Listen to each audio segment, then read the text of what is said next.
The Mass Effect series is all about choices, and one of the big things that makes it stand out from other RPGs is that many of your decisions have an impact in the sequels. What's up everyone, Big Dan here, and in this video, we're going to explore all major choices and consequences in the Mass Effect Trilogy, including their ripple effects in subsequent games. This is the culmination of over 5 years making videos on Mass Effect, and over 1,000 hours playing these games. For this video, I'll be focusing on main story quests, loyalty missions, and other side quests involving squadmates. I'll also take a look at some major decisions in DLC, such as Bring Down the Sky, Overlord, and more. This is going to be a long one, so I've put timestamps in the description if you want to explore a particular decision. So without further ado, let's buckle up, grab some iced coffee, and dive into every major decision in the Mass Effect trilogy. The early part of Mass Effect 1 doesn't provide many significant story quest choices. Sure, we can try to reject Ashley from joining our crew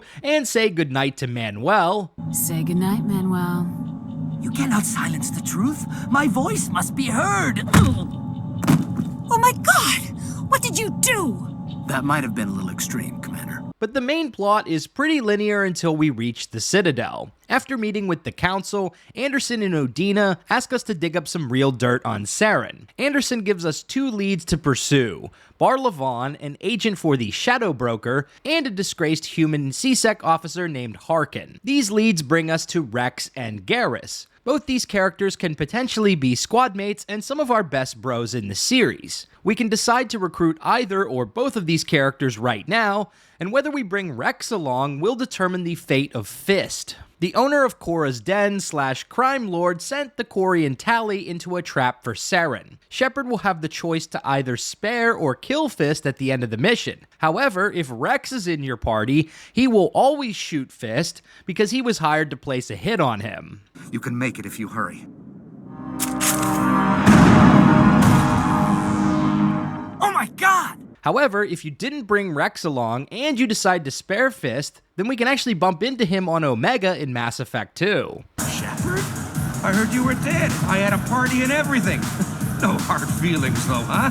No, really, thanks for taking the time to chase a small-time crook off the Citadel so I could squat in this shithole for years. I've been gone a long time. At some point, your crappy life is your own fault. Maybe. Easier to hate you, though. But it doesn't matter. I'm not looking for a fight. It's enough to see your smiling face, Shepard. Dude's very salty about how his life turned out after Shepard got involved. This is the first example of cross-game consequences from the main story, and while it doesn't make a big difference in the grand scheme of things, it's interesting to see BioWare's attention to detail when it comes to story continuity with a whole host of NPCs. As for Garrus and Wrex, you can actually reject them as squadmates if you so choose. I'm not sure why you would want to, but it is possible, and it can lead to some unique dialogue and outcomes in the future. So let's start off with rejecting Garrus. If we didn't recruit him before turning over the evidence against Saren, Garrus will corner us near the elevator in CSEC, asking to join our crew. Let's see what happens when we deny his request to join us on the Normandy. Congratulations, Shepard. Heard they made you a Spectre. I'm glad somebody got the Council to see Saren for what he really is. What do you want? I resigned from CSEC after the Council ignored my investigation. I was sick of all the politics. You're the only one who seems to be doing anything about Saren. Let me come with you. I don't need a Turian shooting me in the back when I least expect it. All Turians are not the same. I'm not like Saren. I couldn't prove it in my investigation, but I knew what was really going on. Saren is a traitor to the Council and a disgrace to my people. I don't want you on this mission. I'll be here if you change your mind. Garrus will continue to hang around CSEC for most of the game, so we can always come back to get him later. But if we don't, it can lead to a unique encounter on Virmire. If you complete the Virmire mission before recruiting Garrus and Liara, then Wrex will automatically stand down during the confrontation with Shepard. So that's it. All this time, and that's all I get from you. Well, it's your decision, Commander. Go on then. Don't let me get in your way. I feel like this outcome was tacked on late in development once the devs realized that if Wrex died, and you didn't have Garrus and Liara in your party at this point, then players would only be left with Tali as a squad mate for a good chunk of Virmire, since Ashley and Kaidan both become unavailable partway through the mission. The cutscene doesn't flow very well and has a harsh cut in it. Plus, there's no reason for Wrex to stand down here without doing his family armor mission or convincing him with a speech check. So yeah, it was probably tacked on for this extreme edge case. If you manage to complete the whole game without recruiting Garrus, you'll actually get some unique dialogue with him during the Archangel mission in Mass Effect 2. Shepard, I thought you were dead. Garrus Vakarian? In the flesh. What's left of it. What are you doing here? Just killing mercs. Nice of you to join me. There's plenty to go around. Now let's see what happens when we reject Wrex from our party. Much like Garrus, he'll be waiting for Shepard near the C-Sec elevators. There's a storm coming, and you and Saren are right in the middle of it. Why me? Saren's already got a lot of Krogan working for him. Those aren't Krogan. They're servants. They grovel at Saren's feet to lick his boots, trading their freedom for promises of wealth and power. My people were a proud species once. Some of us still remember that. I won't bow down to Saren like the others. A Krogan's more trouble than I need. I don't cause problems, I solve them. You go after Saren, you'll be glad I'm around. I don't want you on this mission. Your loss. If you change your mind, come look me up. I'll be over in Korra's den. If Wrex isn't recruited, you'll skip the entire Virmire standoff, and Reeve will be promoted to the head of Clan Urdnot in Mass Effect 2. However, some NPCs like Malin will still speak of Wrex as if he were alive and in power. So I think the game just doesn't know exactly how to account for such a cursed decision, since most players would not reject Wrex from their party. Ultimately, if we don't recruit Wrex, we won't ever see him again, and most other parts of the game will proceed the same as if he died. Once our business is done on the Citadel, Anderson and Udina will give us 3 big leads to pursue on Feros, Noveria, and Therum. So let's walk through the major choices and consequences for each of these. Therum is the most linear mission of the 3, however, there is some unique dialogue we can experience with Liara if we postpone the mission. If we complete 2 other main story missions prior to rescuing her on Therum, then Liara will be delirious owing to how long the Geth have had her trapped in the force field. In this case, Liara will believe that Shepard is actually a hallucination, leading to a pretty hilarious conversation. I particularly like the renegade version of this dialogue. Can you hear me out there? I'm trapped. I need help. Are you real? Oh, no. Don't be stupid, Liara. Humans do not come here. You're hallucinating. And talking to yourself. Oh, Goddess. I am going to die here. We're here to save your sorry ass, so snap out of it.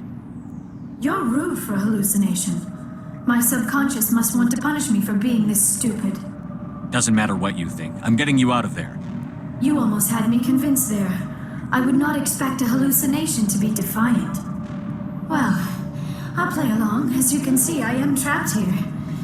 If you're as real as you claim, find a way to get me out. Back on the Normandy, we will have more unique dialogue with Liara as we bring her up to speed on Saren and the Reapers. Because of my youth, other Asari scholars tend to dismiss my theories on what happened to the Protheans. They were wiped out by the Reapers, a race of sentient machines. The Reapers? But I have never heard of. How do you know this? What evidence do you have? There was a damaged Prothean beacon on Eden Prime. It burned a vision into my brain. I'm still trying to sort out what it all means. Not to mention your little run-in with Sovereign. I'd call that definitive proof. And then there's the cipher. I'm not sure what that other Asari did to you, but she did something. Sovereign? The cipher? A Prothean beacon? I'm sorry, this is all a bit overwhelming. I need a moment to collect myself. I have spent most of my adult life investigating the Prothean extinction. Decades of intense academic study and field research. And for what? I never thought it would end like this. You show up and tell me all the answers just fell into your lap. It isn't fair. All those years wasted. There's a rogue Spectre out there looking to destroy the galaxy. So quit whining and help me stop him, or I'll drop your ass back in that volcano. Also, if we completed Noveria before recruiting Liara, Shepard will be like, welcome to the team. By the way, we killed your mom. And that's basically it for Therum. Man, I don't want to drop Liara in a volcano. I want to be thinking about baddies. Which brings me to today's sponsor, Motto Immortal. Motto Immortal is an upcoming strategic card collection RPG featuring a deep roster of Eastern and Western deities like Freya, Ares, Feng Yi, and Leo. And you can pre-register for free today by clicking on my link in the description. What I really love about Motto Immortal is the dark fantasy aesthetic of the character designs. Freya, the goddess of fertility, is obsessed with beauty, detesting all things ugly, which she will destroy on the battlefield. Feng Yi, the wind goddess, devastates enemies with her tornado attacks, all the while maintaining an elegant grace. Scorpio is another goddess that immediately caught my eye. You'll never guess why. Because she's a top-tier assassin unit, that's why. But aesthetics are not the only important thing to consider in Motto Immortal. You'll need to think strategically and build your team right to tackle difficult bosses and diverse gameplay challenge modes like the Celestial Tower. Do you have what it takes to climb the tower and vanquish all who stand in your way? Immerse yourself in a captivating storyline as you purify corrupted deities and strive to save the universe from an all-consuming shadow. There's so much to enjoy in Motto Immortal, but my top priority is still collecting baddies. Ares is another stunning character, and the best part is you can snag her for free when you pre-register for the game. Click on my link in the description to pre-register for Motto Immortal for free and earn milestone rewards that you can claim when the game launches. Also, be sure to participate in the Motto Immortal Discord event for a chance to win prizes like an iPhone 17, Nintendo Switch 2, PlayStation 5, and App Store gift cards. Aside from Virmire, Noveria is the mission which has more choices and long-term consequences than any other quest in the game. We're faced with decisions right off the bat when we arrive in Port Hanshan, where Shepard and crew are waylaid at the station by a corrupt Solarian bureaucrat named Director Ananias. Without an authorized garage pass, Shepard and crew are unable to leave the station in their pursuit of Matriarch Benezia. So the first order of business is securing that garage pass. There are 5 different ways that Shepard can complete this objective. The fastest way is to accept a side quest to smuggle some goods for the Hanar merchant named Opold, and then rat him out to Ananias. I am in the middle of 9 things, all of them annoying. What do you want now? Opold wants me to smuggle a package through security. I need more than your word to act on that. Bring me whatever he's smuggling, and I'll act accordingly. Here's the package. Proof enough?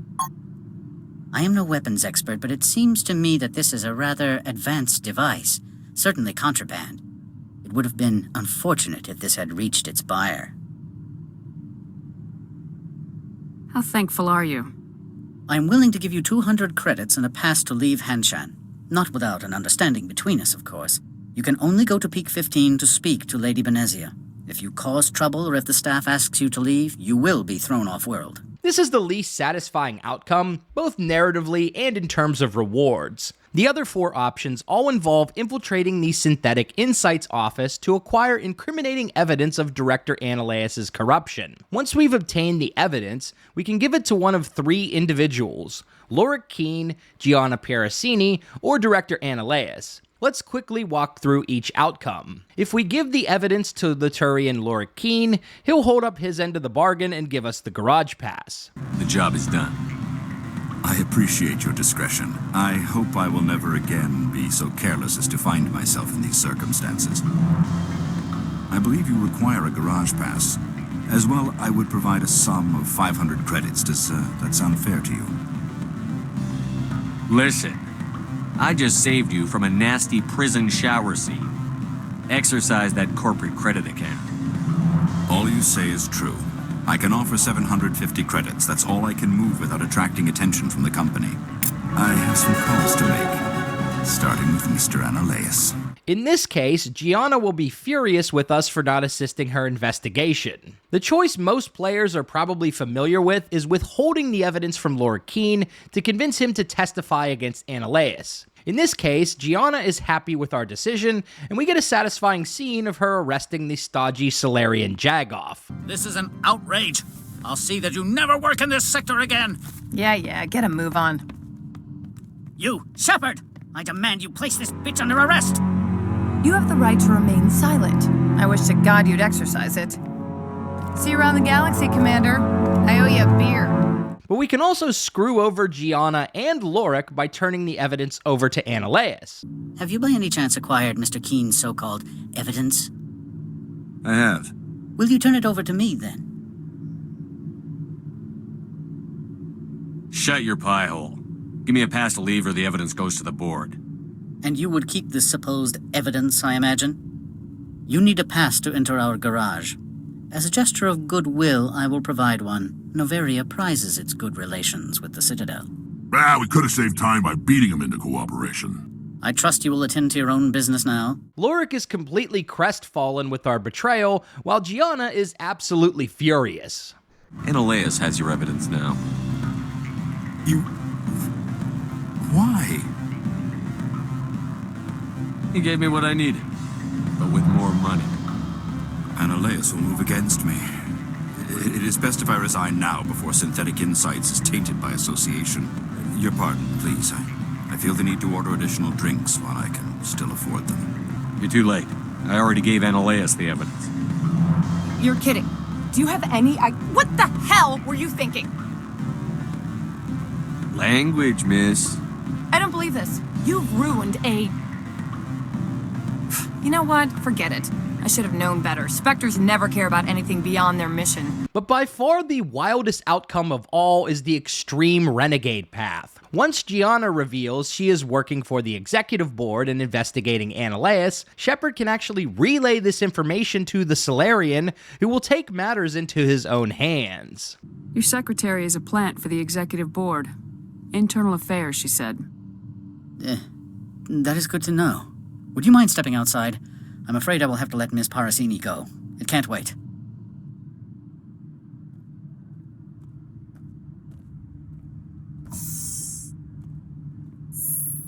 Your mind has not been fully on your duty to me.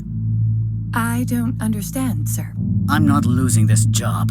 Annaleus, if I don't report in, the board will figure it out. Put the weapon... I said I'm not losing this job!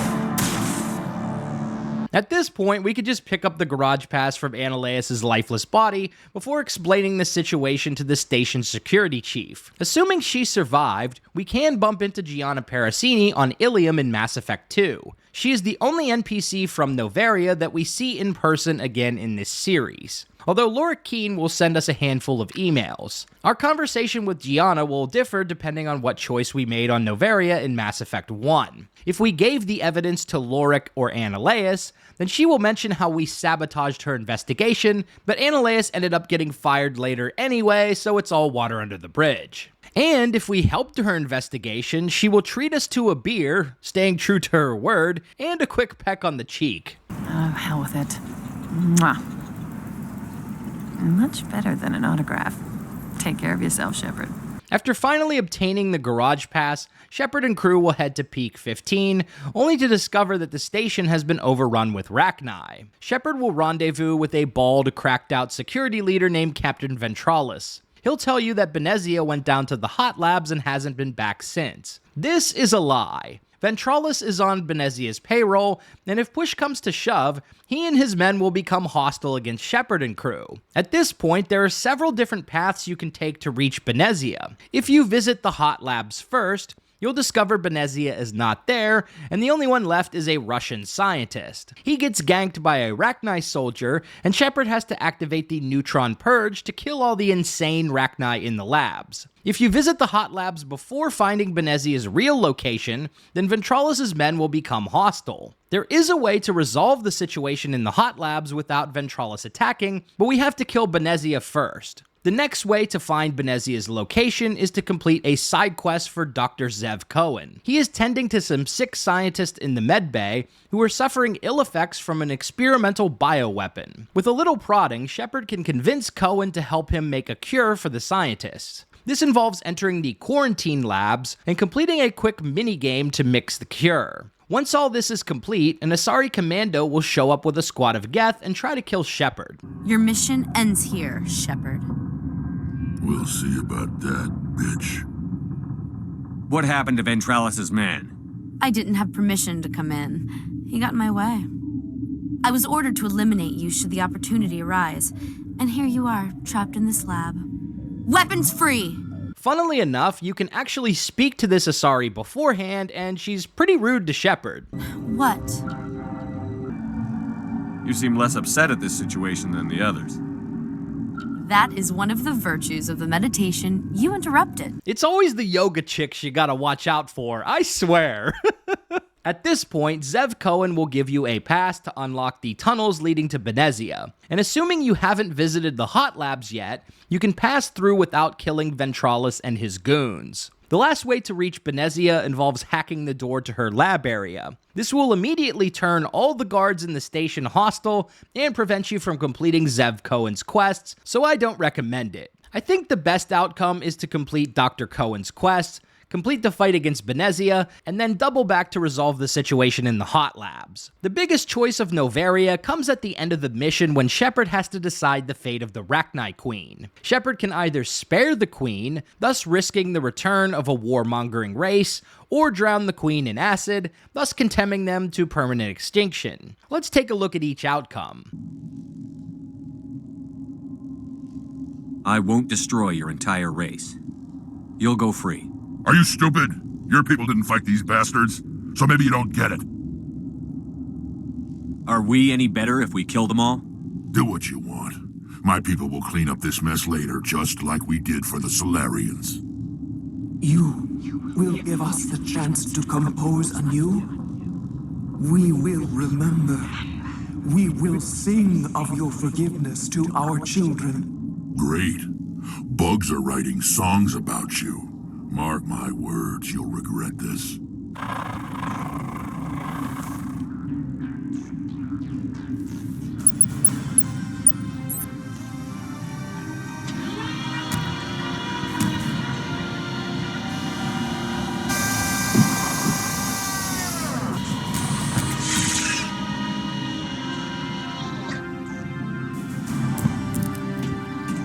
If you spared the Rachni Queen, this creates a unique encounter with an Asari on Ilium in Mass Effect 2. You're Commander Shepard. I saw I guess you would say your aura. I'd recognize you anywhere. I was asked to give you a message if I saw you. It's from a friend you made on Noveria. I met a lot of people on Noveria. Could you be more specific? I believe the message itself should make it clear. Shepard, we hide, we borrow, we build, but we know that you seek those who soured the songs of our mothers. When the time comes, our voice will join with yours, and our crescendo will burn the darkness clean. Thank you, Shepard. The Rachni will sing again because of you. How did you possess another Asari? You can't just take over people's minds like that. Peace, Shepard. The Rachni Queen does not control my thoughts. That was merely the message I was asked to deliver. I encountered her on an uncharted world. She saved my life. More than that, she gave me a purpose. They are an amazing people, Shepard. The galaxy owes you a great debt for giving them a second chance. You have the power to free us, or return our people to the silence of memory. Make your peace with the galaxy. The Rachni are a dead race. Commander, genocide is way beyond the scope of our mandate here. Our mandate is whatever's necessary. If you don't have the guts to follow through, quit. Is our kind so frightening? You would seek our silence if you cannot muffle our songs? If you cannot have us as your obedient claws? This time, stay dead. We will not embrace the great silence.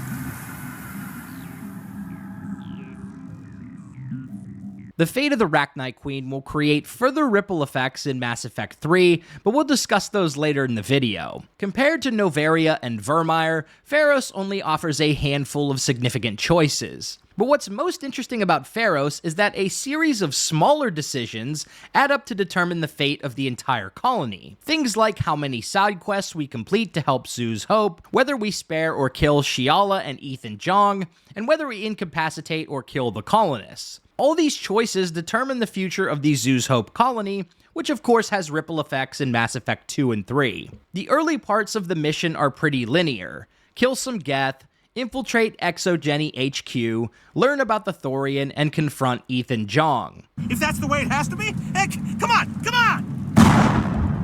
There are some side quests that we can complete, including the Gavin Hossel data recovery quest, which can impact Conrad Verner's war asset score in Mass Effect 3. Check out my video on Conrad Verner if you want to learn more about that. The first big decision is what to do with Ethan Jong. In most cases, Shepard will end up shooting the man dead after discovering he is trying to purge Zhu's Hope colony. However, it is possible to convince Jong to stand down with a Paragon or Renegade speech check, but you need either 12 points in Charm or 10 points in Intimidate, which is the highest requirement for any speech check in the game. Let's take a look at each conversation. You won't get away with this, Jong. So you keep saying, but nobody's gonna miss a few colonists. You're a bean counter, Zhang. I'm a Spectre. Tell me, how good are those odds? Spectre, it's a load of crap. There aren't any human Spectres. Right? Is that really a chance you're willing to take, Jong? Exogeny will send more assayers. They'll know what happened. Tell them the Geth destroyed the Thorian. Yeah, but the infected colonists can't be here when the company men come. You can't just kill the colonists. It's not their fault. If you kill only the Thorian, it might be enough to stop the infection. So you keep saying, but nobody's gonna miss a few colonists. Can't you see the inherent potential in this colony? Think of the promotional opportunities. Opportunities? What the hell are you talking about? They recovered from an alien attack on a frontier world. Add that to your company profile. Well, yeah. No one's ever gone broke playing the champion of humanity card. Sadly, you'd probably make a killing. But if it will let us get back to our lives, I'm for it. It just might work. Wait, no, but the infected colonists will throw a bit of a wrench in that plan. No, they need to disappear. You can't just kill the colonists. It's not their fault. If you kill only the Thorian, it might be enough to stop the infection. After dealing with Jong, we have to resolve the situation with the hostile Thorian-controlled colonists. We can either incapacitate them with a combination of anti-Thorian gas grenades and melee attacks, or we can wipe them out in a hail of gunfire and biotics. The final decision of the quest is what to do with Shiala after she is released from the Thorian's grip. We can either execute her on the spot, or allow her to live and help the colonists of Zhu's Hope. And I played a role in their suffering. I would like to make amends. You change sides too often. I have no choice. You must die. So be it. If this is the fate you feel I deserve, then I will not resist.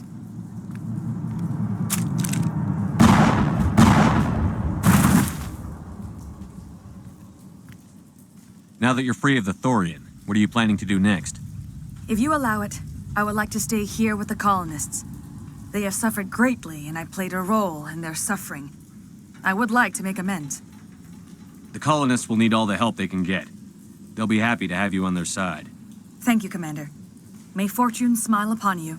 What many players are probably unaware of is that there is a hidden colony health score during the Feros mission. While you're questing and killing on Feros, Mass Effect is tallying up your decisions in the background to determine the ultimate fate of the colony. In order for the colony to survive, your colony health and leadership score needs to be 13 or greater. Otherwise, Exogeny will scrap and abandon their support of Zhu's Hope. Here is how the score is determined. You gain 1 point for each completed side quest on Feros. This includes things like fixing the water pumps, taking out the Geth in the tunnels, and securing Varen meat for the colony. You also gain 1 point for each colonist who survives the attack against Shepard while you're trying to reach the Thorian. If you spare Shiala, you gain an additional 5 points. And if you somehow manage to spare Ethan Jong, you'll gain a whopping 12 points, presumably because he convinces Exogeny to provide more resources and support for Zhu's Hope. What's most interesting about this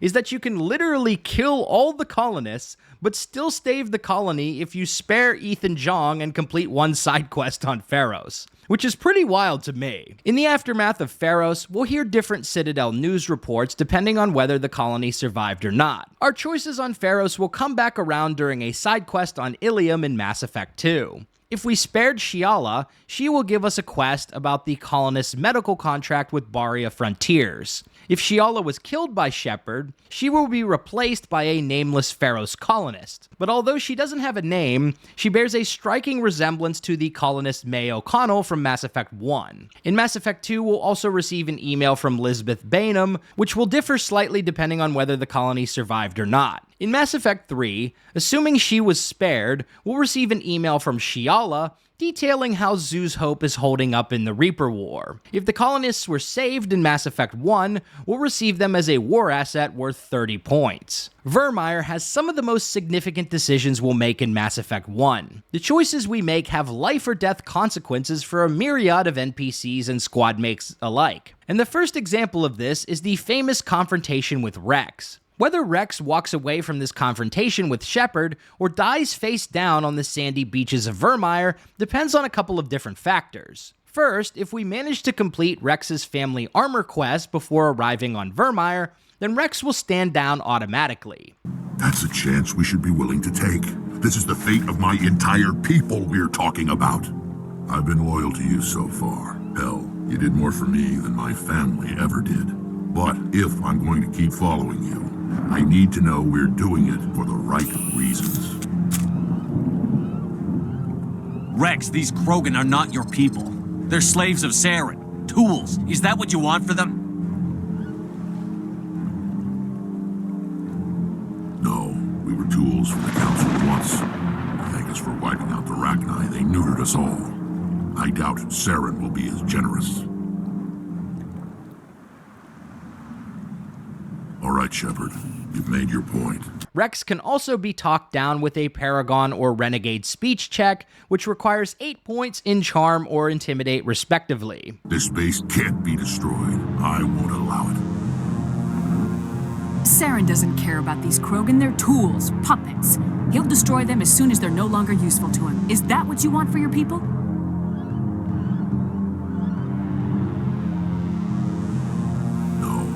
Tools for the Council once. Thank us for wiping out the Rachni. They neutered us all. I doubt Saren will be as generous. All right, Shepard. You've made your point. I don't like this, but I trust you enough to follow your lead. Failing this, Shepard will be forced to shoot Wrex, or Ashley will step in and do it for the commander. This base can't be destroyed. I won't allow it.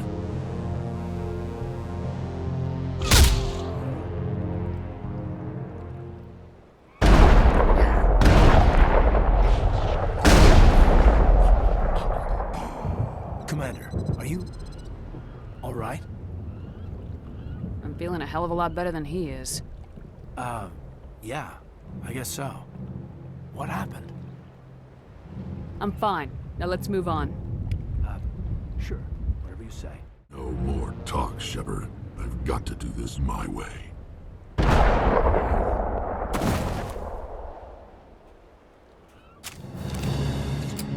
I don't think so, friend.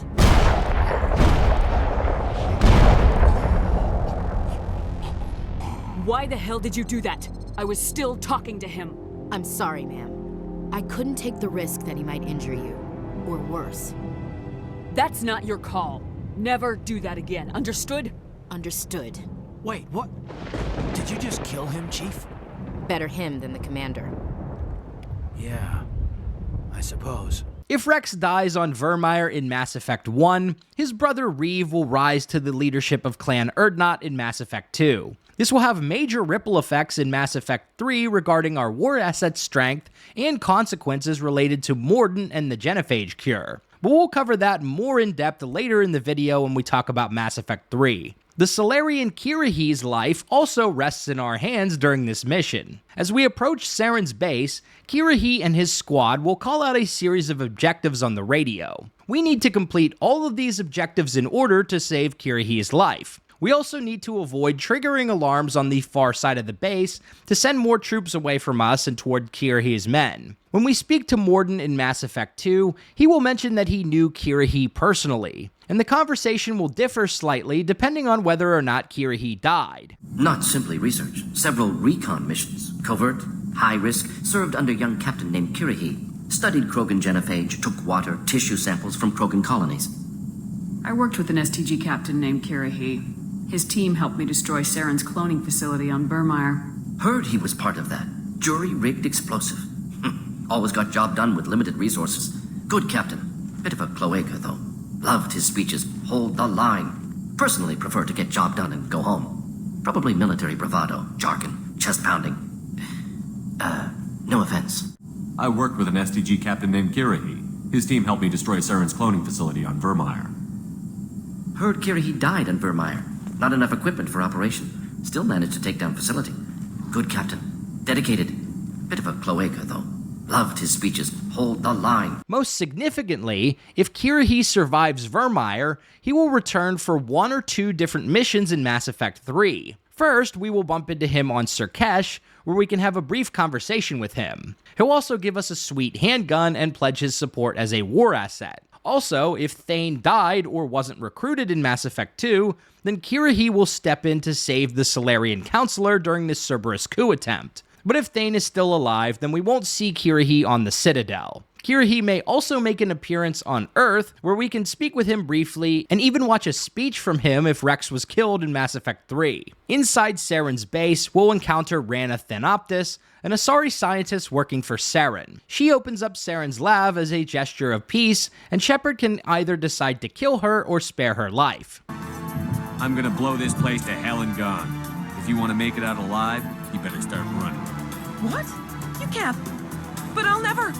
Ah! You conducted brutal experiments on helpless test subjects. You helped Saren. You don't get to live. I just did what I was told. I didn't have a choice. I'm sorry. Sorry doesn't help others. No! No! If you spare Rana, it actually leads to a bad outcome. For starters, in Mass Effect 2, she joins onto Warlord Okir's sketchy gang-affiliated Krogan research project. We can have a quick conversation with her before she bolts, and unlike Virmire, we won't have the option to kill her here. Later, in Mass Effect 3, we'll receive a news report about a fatal attack on Asari military officers and civilians by an indoctrinated Asari, who happens to be Rana Thanoptis. So if you spare Rana in Mass Effect 1, it leads to the unintended deaths of 9 people over 2 years later. But the most memorable decision on Virmire is whether to save Ashley or Kaidan near the end of the mission. After planting the nuke inside Saren's base, Shepard and crew will double back to help the Solarians. But before you make it back, Geth reinforcements will swarm the bomb site, causing Ashley or Kaidan to trigger the nuke for detonation. Hold on, Chief. I'm coming back to get you. Negative! It's too late for us! There's just too many of them! I'm activating the nuke! What are you doing, Chief? Making sure this bomb goes off, no matter what! It's done, Commander. Go get the Lieutenant and get the hell out of here! Belay that. We can handle ourselves. Go back and get Williams. You won't have enough time to rescue both squadmates, so you'll have to make a choice. Save Ashley or save Kaidan. The squadmate you save is often referred to as the Virmire survivor in Mass Effect 2 or 3. There are too many cutscenes and conversations to show them all in this video, but in general, both survivors play the same role in the story in the next 2 games. The Virmire survivor will refuse to join Shepard's squad on Horizon in Mass Effect 2. And they'll have a big armed confrontation with them on the Citadel in Mass Effect 3. Both characters can also be romanced in Mass Effect 1 or Mass Effect 3. One less talked about outcome of the Ashley versus Kaidan decision is that it impacts the location of your boss fight with Saren on Virmire. If you return to the bomb site, you'll fight Saren in the water-filled breeding facility. Otherwise, you'll stand off against him near Kirrahe's unit. I personally prefer the fight at the nuke site. It's just a more scenic and interesting place to fight the Silver Surfer. Our last choice on Virmire can have a significant impact on the end of the game. After Saren makes his epic entrance,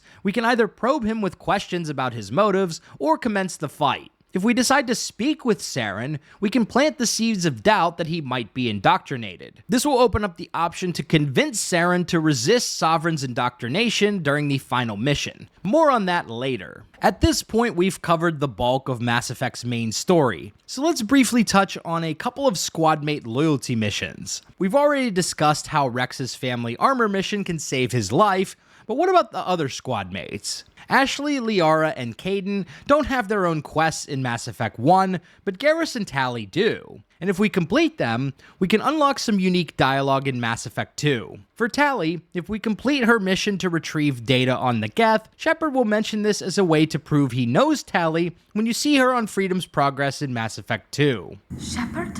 Is that... you're alive? Remember when I gave you that Geth data, Tali? Did it help you complete your pilgrimage? Yes, it did.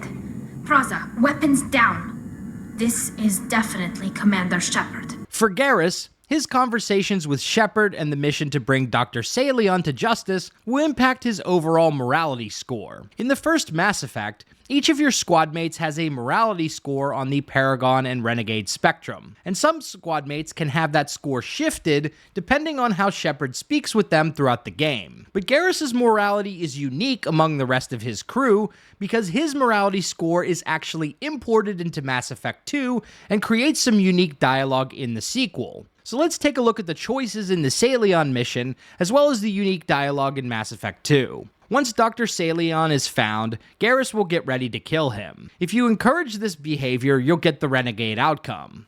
There's no escape this time, Doctor. I'd harvest your organs first, but we don't have the time. You're crazy. He's crazy! Please, don't let him do this to me. Put him out of his misery so we can get going. Gladly. Your days of butchering are over, Doctor. No! Please! Please!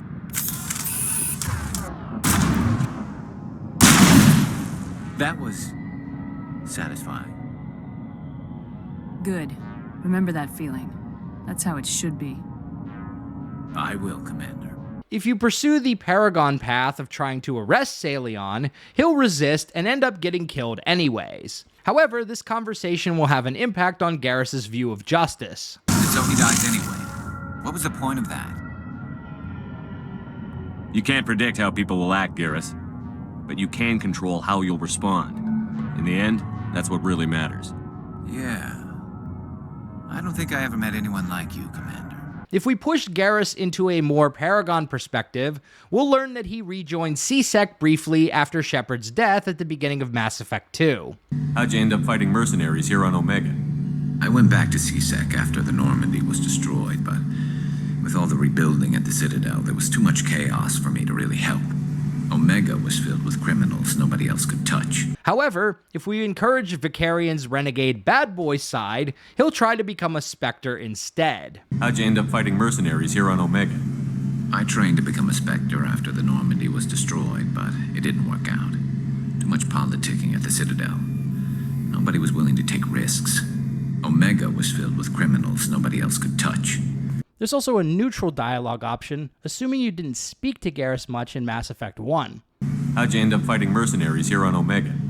After you took down Saren, I left the Citadel. I'd burned too many bridges to go back to C-Sec. After completing Noveria, Therum, Feros, and Virmire, Shepard will finally piece together the location of the conduit and return to the Citadel with a plan to stop Saren. Unfortunately, Udina and the Council betray Shepard and ground the Normandy. Nobody stabs me in the back, Udina. Nobody. You'll meet up with Anderson to hatch a plan to get off the Citadel to pursue Saren to Ilos. Anderson will propose two options to override the lockdown: breaking into Udina's office or sneaking into the control center at the docking bay. Both options will be successful, but they lead to slightly different outcomes in the dialogue. If Anderson goes to the control center, he gets shot in the back and arrested, but is ultimately successful. But the better option is to send Anderson to Udina's office, where this happens. Anderson, what are you doing here? I didn't send... Udina will even mention Anderson's fisticuffs at the end of the game. No need to get worked up, Captain. I'd like to end this meeting with all my teeth still in place. You should thank me for what I did. If the Normandy was still grounded, we'd all be dead right now. From here, things proceed along a fairly linear path until the end of the final mission. We land on Ilos, pursue Saren through the conduit, standing off against him in the Citadel Command Center. At this point, if you have 8 points in Charm or Intimidate, and you spoke to Saren thoroughly on Virmire, then you can convince him to betray Sovereign during this confrontation. This will skip the boss fight. It's too late for me. It's not over yet. You can still redeem yourself. Goodbye, Shepard. Thank you.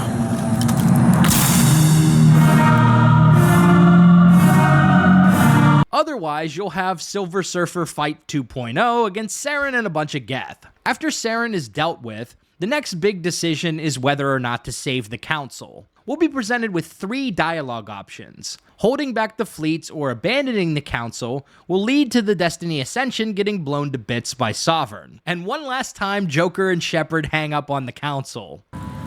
Hold off, Joker. We're not sacrificing human lives to save the Council. Keep our ships back until they can get a shot at Sovereign. Sacrifice the Council to win the battle. A good plan, but only if it works. It's the Alliance! Open a comm channel! This is the Ascension. We're taking heavy damage. Guardian defenses are over... Kinetic barriers are offline. Commander, they closed the channel. Otherwise, the Alliance fleets will rush into action and save the Council. Opening the relays now, Joker. We need to save the Ascension, no matter what the cost.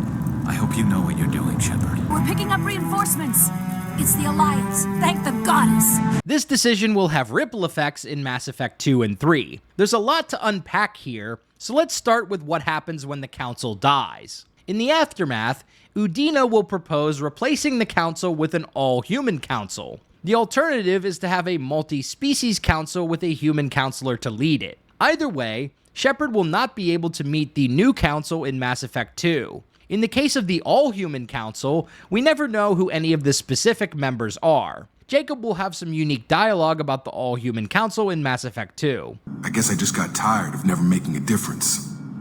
So much of what we did in the Alliance seemed pointless. I thought things would change after the attack on the Citadel. The old council was dead, and humanity took control of the new one. But nothing changed. Politics, bureaucracy, same bullshit, different leaders. Cerberus is different. When colonies go missing, we don't commission a team to write a report to figure out what the hell to do about it. We just go and find out. Other NPCs like Bailey and the angry Asari on the Citadel will also talk about the political climate of the new human council. Thing is, his message is all mixed up in race politics. He's anti-human. Are things so bad that people can openly campaign as anti-human? You haven't heard what the aliens have been saying? They think the council died because our fleet refused to save them, that we stacked the new council with humans and yes-men. Anderson does his best to be diplomatic, but they act like we're jackbooted thugs enforcing a coup. Look, sweetheart. When you need a problem shot, ask a Turian. When you need a problem talked to death, ask an Asari. When you need a new problem, ask a Solarian. When you want a problem fixed, ask a human. Like you fixed the council? If you'll excuse us, we don't want to talk with your kind. Our decision about the council will also impact our conversation with the reporter in Mass Effect 2, though predictably she sounds mad regardless of which decision Shepard made. Sources claim you were at the heart of the Presidium during the Battle of the Citadel. It's fair to say the course of the battle hinged on your words. If true, you told Admiral Hackett to abandon the Destiny Ascension, sacrificing nearly 10,000 lives, including the previous Citadel Council. It was time for us to find our own path. I was born on Earth, pulled myself out of the worst holes there were. That day, we stood up. despite ourselves. But what about interspecies relations? We have a new council, new friends. We took a tragic vacuum and created an opportunity. Unless you're saying humanity and our many partner species don't deserve that chance to excel, don't insult them. It's beneath you. I interviewed you 2 years ago when you first became a Spectre. You punched me when my questions hit too close to home. Do you have a minute? Sorry, don't remember, don't care. But the people remember you, Shepard. You're back, your news. I just want to give your story its due.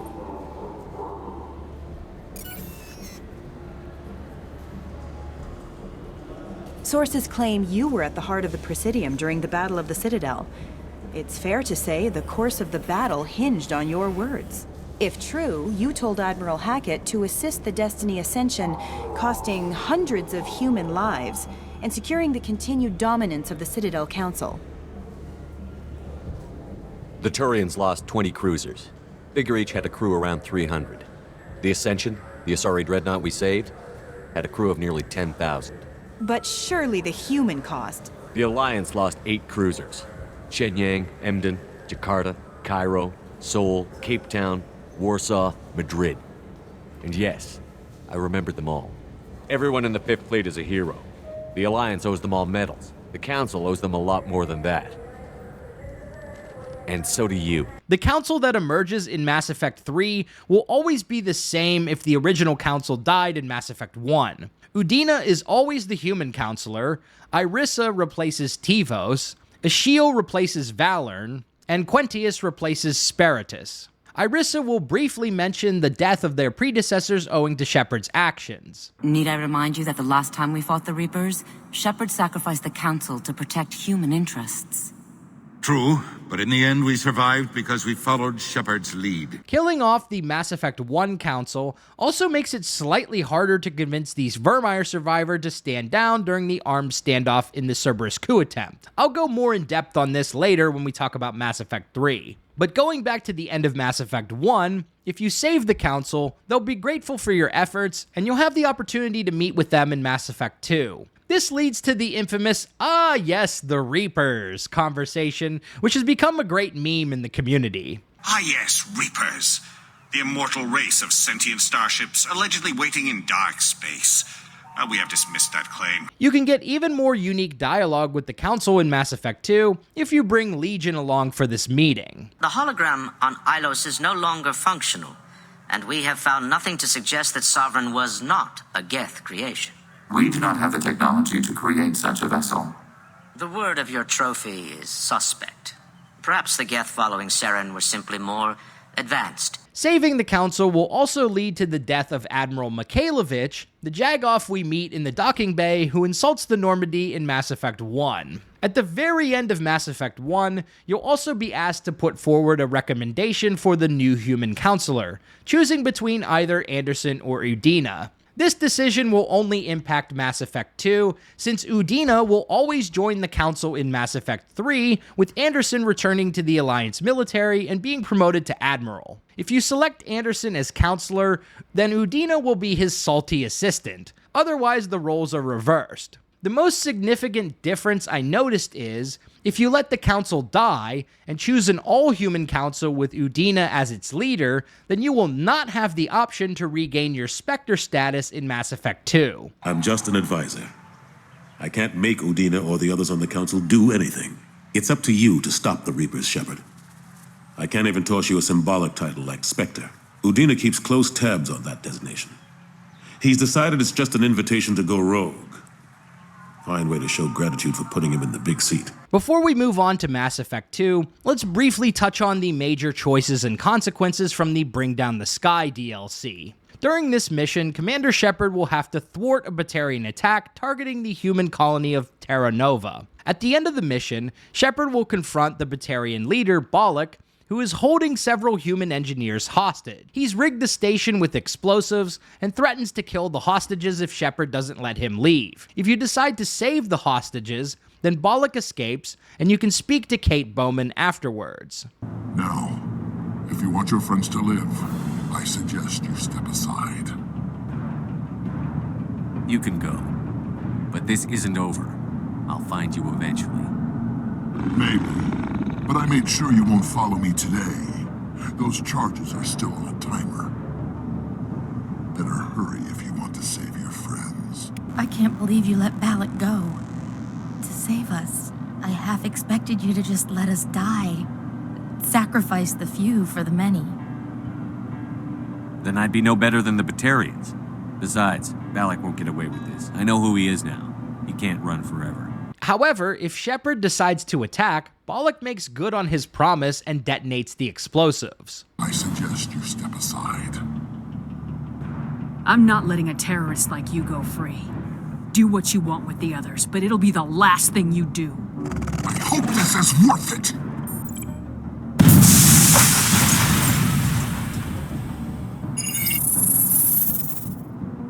I'm going to enjoy gutting you. After defeating Balak in a boss fight, Commander Shepard can either kill Balak, wound him and leave him for dead, or leave him to get arrested by the Alliance. Who's the real terrorist here? You. But you're dead.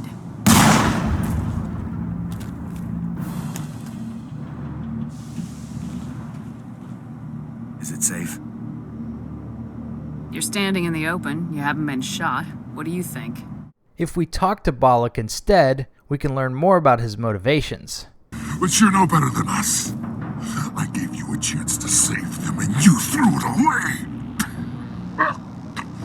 Who's the real terrorist here? You and I are nothing alike. You killed those people. You pushed the button. And now you'll pay for it. Go ahead, kill me. I'm not afraid to die. But know this. One day soon, the human race is gonna pay for what it's done. You're just a demented madman who gets off on killing humans. Don't try to make it sound like some holy crusade. It is a crusade. And we won't stop until we wipe your filth from the universe. The Batarians have stayed hidden long enough. We won't be ignored, not anymore. There are thousands more like me waiting their turn, each one willing to die for our cause. And they chose you for this mission? Then I guess we have nothing to worry about. Believe what you want. When the vids flash with images of your colonies in flames, you'll know the Batarian rebellion has begun.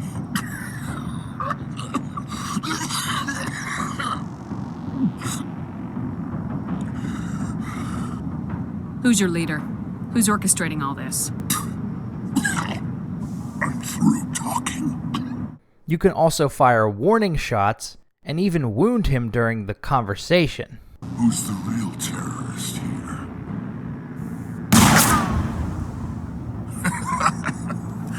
You'll have to do better than that if you want to stop us. One day soon, the human race is gonna pay for what it's done. Damn it! You think killing me will make a difference? The Batarians have stayed hidden long enough. We won't be ignored, not anymore. There are thousands more like me waiting their turn, each one willing to die for our cause.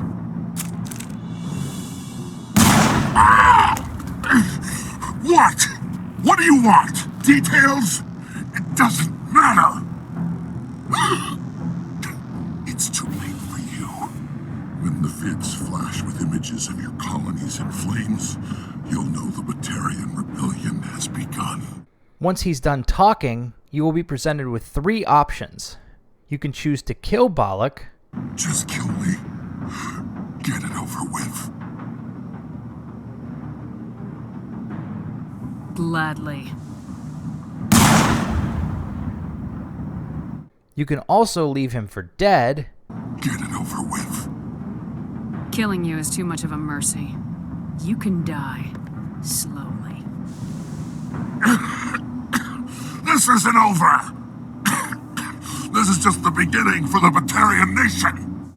Or you can leave him for the Alliance to arrest. You're not gonna die.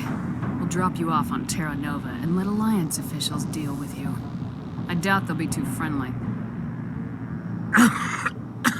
This isn't over!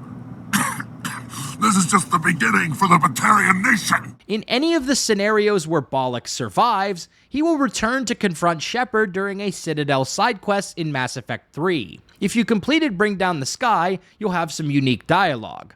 Otherwise, he'll be introduced as if he's a new character. Commander Shepard, Captain Kaharo Balak, Batarian External Forces. I've been waiting for this. Everything that has happened to my people is your fault, Shepard. Balak.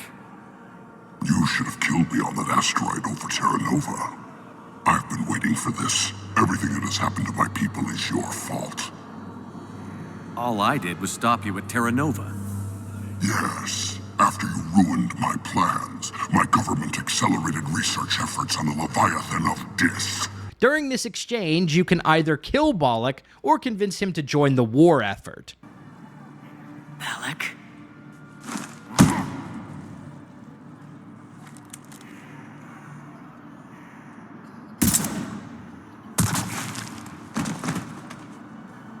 You were right. I should have killed you on that asteroid over Terra Nova. Shepard, you okay? Fine. This is the Batarian who was using the codes. Won't be a problem anymore. Thanks, Commander. I appreciate the help. Balak, you sent that asteroid toward Terra Nova to help your people. But what does killing me accomplish? Vengeance. The Bahak system. They would have died anyway when the Reapers showed up. You know that. I'm uniting the Krogan and the Turians. We're the best hope for this galaxy. If you care about your people...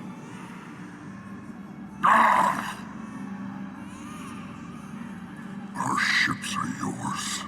In the latter case, you'll gain the Batarian fleet as a war asset. However, if Bollock was killed during Bring Down the Sky, then he will be replaced by an unnamed Batarian during this quest. Knowles will arrest the guy and present him to Shepard after you finish investigating the last terminal. Here's our culprit, Shepard. Thanks for your help. Shepard? Of course. After what you did to the Bahak system, why would I expect anyone else? Do I know you? No. But you knew Commander Balak, our greatest agent. When you killed him in the sky over Terra Nova, you threw our external operations into chaos. The Reapers annihilated us, and most of our people have been transformed into monstrosities. Our few remaining warships have resorted to petty piracy, while I steal scraps for refugees. At this point, you can choose to convince the Batarian to support the war effort, thus gaining the Batarian fleet as a war asset. Why are you wasting time with this? You could be fighting the Reapers alongside us. You expect us to join forces with the Alliance? You've lost Karshan, and we've lost Earth. We can die on our own, or fight together. Knowles, you disabled the codes? Yes, Commander. Good. I'm dropping all charges. Spectre Authority. You're free to go. I'll talk to my people. You think the Batarians will work with us? We'll find out. Or you can place him under arrest, which is basically the worst ending because you get nothing. Knowles, take him away. Thanks, Commander. Nice working with you. And with that, we've wrapped up the major story choices in Mass Effect 1. 1 game down, 2 games to go. Let's talk about all the major choices and consequences in Mass Effect 2. In this case, we'll go deep into the main story missions, as well as all 12 loyalty missions and their consequences for Mass Effect 2 and 3. After dying and coming back to life, Shepard will join forces with Cerberus and investigate the missing human colony of Freedom's Progress. At the end of this mission, you'll have to decide what happens to the schizo Quarian named Vidor. You can either send him to Cerberus, or allow him to depart with Tali and return to the Quarian fleet. This choice will have an impact on Tali's loyalty mission later in the game. If we let Cerberus take Vitor, he'll be on that heavy PTSD when we see him during Tali's trial. In this case, we won't unlock the Rally the Crowd dialogue option, which can be used to acquit Tali of all charges without providing evidence of her father's crimes. However, if we allow Vitor to leave with Tali, he'll still be a bit schizo, but still in good enough mental state to stick up for Tali. You'll also need to save Karl Rieger in order to rally the crowd, but I'm getting ahead of myself. After completing Freedom's Progress, we'll start building our team with 4 different dossier missions. The early missions in this game are surprisingly linear, only offering tiny little decisions that don't make a major impact anywhere. We can choose not to remove Grunt from the tank, but this basically mirrors the scenario where he dies at the end of Mass Effect 2. Horizon is very linear as well, and doesn't offer any major choices to the player. However, at this point you will link up with either Ashley or Kaidan, depending on which one of them you saved on Virmire in Mass Effect 1. Plus, if you bring Tali or Garrus along for the ride, you can get some unique dialogue. You're with Cerberus now? Tali, too? I can't believe the reports were right. Reports? You mean you already knew? What did they do to you? What if they're behind it? What if they're the ones working with the collectors? Ash, can't you see what's happened? You're so focused on Cerberus that you're ignoring the real threat. The overall encounter goes roughly the same either way. The Virmire survivor will be mad at Shepard for joining Cerberus, and they will storm off in a huff, never to be seen again in person for the rest of the game. After Horizon, you'll receive 3 more dossier missions to recruit Tali, Thane, and Samara. The biggest decision you'll make in Tali's recruitment mission happens near the end when you link up with Call Rieger. You can either encourage the wounded Rieger to stay behind cover, or help you fight off the Geth with his rocket launcher while you make your way to Tali. If you choose the latter option, there is a chance that Rieger will bite the dust. If this happens, you will not be able to rally the crowd during Tali's trial later in the game. Also, if you happen to complete the Reaper IFF mission before recruiting Tali, then you can bring Legion along for the mission. In this case, you'll get a unique cutscene at the end, with Tali mistaking Legion for a hostile Geth straggler. Shepard, I can't believe you're... Get down! Allied fire. Cover. Requesting assistance, Shepard Commander. How does that Geth know your name? It's not like Saren's Geth. It doesn't worship the Reapers, and it wants to stop the Geth who do. So it's just one of the friendly Geth that drove my people from their homeworld. We do not intend physical harm to the creators at this time. Fine. We can talk about this later, Shepard. In private.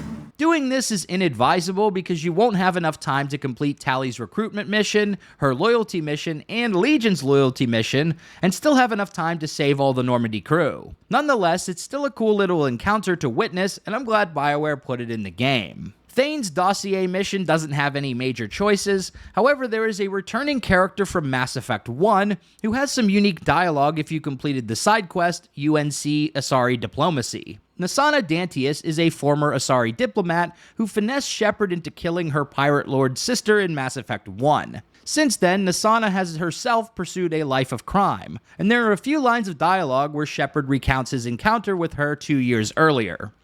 Why does that name sound familiar? She was a representative on the Citadel a few years ago. Right. She had me kill her sister, the slaver. Shepard, but you're dead. I got better. And now you're here to kill me. You really are paranoid, aren't you? Don't patronize me, Shepard. Charming as ever. I'm sure you find this all very ironic. First you take care of my sister, and now you're here for me. Aside from this, the mission is relatively linear, though there is an opportunity for an iconic renegade interrupt. You've got 2 ways down. Express or coach. Your choice. Look, pal. Even if I knew where he was, I wouldn't tell you. Not the answer I was looking for. I've got nothing more to say to you. If you shoot me...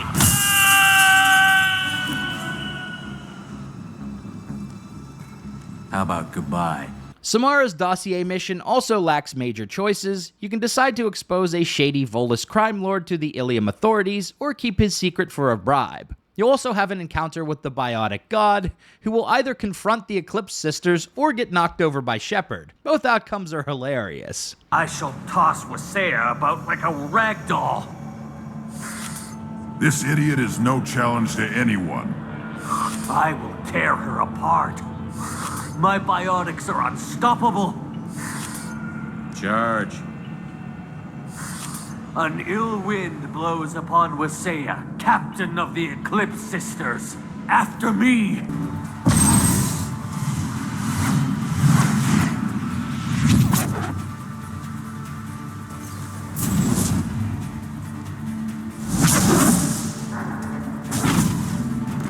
The real meat of your choices in Mass Effect 2 happened during the loyalty missions. Some provide inconsequential decisions that make no impact on the plot, but others have major life and death significance for individual characters or entire races of people. Winning the loyalty of your crew is also essential for keeping your squad alive during the final mission of the game. Disloyal squadmates can still survive given the right circumstances, but it's much more difficult to pull this off. So let's walk through every loyalty mission in the game, starting with Jacob Taylor. Despite the unpopularity of his character, Jacob has one of the most interesting loyalty missions in Mass Effect 2. 10 years earlier, Jacob's father, Ronald Taylor, disappeared in a ship crash on an uncharted world. The Alliance never located the vessel, so Jacob assumed his father died. But as it turns out, Jacob's father did survive, and he propped himself up as a cult leader, exiling or killing the men, and taking the women as concubines for these past 10 years. But now that many of the survivors have turned against him, he put out a distress call. And at the end of the quest, you'll have to decide the fate of Jacob's father. There are 3 main choices we can make at this point. We can leave his father for dead. Maybe we go arrange pickup for the rest of the survivors while the acting captain deals with the hole we punched through his max. Now wait, I'm supposed to get rescued. The crazy ones, you don't know what they'll do to me. I'm willing to make a guess. My father was a different man, Shepard. A good man. Wish I'd found him. Jacob! You were a better man dead. As far as I'm concerned, you still are. Jacob!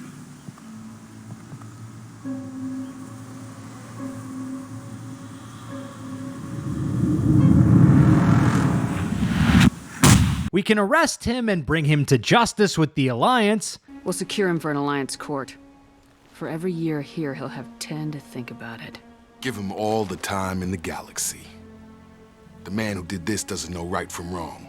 I'm sorry, Jacob. I did the best I could. I'm 10 years past believing that. My favorite ending is handing him the gun. It's just such a wild scene. I don't know who you are, because you're not any father I remember. I'm pretty sure we can spare the ammo. Yeah, you're right. But I'm not taking the shot. My father owned his mistakes. He was a different man. A good man. Half-charged. You've seen the crazy ones. This won't stop them. It's not for them, Dad.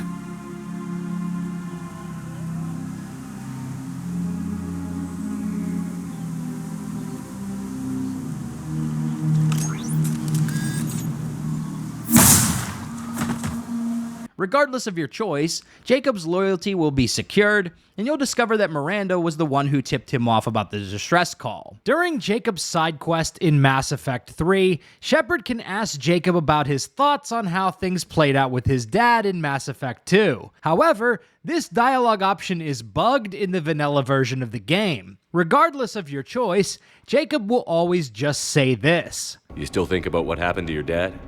Haunts me more like. This is because when you import your save file, the specific choice you made in Mass Effect 2 is not flagged due to a bug. However, by using a save editor, we can unlock the hidden dialogue for each choice. If you left Jacob's father for dead in Mass Effect 2, he will say this. You still think about what happened to your dad?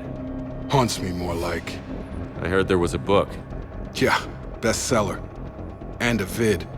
Based on true survivor accounts. I saw it. Gruesome. But not as hard to watch as you'd think. If you turn Jacob's father into the Alliance, he will say this. You still think about what happened to your dad? Haunts me more like. You ever talk to him again? Last I heard, he was rotting in an Alliance prison in Vancouver. He asked me to visit. Never did. If you convince Jacob's father to delete himself, then he will say this. You still think about what happened to your dad? Haunts me more like. At least he did the right thing in the end. I went back to Aiea a few months later, buried him where they dumped him, and put up a gravestone. Only because my mother would have wanted that. Despite Jacob being one of the least beloved squadmates in the Mass Effect series, his loyalty mission in Mass Effect 2 is one of my favorites. Price will be paid. How much? What kind of math can balance these lives? His life isn't worth pulling the damn trigger. Miranda's loyalty mission is a bit disappointing when it comes to major choices. Your first big choice is whether to allow Miranda to kill Niket or spare his life, but regardless of what happens, Niket always ends up dead in this exchange. Preventing Miranda from killing her old friend is a bit better for her mental health, but it ain't much consolation for old Niket. At the end of the mission, you can either encourage Miranda to introduce herself to Oriana or do the Irish goodbye. This doesn't have much of an impact. You'll get a slightly different conversation with Miranda after the mission, and a slightly different convo with Oriana on Horizon in Mass Effect 3. But otherwise, those missions play out identically. There she is. She's safe. With her family.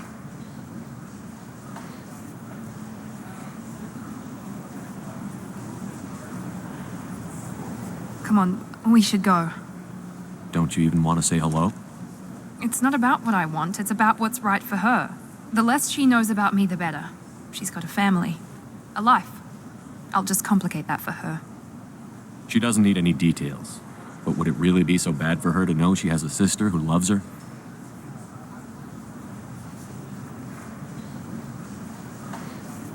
I guess not.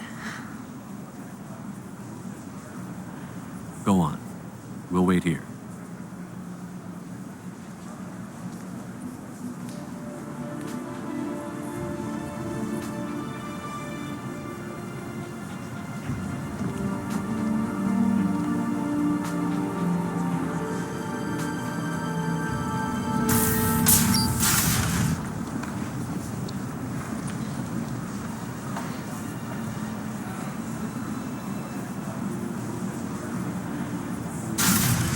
I'm glad Niket tried to redeem himself, for what good it did. Thank you for stopping me, Commander. Are you happy about your sister's relocation? She has what I wanted her to have. A normal life, and the freedom to choose her own path. And she knows she has an older sister. A friend. Are you going to talk to her again? I honestly don't know. For once, I haven't planned that far ahead. I'll deal with it after our mission. I have to stay focused, and she needs time to adjust to her new home. You never told me what you talked about. I introduced myself. Her family was shocked. She adjusted quickly, of course. She's as smart as I am. She plays the violin, loves the adagio movement of Nielsen's Fifth, just like I do. She wants to work in colony development. Told a joke about it. She's really funny, something we don't share. Come on, we should go. Okay, let's go.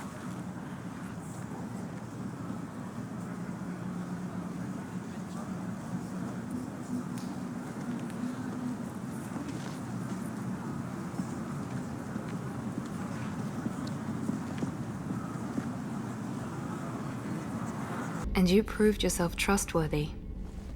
Unlike Niket, I'm glad I got to take him out myself. Are you happy about your sister's relocation? She has what I wanted her to have.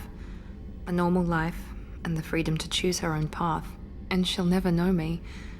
Which is for the best. No chance of me putting her in danger.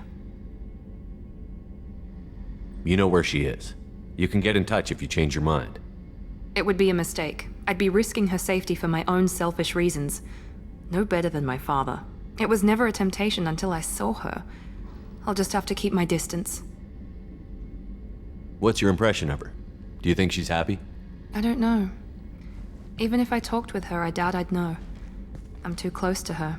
She's genetically identical to me. She is me for all intents and purposes. I can't look at her life and judge it. I just hope hers is better than mine was. Jack's loyalty mission only has one major choice, whether or not to spare Aresh. There are no long-term consequences here, because Aresh never shows up again regardless, but it will affect your post-mission interactions with Jack. Just leave me here. This is where I belong. Fuck that! You're here to erase your past. He's part of that. Shit. Is this right? Will killing him fix my head? You're a killer, Jack. That's what you do. Yeah.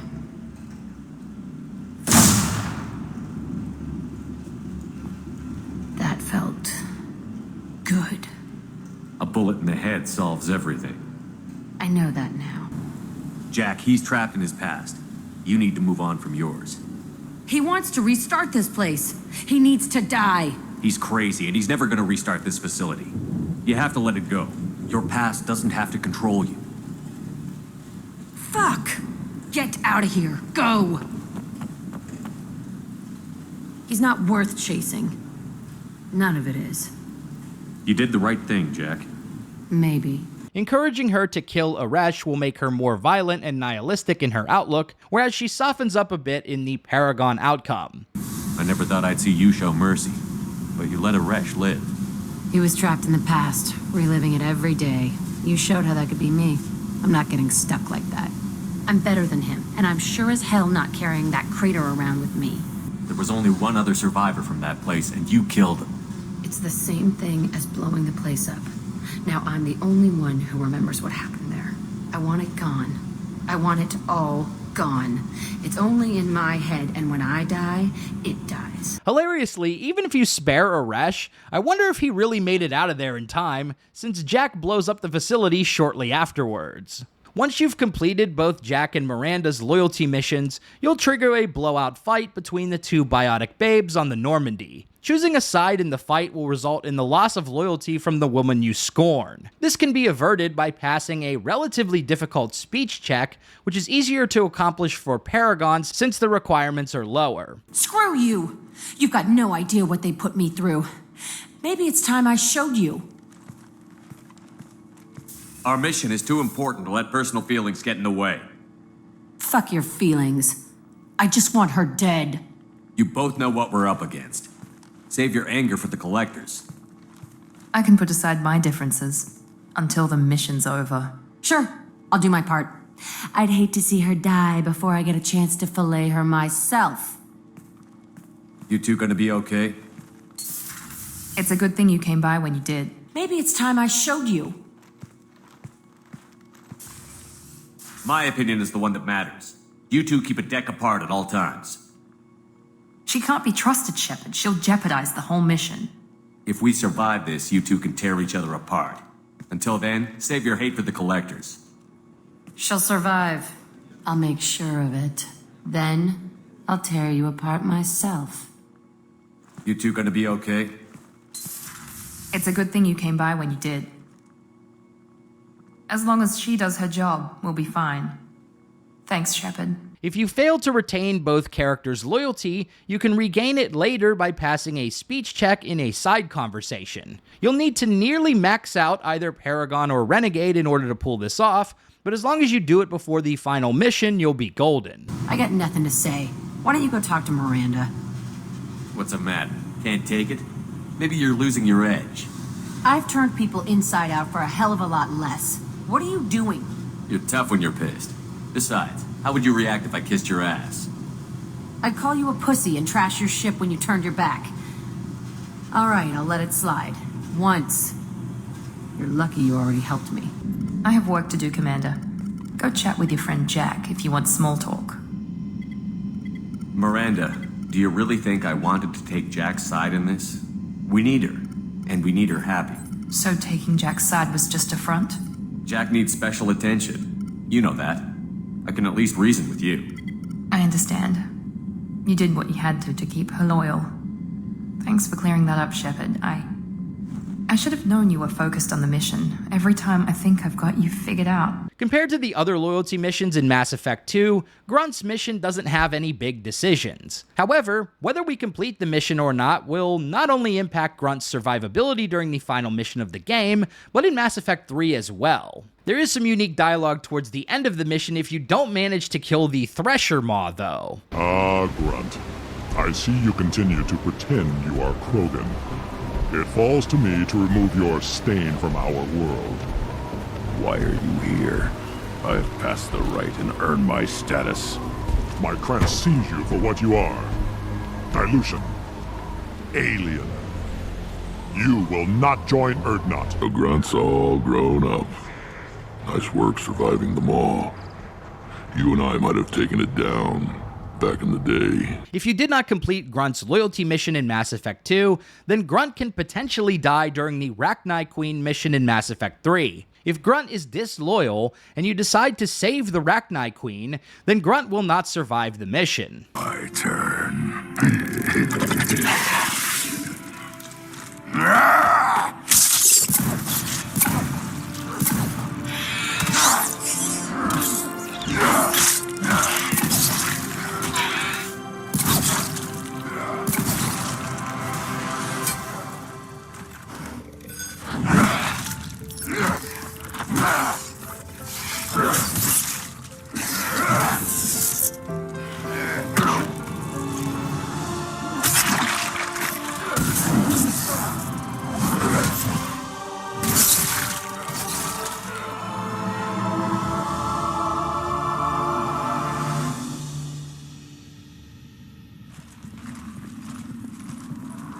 Cortez, we're the last ones out.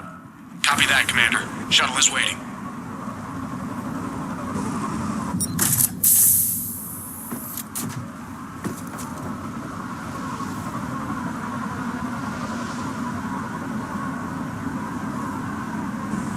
Let's go.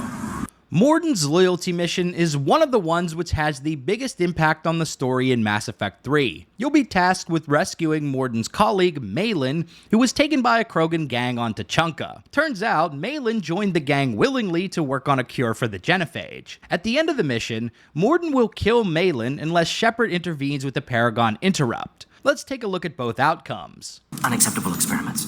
Unacceptable goals. Won't change. No choice. Have to kill you.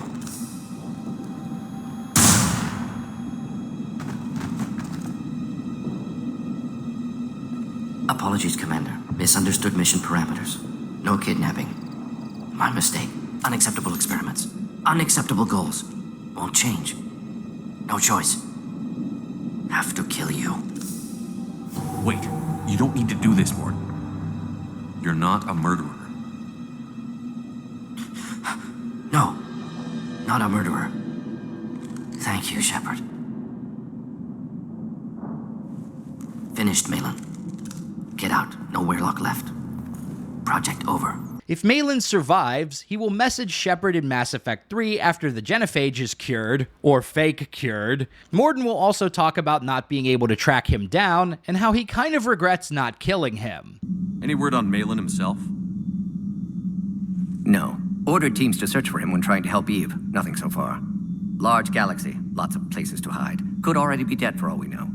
Would kill him now if possible, unless he could help. But if I'm being real, I don't think Mordin looked too hard to find Malin, because the dude just went to Omega and opened a clinic just like Mordin did. I have a hard time believing Mordin couldn't find him. In reality, I think he just didn't want to deal with Malin anymore. But anyhow, at the end of the mission, you'll also have to decide what to do with Malin's data. You can either take the Renegade route and destroy it, or be a Paragon and encourage Mordin to keep the data. No, effects on Krogan, effects on Galaxy. Too many variables.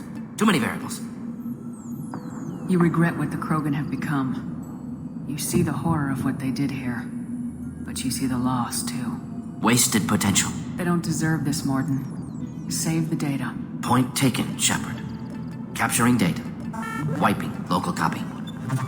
Still years away from cure, but closer than starting from scratch. Done. Ready to go. Ready to be off to Tuchanka. The Krogan aren't ready for the genophage to be cured. You can't risk this data being stolen, and I know you can recreate it. Yes. Only safe course. Wiping drive. If you destroy the data, then Eve will die in Mass Effect 3 before your crew reaches the Shroud facility. But Eve, dead. What happened? Stress sampling, too intense. Too much trauma. Wanted to stop. She refused. Her decision. She did it for her people. Yes, loaded for dispersal in 2 minutes. Procedure traumatic for Eve, but not lethal. Malin's research invaluable. She's okay? Headed to safety now. If Wrex died in Mass Effect 1, and you destroyed Malin's data, then you can actually convince Mordin to sabotage the genophage cure, which is the only way Mordin survives the events of Mass Effect 3. In this case, Mordin will join the Crucible project as a war asset worth 25 points. You'll receive a couple of emails from him and even get a chance to speak with him at the end of the game. If Wrex is still alive in Mass Effect 3, he will repeatedly berate Shepard for destroying Malin's data. Let diplomacy play out, Wrex. You'll get what you want. Just like you're getting what you want, Shepard. What are you talking about? I found out you had access to Malin's data and destroyed it. What does it matter? The commander is helping you now. But why? These females are my people's best and last hope of curing the genophage. Whose side are you on, Shepard? The Krogan weren't ready for a cure. And now that you need us to fight the Reapers, we are. You're using us just like the Salarians, Shepard. Once we land on Surkesh, we can speak to Wrex again outside the STG facility. This conversation usually involves friendly banter with our Krogan friend. However, Wrex is now doubting Shepard's motivations for helping his people. He is much more closed off and standoffish during this conversation as a result. Shepard, I don't like this. I should be the one going in. You might not like me much, Wrex, but you're gonna have to trust me here. I already gave you my trust. Back on Virmire, remember? I could have put you in the ground that day, Shepard, but I didn't. Don't make me regret that. Stop wasting our time with idle threats. Who said it was idle? If it's otherwise. Who tipped you off about the females here? Let's just say it's someone more trustworthy than you.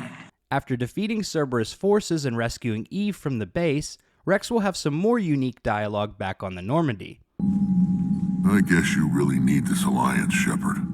You're willing to die for Krogan you already tried to exterminate. We're both getting what we want. We'd better. What will you do after the genophage is cured? Once we deal with the Reapers, most Krogan will want to settle a score with the Turians and Solarians.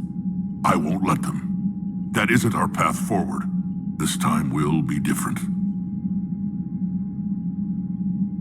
If somebody did that to humanity, I'd want some payback. I guess that's why you wiped Malin's work. You figured I'd feel the same way. Well, I don't. The Council would just invent some new way to put us down. It could be even worse than the genophage. My people aren't going through that again. My favorite Mass Effect 3 moment with Shepard and Wrex happens right before you head to the Shroud facility on Tuchanka. Wrex calls Shepard a great friend of the Krogan, and the two perform a bro handshake. However, if Wrex no longer trusts Shepard, then you will get this scene instead. Let's make sure we all get out of here alive. We're gonna have one hell of a story to tell. Wait! I know you're doing this for your own reasons, Shepard. But try to make sure you don't get your ass killed. I wouldn't know what to say at your funeral.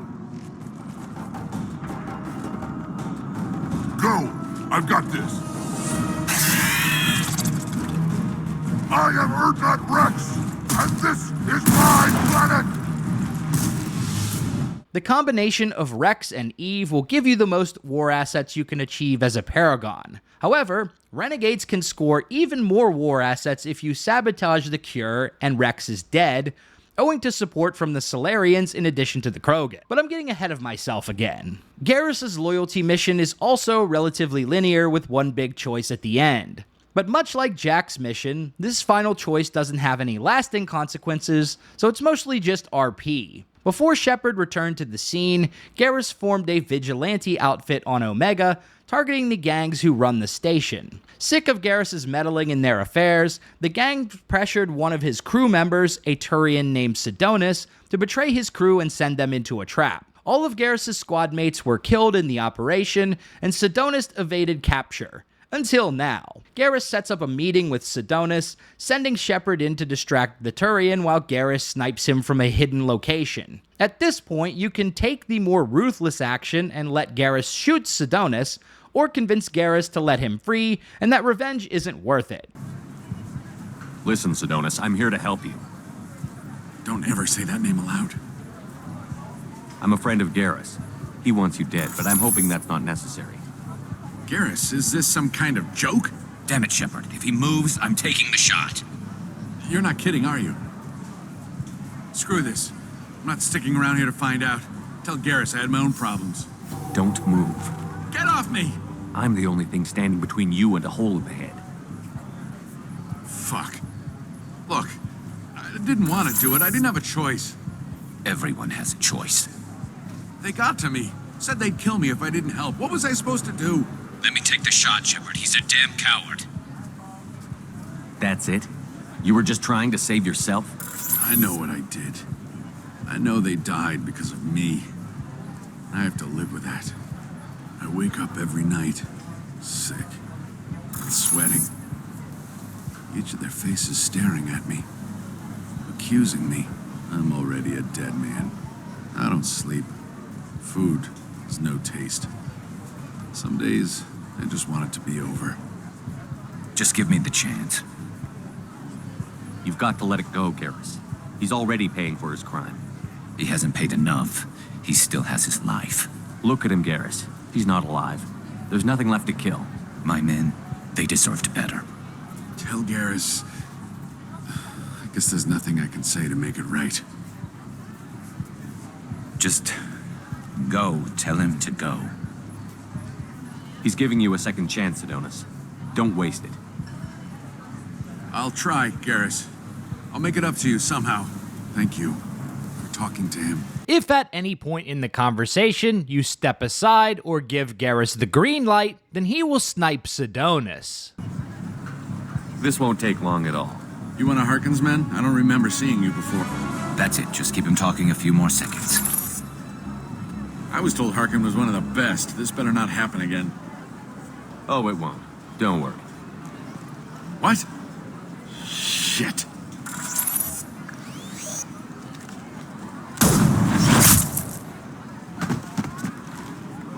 Betrayal repaid, Adonis.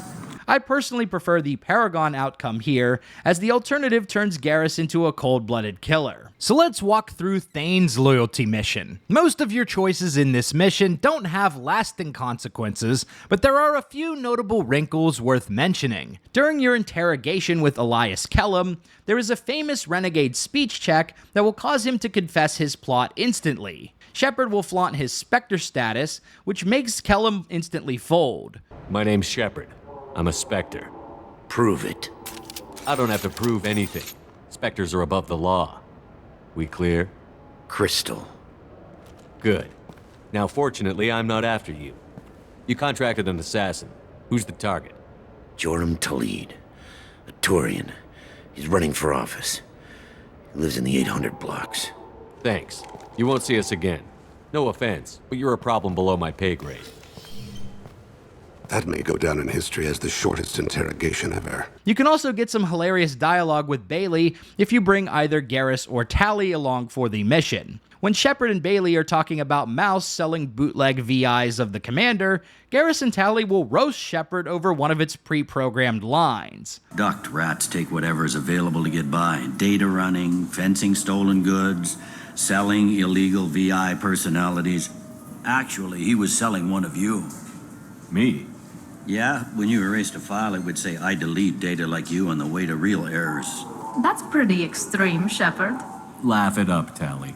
Buggy, though. It crashed every half hour. The error message was about how the galaxy was at stake, and you should fix the problem yourself. That scene always cracks me up, especially how Shepard ends up being off camera for one of his lines. I guess this Shepard was an infiltrator. The line is also a reference to a Mass Effect 1 side mission. If you chose the Renegade options when confronting Lord Darius, Shepard will say, I've killed worse than you on my way to real problems. Actually, given my rank, I'd prefer that you call me Lord Darius. Or how about your lordship, if my name is too difficult for you? Is that a bad joke? I've killed worse than you on my way to real problems. You think you can take me down? I've killed worse than you! You can also fail Thane's Loyalty mission entirely if you don't keep your eyes on the Turian politician while they make their way through the Zakera wards. In this case, Koliot successfully pulls off his first assassination before escaping the area via Skycar, leading to one of my favorite lines from Thane. And so the Wheel of Fire mills another soul. Entropy wins. Entropy always wins. In this scenario, you will not gain Thane's loyalty, making it one of the few loyalty missions you can outright fail in Mass Effect 2. But assuming you don't lose track of the Turian politician, Shepard and Thane will track them to an apartment where Koliat is ready to make the kill. There are 3 ways Shepard can defuse the situation here. They'll have snipers outside. I don't need your help.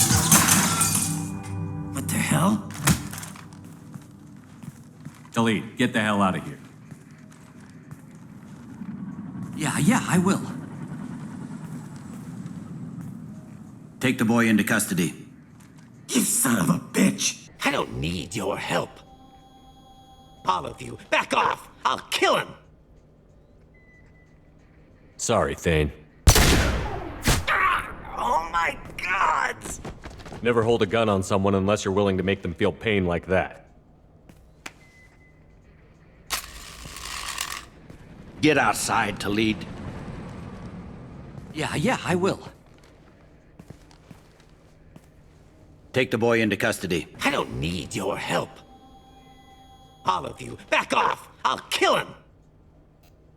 No, you won't. Oh my gods. Hostages only work when your enemy cares if they live. Interesting solution. He was a racist and a criminal. Isn't that enough? To some, I suppose. I read your files. Isn't that what you do? Kill people who do bad things? Take the boy into custody. After Thane and Koliat have their touching father-son reunion, Shepard and Bailey deliberate over what to do with Koliat. You can have Koliat do community service. I watched those guys shaking down businesses and threatening humans. But he can't just get away with it. The kid wants to make a difference. Give him community service. Community service for attempted murder? What jury would agree to that? None that I've seen. This would need to stay out of the judiciary. Strictly within CSEC. Interesting. I'll think about it. Thank you, Captain. You can convince Bailey to hire Koliat. That kid goes through the system. We both know he's there for the rest of his life. Those guys were a waste of skin. Scales. Whatever. If you've got another suggestion, I'm listening. Give him a job. He can work off his debt to society, and you can keep an eye on him. It sounds like more work for me, and I can't just deputize him into CSEC. You have to go through channels. I didn't say have him work for CSEC. I said have him work for you. Or you can let Koliat go to prison. What kind of punishment is he facing? I think my testimony will get it down to a couple years of incarceration. You'd stand up for him? Why? The people he shot deserved it. Between you and me and the bulkhead, the ward will be better for it. Whatever you choose here, Thane's business is concluded, and his loyalty is secured. Samara's loyalty mission is one of the wildest ones in Mass Effect 2 because it is one of the rare ones where we can actually betray a squad mate and get them killed. Samara is hunting after her daughter Morinth, a dangerous fugitive with a rare genetic disorder that causes her to kill anyone she mates with. Morinth has been darting all over the galaxy for decades, evading capture and leaving a pile of bodies in her wake. But Samara hatches a plan to lure her into a trap using Commander Shepard as bait. There are a few different outcomes to this mission. The one most players get is to kill Morinth in her apartment after successfully activating their trap card. End of the line, Morinth. And they call me a monster.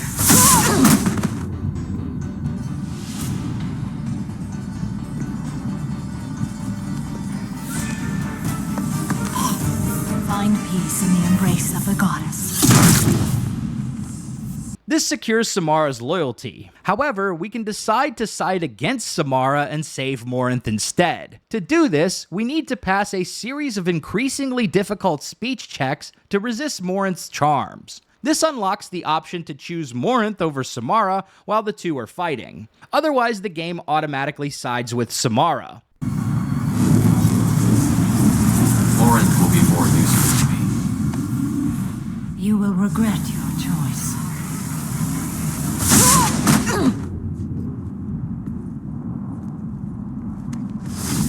Goodbye, mother.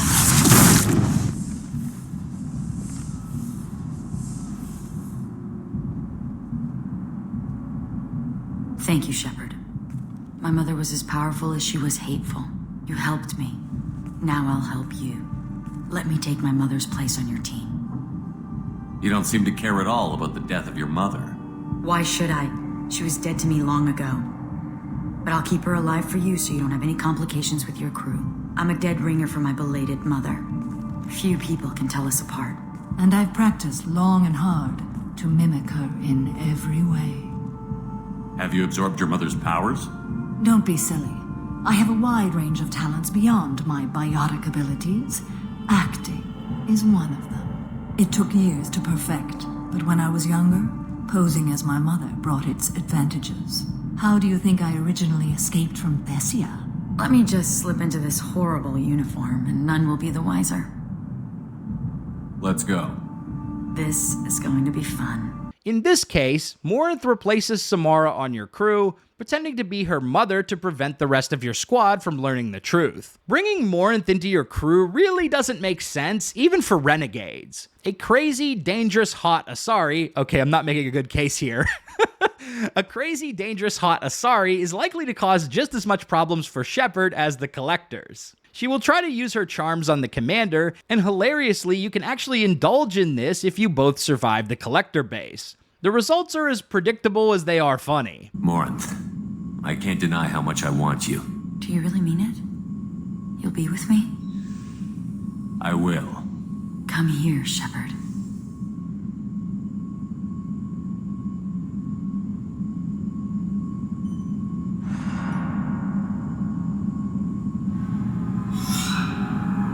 Embrace eternity.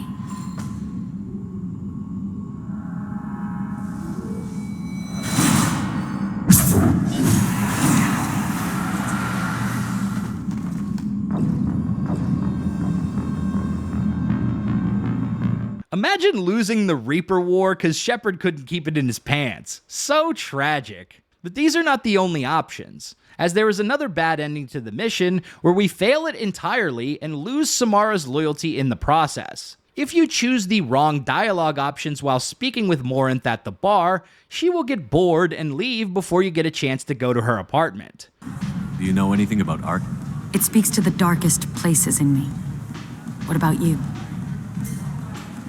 Art just doesn't interest me. Well, it's not for everyone. You know what? I'm gonna get us some drinks. The least I can do to pay you back for all the wonderful conversation.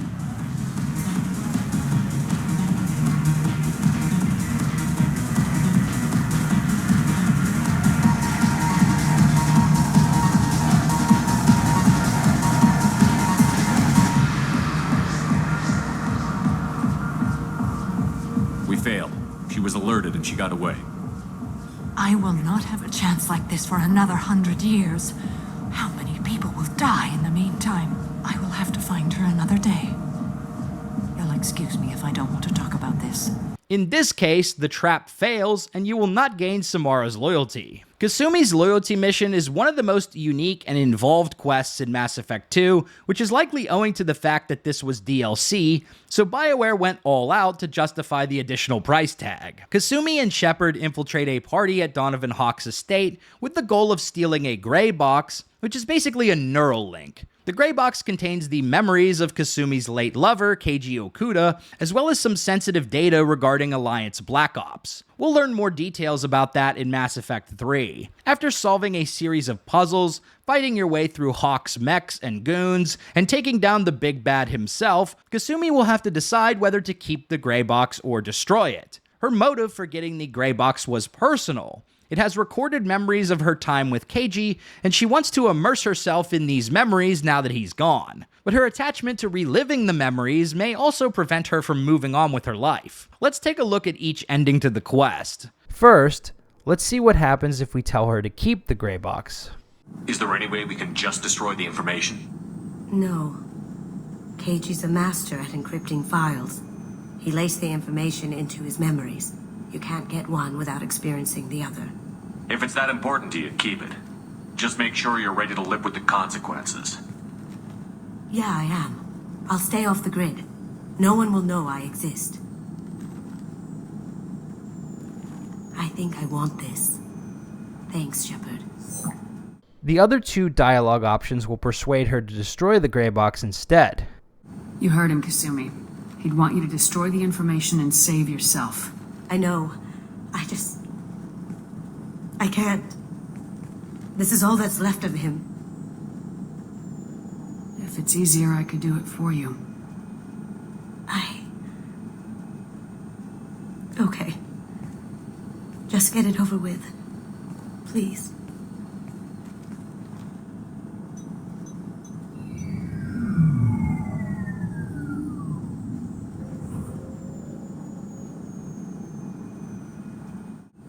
Hawk knew you had the cipher. I'm sure others do too.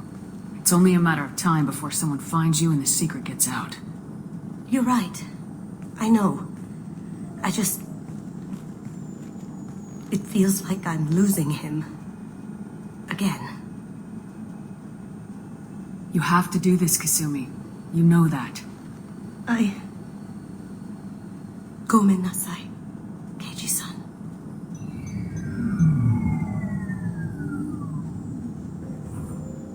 Either way, Kasumi's loyalty is secured, and will have the option to get the good ending to her side quest in Mass Effect 3. Kasumi will uncover the classified data contained in the gray box whether she keeps it or not. Zaeed's loyalty mission is all about cold hard revenge, and I'm here for it. Shepard and Zaeed make a trip to a Blue Suns controlled factory under the auspices of helping the workers. But Zaeed is really there to kill his former colleague Vito Santiago, current leader of the Blue Suns who betrayed him 20 years earlier. There are 4 different endings to this quest depending on your choices. After lighting the factory on fire, Shepard has to decide whether to save the trapped workers or pursue Vito before he escapes. If you decide to save the workers, you will lose Zaeed's loyalty in the process.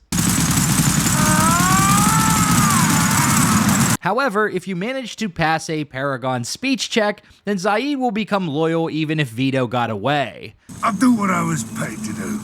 Nothing more, nothing less. Now stop screwing around. Let's go. You put your own goals ahead of the mission. That's not the way this works. I've survived this long watching my own back. No time to worry about anyone else. You're part of a team now, Zaeed. There's no way we can do this unless we're all working together. You have a point. I'm not done with Vito. But I can put that behind me long enough to get your mission done. Taking the Renegade option and leaving the workers for dead will allow Zaeed to catch Vito, leading to one of the most badass scenes in Mass Effect 2. Zaeed, please. You know it was nothing personal, just business, I swear. It was 20 years ago. Look at you. I did you a favor. Zaeed, please! I'm gonna die here, man! Do something! Try, you son of a bitch.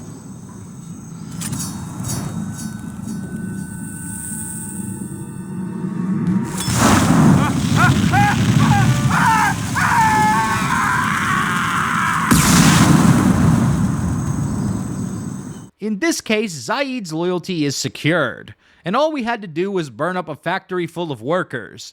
The things we do to fight the Collectors. However, there is also a secret evil ending to the mission where you can leave Zaeed for dead. In order to achieve this, you need to finish the final quest before doing Zaeed's loyalty mission. Zaeed and at least 2 other squadmates must survive the Collector base. Then you have to save the factory workers and let Vito escape. If all these conditions are met, you'll unlock a hidden option to leave Zaeed for dead at the end of the mission. Now stop screwing around. Let's go. You're too crazy, Zaeed. You have no place among my crew. You can't be serious. You need me.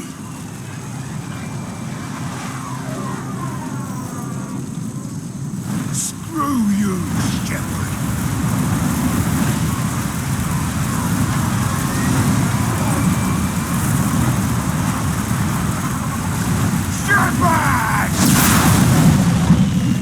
If Zaeed survives the final mission of Mass Effect 2 and you don't pick this option, he will return again in Mass Effect 3 for a brief side mission in the Citadel DLC.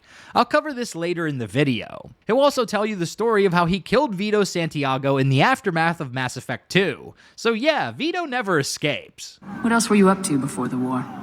I had Vito to hunt down after he got away from his son Zoya. Cost me nearly everything I'd made to track him down, but I did it. Found him on a sun's base inside a colony. Hired some men, stormed the place. Blew up the shuttle port first this time. During the Reaper IFF mission, Shepard and crew will encounter a friendly Geth unit who recognizes the commander and calls them by name. At the end of the mission, the Geth is incapacitated by a group of husks. Shepard and crew recover the Geth and bring it on board the Normandy. You'll discuss a plan of action with Miranda and Jacob afterwards. Miranda encourages Shepard to sell the Geth to Cerberus for a 50,000 credit bounty. Jacob offers to space it, which isn't actually an option, while Shepard seems interested in activating and speaking with the Geth, since it clearly knew him in some way. Most players will choose to activate the Geth, which recruits him as a new squadmate named Legion.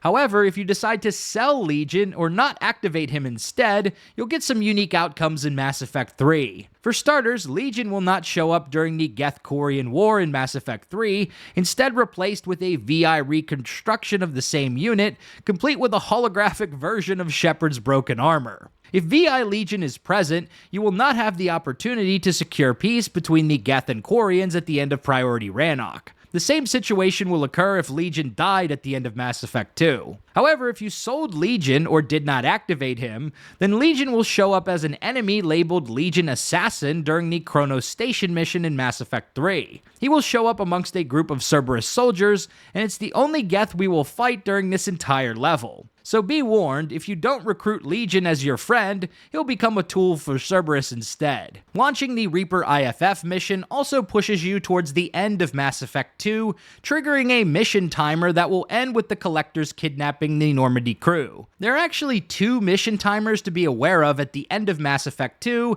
and judging by the comments I've read on my videos, players often confuse or conflate these timers. The first mission timer is after you complete the Reaper IFF mission. Completing missions after retrieving the Reaper IFF will eventually trigger the Collector attack on the Normandy, where you play as Joker while the Collectors kidnap your whole crew. The number of missions you can complete before the kidnapping will depend on how many loyalty quests or other main quests you've completed in advance. But if you've done everything prior to obtaining the IFF, you'll have just enough time to do Legion and Tali's loyalty missions. Once the crew is kidnapped, you'll need to launch the final mission ASAP in order to save them all. This is the second mission timer. If you complete any major missions after the Collectors kidnap your crew, then at least some of your crew will die, depending on how many missions are completed. If you complete one mission, then half of your crew will perish, including Kelly Chambers and Gabby Daniels. This will lead to a more depressed and reserved Ken Donnelly in Mass Effect 3,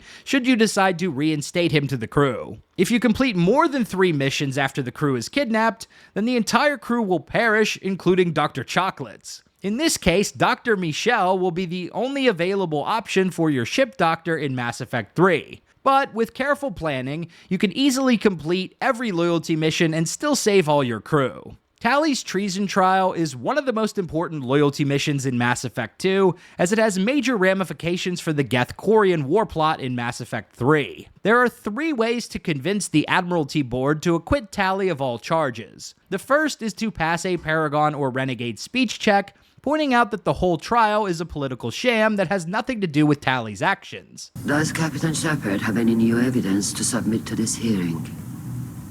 Tali helped me defeat Saren and the Geth at the Citadel. That should be all the evidence you need. I fail to see what relevance... You're not really interested in Tali, are you? This trial isn't about her.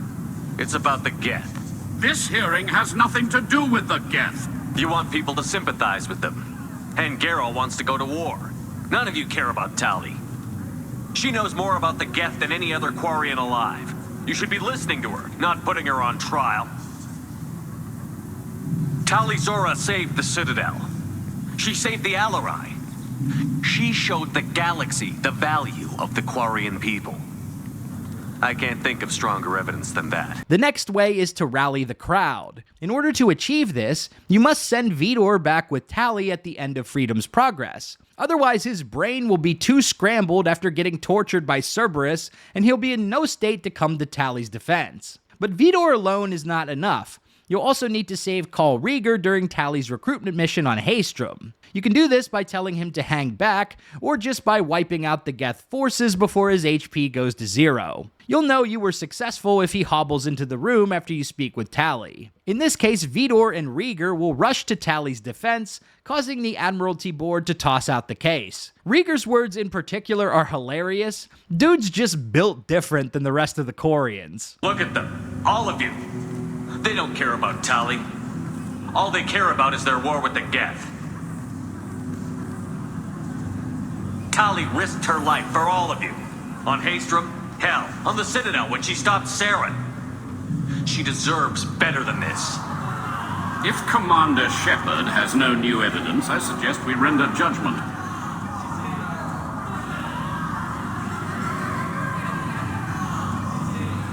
Wait! Shepard is right! Tali saved me. She doesn't deserve to be exiled. Damn straight. Tali's done more for this fleet than you assholes ever will. You're pissing on everything I fought for, everything Tali fought for. So if you exile her, you might as well do the same to me. Me too. Tali Zora, in light of your history of service, we do not find sufficient evidence to convict. You are cleared of all charges. The final way to get Tali acquitted leads to a bad ending. If you go against Tali's wishes and submit evidence of her father's crimes, the Admiralty Board will drop the charges, but you'll lose Tali's loyalty in the process. Tali Zora is innocent. Rail's team deliberately repaired and reactivated the Geth as part of weapons research. Listen. Shepard, please. Tali, is this true? I don't know. My father had to have a reason. Leave Tali out of this. Assemble a new Geth with what we have. Bypass security protocols if need be. This evidence points clearly to Tali Zora's innocence in this matter. Thank you, Admirals.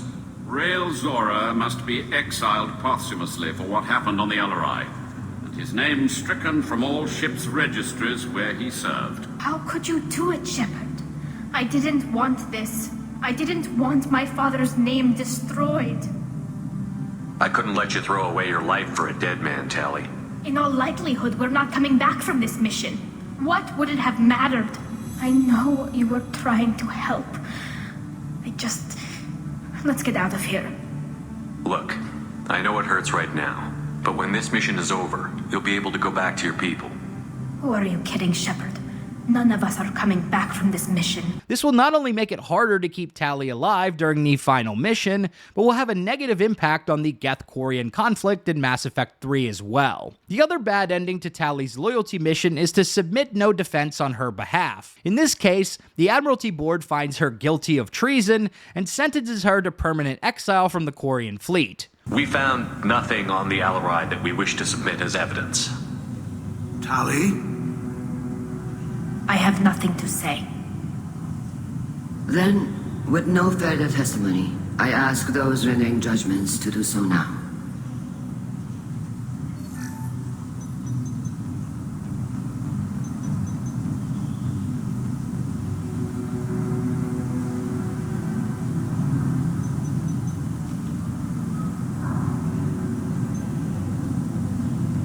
Tali Zora, you are hereby found guilty of treason against the Quarian people and sentenced to exile. Shepard was Normandy. The fleet appreciates the passion and honor with which you represented one of our people. With all due respect, Admiral, I didn't represent one of your people. I represented one of mine. So you did, Shepard. Tali Zora was Normandy. You have 6 hours to leave. Would you like to request any personal possessions from the fleet? No, thank you, Admiral. Everything I need is here. This hearing is concluded. Go in peace, Tali Zora was Normandy. Kila Salai. Well, that's that. I'm ready to go whenever you are. I did what you wanted, Tali, but I still don't agree with it. It's not what I had hoped for either. But the good of the people comes first. My father taught me that. Thank you for honoring my decision.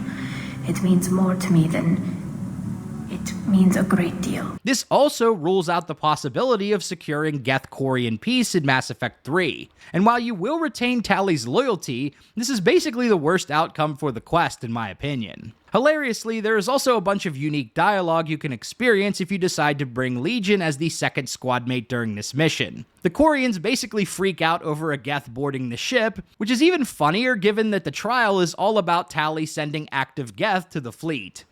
I don't think it's a good idea to bring a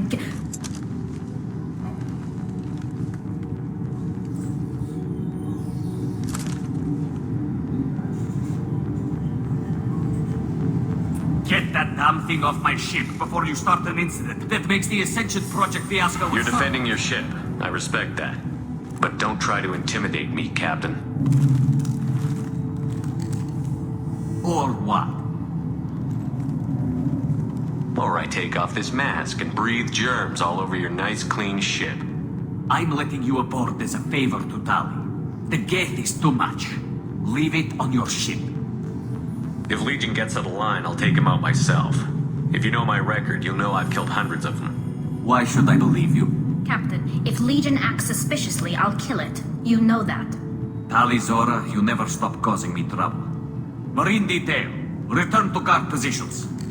You get one chance. But given the charges against you, Tali, you're doing yourself no favors. What do you mean? They're charging you with bringing active Geth into the fleet as part of a secret project.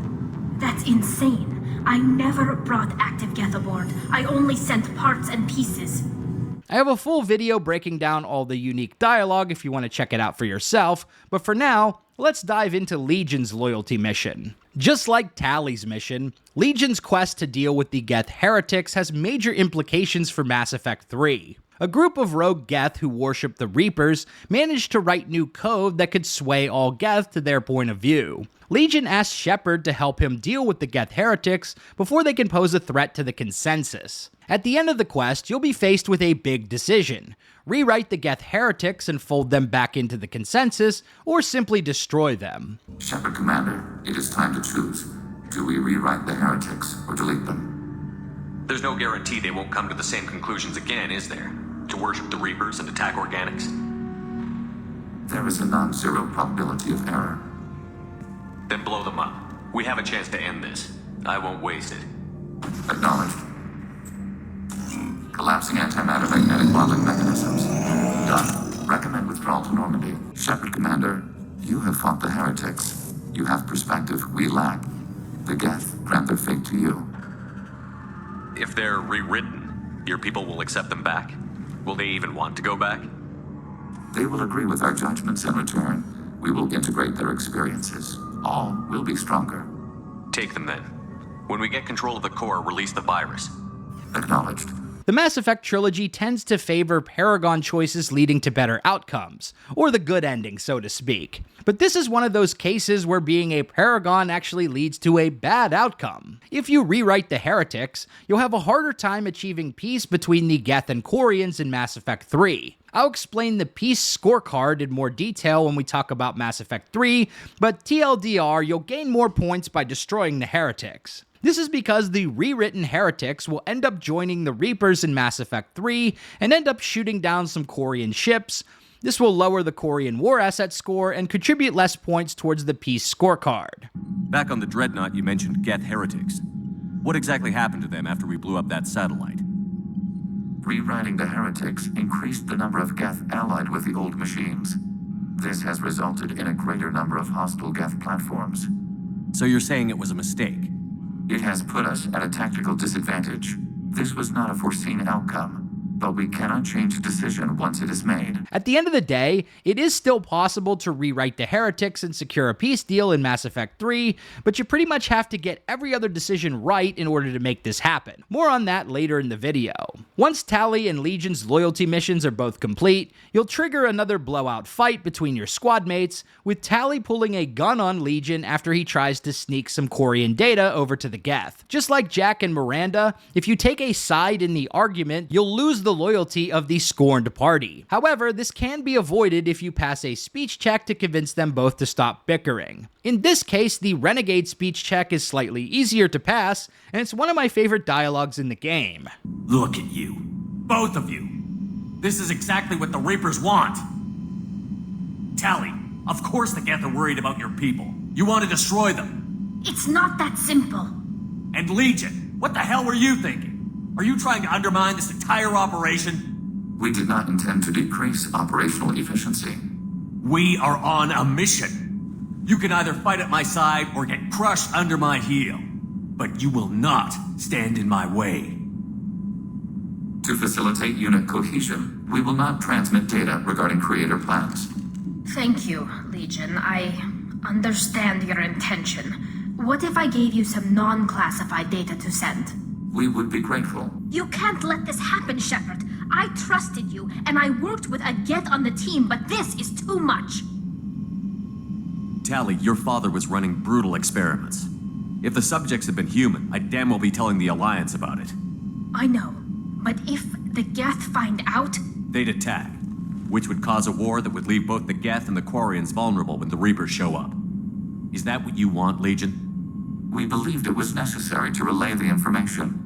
Sooner or later, you're both gonna have to stop fighting this war, or we'll all end up paying for it. To facilitate unit cohesion, we will not transmit data regarding creator plans. Thank you, Legion. I understand your intention. What if I gave you some non-classified data to send? We would be grateful. If you are forced to take a side, you can still regain the other crew members' loyalty later with a speech check. However, given that these missions take place near the end of the main story, you won't have much time to grind your morality score before going through the Omega-4 relay. So proceed with caution. Would you like to talk about what happened with Tali? Unnecessary. Creator Tali Zora was afraid of us. Shepard Commander is afraid of us. We understand. Organics do not choose to fear us. It is a function of your hardware. I told Tali what she wanted to hear. With the death of her father, she's too close to this to be logical. That is dishonest. Logic isn't always part of our programming, but it is part of yours. I need you to understand why I said what I did. You deal with us in a manner consistent with our programming, just as you do with Creator Tali Zora. We understand. At this point, you should be ready for the final mission, with all dossier and loyalty missions completed. Securing loyalty, completing ship upgrades, and selecting the appropriate crew for the given job will determine who lives and dies on your trip to the Collector base. For starters, you need to complete 3 specific ship upgrades prior to launching the mission: heavy ship armor, Thanix cannon, and multi-core shielding. Without heavy ship armor, Jack will always die when a Collector laser beam carves a hole in the Normandy. Jack! EKG has flatlined. She is dead. She can't be dead! Get to medical! There's nothing we can do, Shepard, not when those things are still after us. I'm sorry. I always wondered how the cabin didn't depressurize there, but hey, sci-fi logic. If you didn't upgrade multi-core shielding, then the drive core will overload and incinerate one of your crew members. The most likely candidates are Kasumi, Tali, and Legion.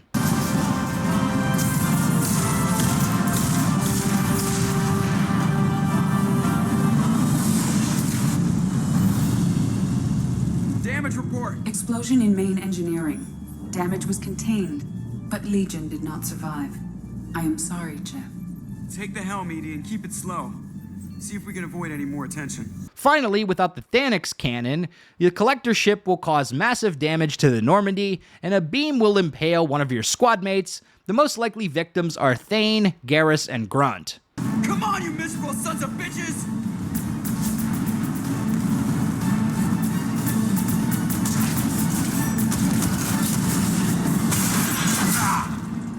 They got Thane.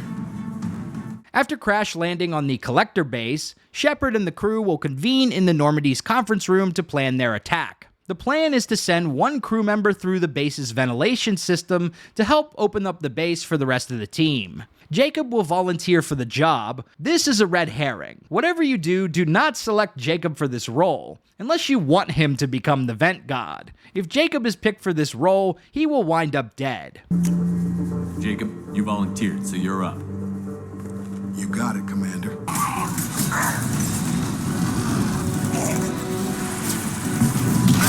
Jacob!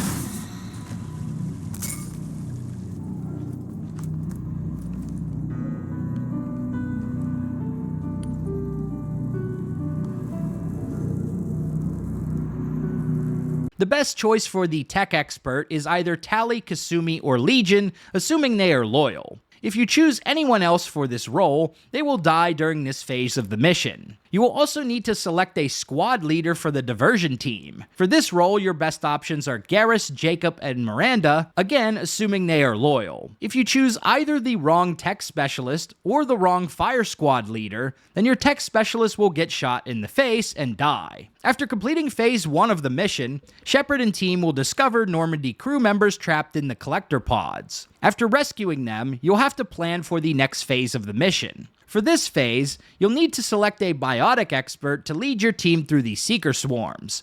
The only viable choices are Jack or Samara/Morinth, provided they are loyal. Miranda will fail this job, so don't listen to her. If you select the wrong biotic expert for this role, then the bubble will fail, and one of your current squad mates will get swept away. Everyone, through the doors, now! Hurry, Shepard! No, fall back!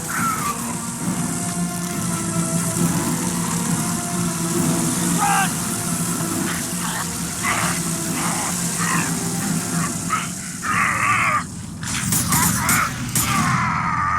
Bye, Grunt! There's something so goofy about watching a giant Krogan get lifted up by a swarm of bees. It defies the laws of physics. But anyways, you'll also need to select another fire squad leader, and the same options work here: Garrus, Jacob, or Miranda. Interestingly, Miranda can pull off this job in phase 2, even if she's not loyal. If you select the wrong squad mate for this role, then they will get killed while creating a diversion for Shepard's squad.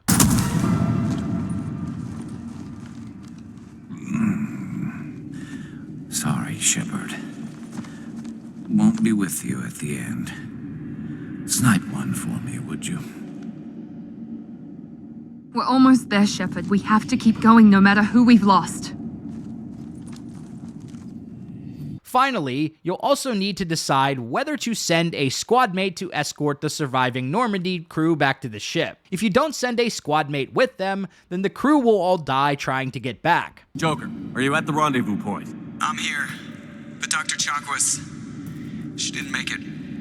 Let's make sure that sacrifice was worth it. If you select a disloyal squad mate, then they will die, but the crew will survive. Joker, are you at the rendezvous point? I'm here, Commander. Chakwas and the rest of the crew just showed up. Unfortunately, Samara did not make it. She delayed the enemy so the rest could escape. And if you select a loyal squad mate for the role, everyone survives. Joker, are you at the rendezvous point? I'm here, Commander. Chakwas and the rest of the crew just showed up. Tali's group just arrived, Shepard.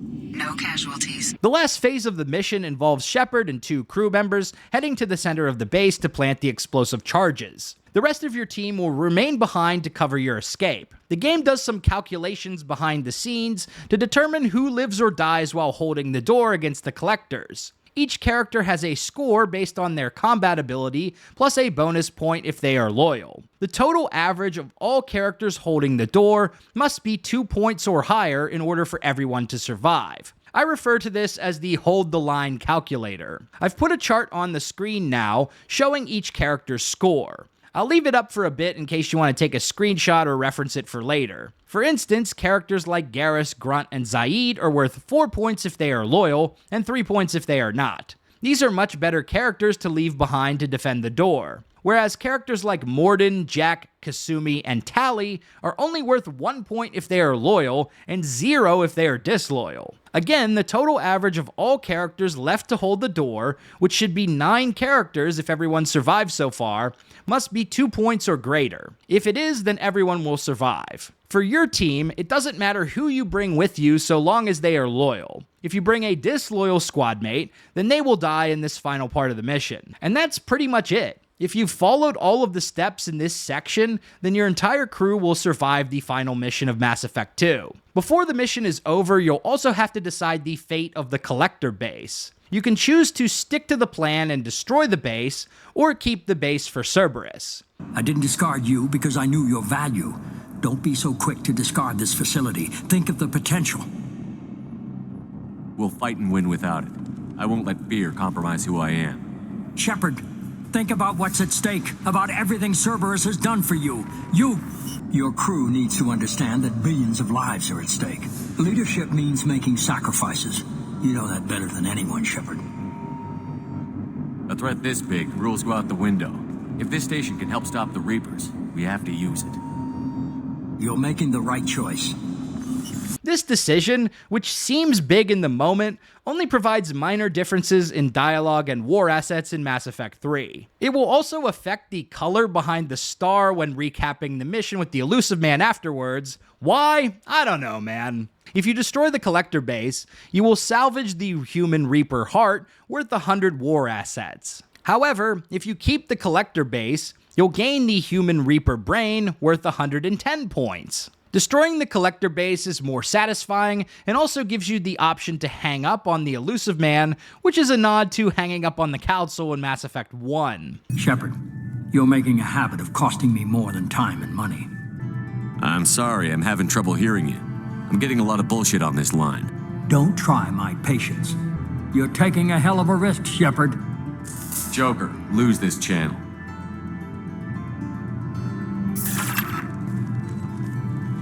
There is also a secret bad ending to Mass Effect 2.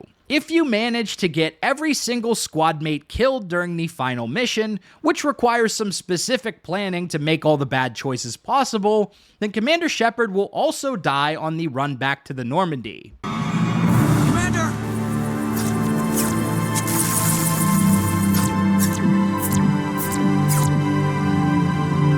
Joker! Tell them! You tell them! You're not doing this to me again. Got to warn them. More are coming. Joker. Go. Commander! Shepard!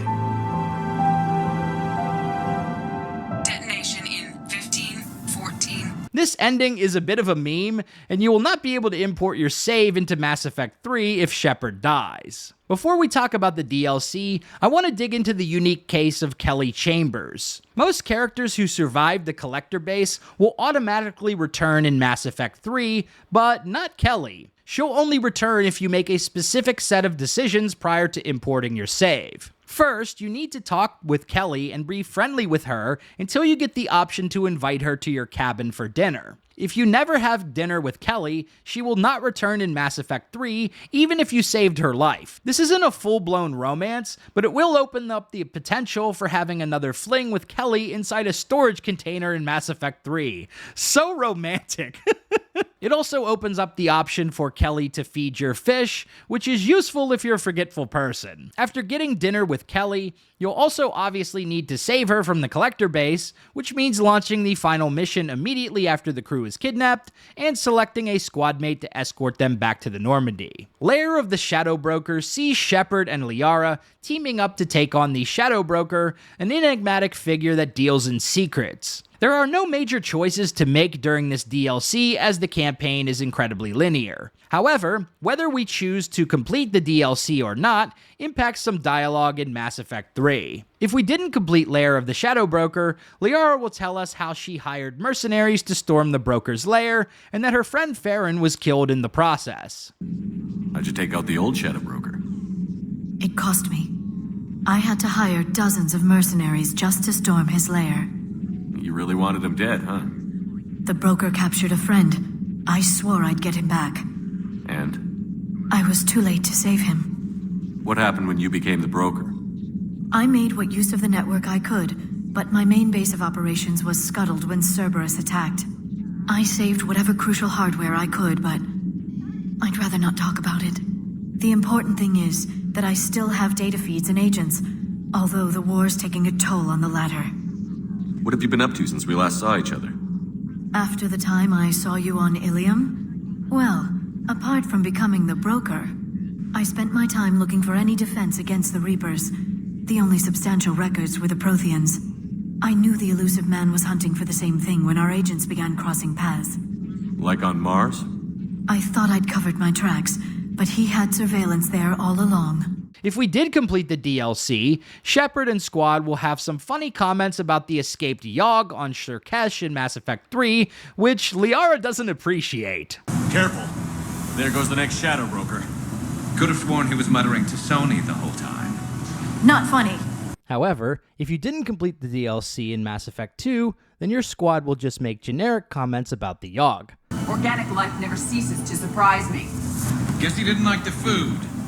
Works for me. The Overlord DLC provides us with more significant choices that decide the fate of David Archer, an autistic savant abused by his own brother in Cerberus's twisted plot to develop a human-Geth interface. At the end of the expansion, we have to decide whether to leave David in the hands of Cerberus or send him to Grissom Academy. I've seen enough of your cruelty to know he'll never be free from it here. I'm taking him away. No, leave him! He's too valuable!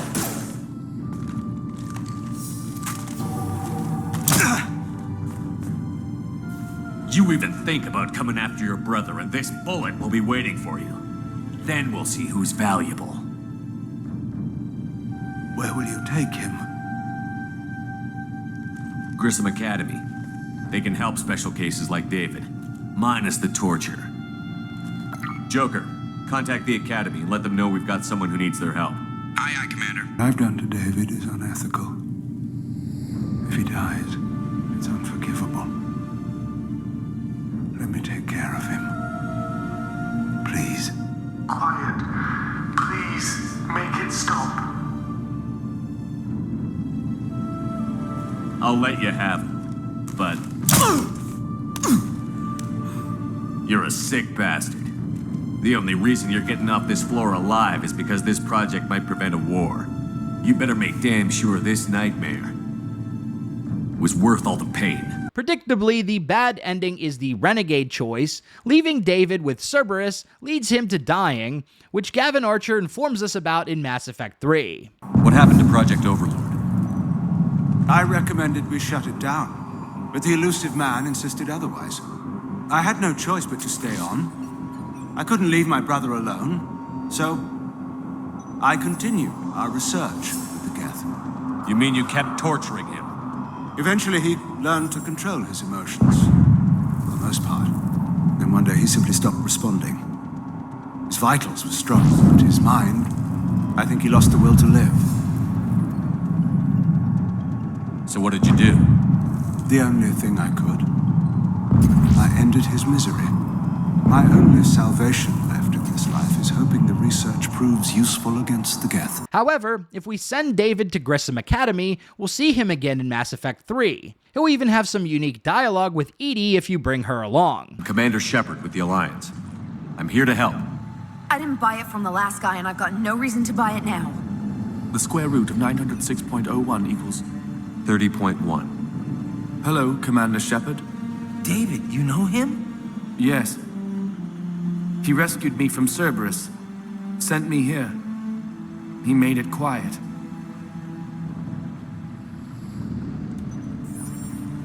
You did a great job keeping yourself safe. The biotic students are up there. Stay close. They'll get you out of here. Okay. Thanks. He looks much healthier. I remember you. The Normandy computer. Sorry. No apology is necessary. Has Grissom Academy been all right? Yes. I've been counting. Anything in particular? The number of days you lengthened my life. The security office. I hacked the lock. Guns. Lots of guns. Goodbye. And he'll open up a storage room with a Matic rifle and some mods. The final DLC of Mass Effect 2, Arrival, is also relatively linear, but we will get some more unique dialogue in Mass Effect 3 if we complete the DLC. The one big choice we get to make is whether or not to warn the Batarian colonies about the relay explosion, but it ends up being a false choice because Amanda Kenson will block the transmission in any case. Canonically, Shepard's destruction of the Alpha Relay is the reason he got put on house arrest and had his ship taken away, which is where we find ourselves at the beginning of Mass Effect 3. However, if you didn't complete the Arrival DLC, then an Alliance strike team sent by Hackett destroyed the relay instead. Shows Shepard was under house arrest for his involvement with Cerberus, not the relay detonation. There are some random comments about the Arrival DLC here and there in Mass Effect 3, which we'll go over at the relevant points in the video. But one last point from the Arrival DLC is there is actually a hidden ending. You may have noticed the mission timer displayed during the last portion of the quest. This timer is very real, and if you fail to complete the mission in time, you'll get a secret cutscene where the Reapers reach the Bahak system just as planned.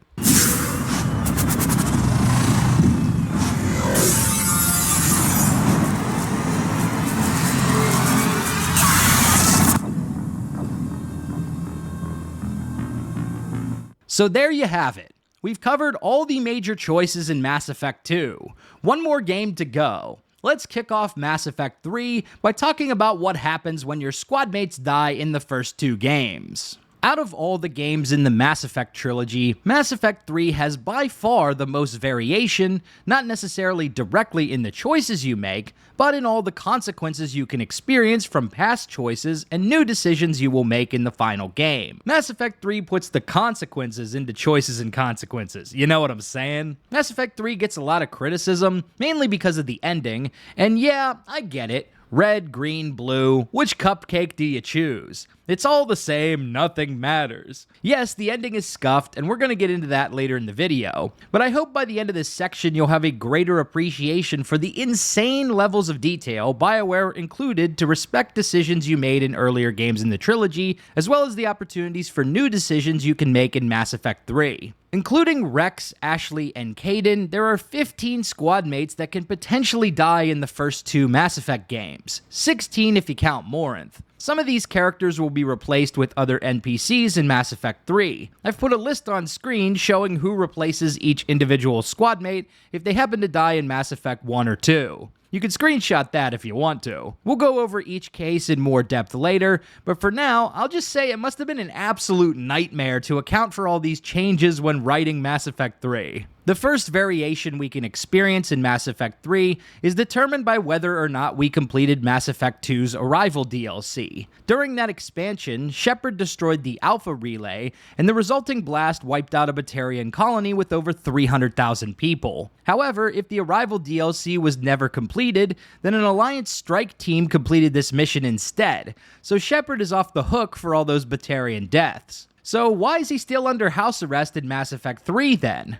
Well, in this case, Shepard was put under observation for his involvement with Cerberus. Anderson's dialogue when talking to Shepard in the beginning of 3 varies depending on whether you finish the Arrival DLC. You know more about this enemy than anyone. That why they grounded me? Took away my ship? You know that's not true. When you blew up the Batarian relay, hundreds of thousands of Batarians died. It was that or let the Reapers walk through our back door. I know that, Shepard.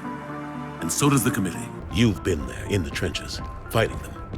You know what they're capable of. That why they grounded me? Took away my ship? You know that's not true. The shit you've done, any other soldier would have been tried, court-martialed, and discharged. It's your knowledge of the Reapers that kept that from happening. Before meeting with the Defense Committee, Shepard bumps into the Virmire survivor, either Ashley or Kaidan, depending on who you saved on Virmire in Mass Effect 1. Mars is a fairly linear mission, so there are only minor differences depending on previous choices. Liara will have slightly different dialogue if you completed the Lair of the Shadow Broker DLC, but otherwise your meeting with her is the same. When you destroyed the Alpha Relay, you bought us some time, but then you were under investigation. I knew I had to do something. Hackett knew it too. He contacted me, asking if I would use my resources as a shadow broker to find a way to stop the Reapers. When I got the data on the Alpha Relay incident, I knew I had to do something. Hackett knew it too. He contacted me, asked me if I could help him find a way to stop the Reapers. Your conversation with the Elusive Man will also be different depending on whether or not you destroyed the Collector base at the end of Mass Effect 2. Imagine how strong humanity would be if we controlled them. Earth is under siege, and you're hatching a scheme to control the Reapers? Anyone can destroy, but great civilizations do more. You know that. It's why you kept the Collector base intact. I let you study the base so we could find a way to destroy the Reapers. You've always been short-sighted, hasty. Your destruction of the Collector base proves that. That base was an abomination. Hundreds of thousands of humans were murdered there. We start to run into more significant differences when we make it to the Citadel for the first time. The Virmire survivor is laid up in the hospital, giving us a chance to chat with Dr. Michel and Dr. Chakwas. Michel will be the only one here if Chakwas died in Mass Effect 2, but if they are both alive, you'll have the option to choose which one of them joins the Normandy as your ship doctor. I have a full video breaking down all the unique dialogue you can get with this choice if you want to dive deeper on the Michel versus Chakwas discussion. We'll also meet up with the Council once again, and the members will be different depending on whether we save the Destiny Ascension at the end of Mass Effect 1. This choice also impacts our war asset score, as well as our confrontation with the Virmire survivor during the Cerberus coup, but I'm getting ahead of myself. There's also a major side quest we can pick up at this point involving Jondum Bao and Kasumi. Bao asks us to investigate rumors of an indoctrinated Hanar diplomat. He will mention that he received a tip, either from Kasumi Goto or purchased from Donovan Hawk. This intel came from Keiji's Grey Box, and after some terminal research, Bao and Shepard are able to pinpoint the indoctrinated Hanar. There are 4 potential endings to this quest. If Kasumi is still alive, you'll be able to thwart the attack on the Hanar homeworld and save Jondum Bao in the process. You're insane, and we can't allow you to endanger your planet. We're taking you into custody. Your belief in your victory is mistaken. Our planetary defense network is largely automated. It can be disabled with a single virus, which I have just uploaded. Damn it. Wait. A virus would be detected unless sent on low-priority channels, which have a time lag. I may be able to block the upload. You may be delayed. Help him! I'll handle this!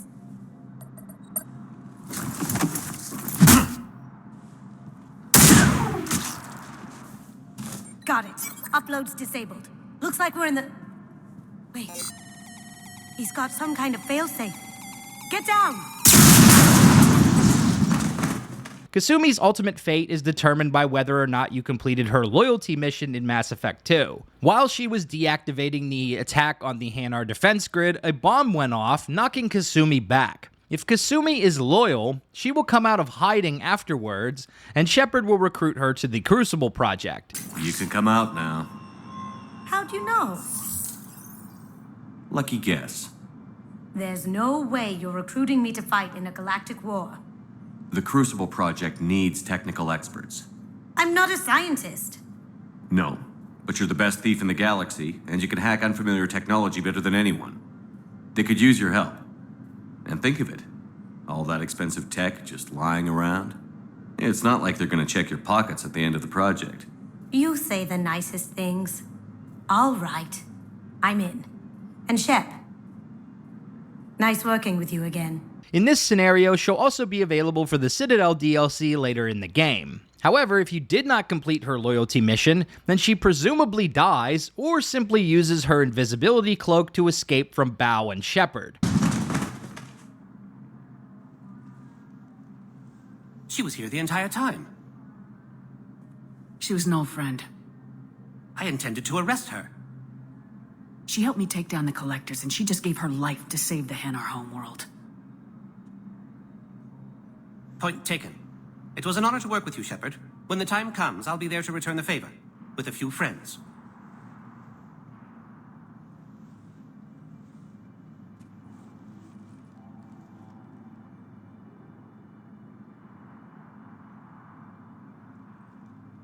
This one is open to interpretation. But the other endings are much worse. If Kasumi died or wasn't recruited in Mass Effect 2, then you'll have to choose between saving Jondum Bao or saving the Hanar homeworld. A virus would be detected unless sent on low-priority channels, which have a time lag. I may be able to block the upload.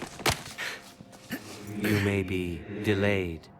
Forget about me! Stop the upload!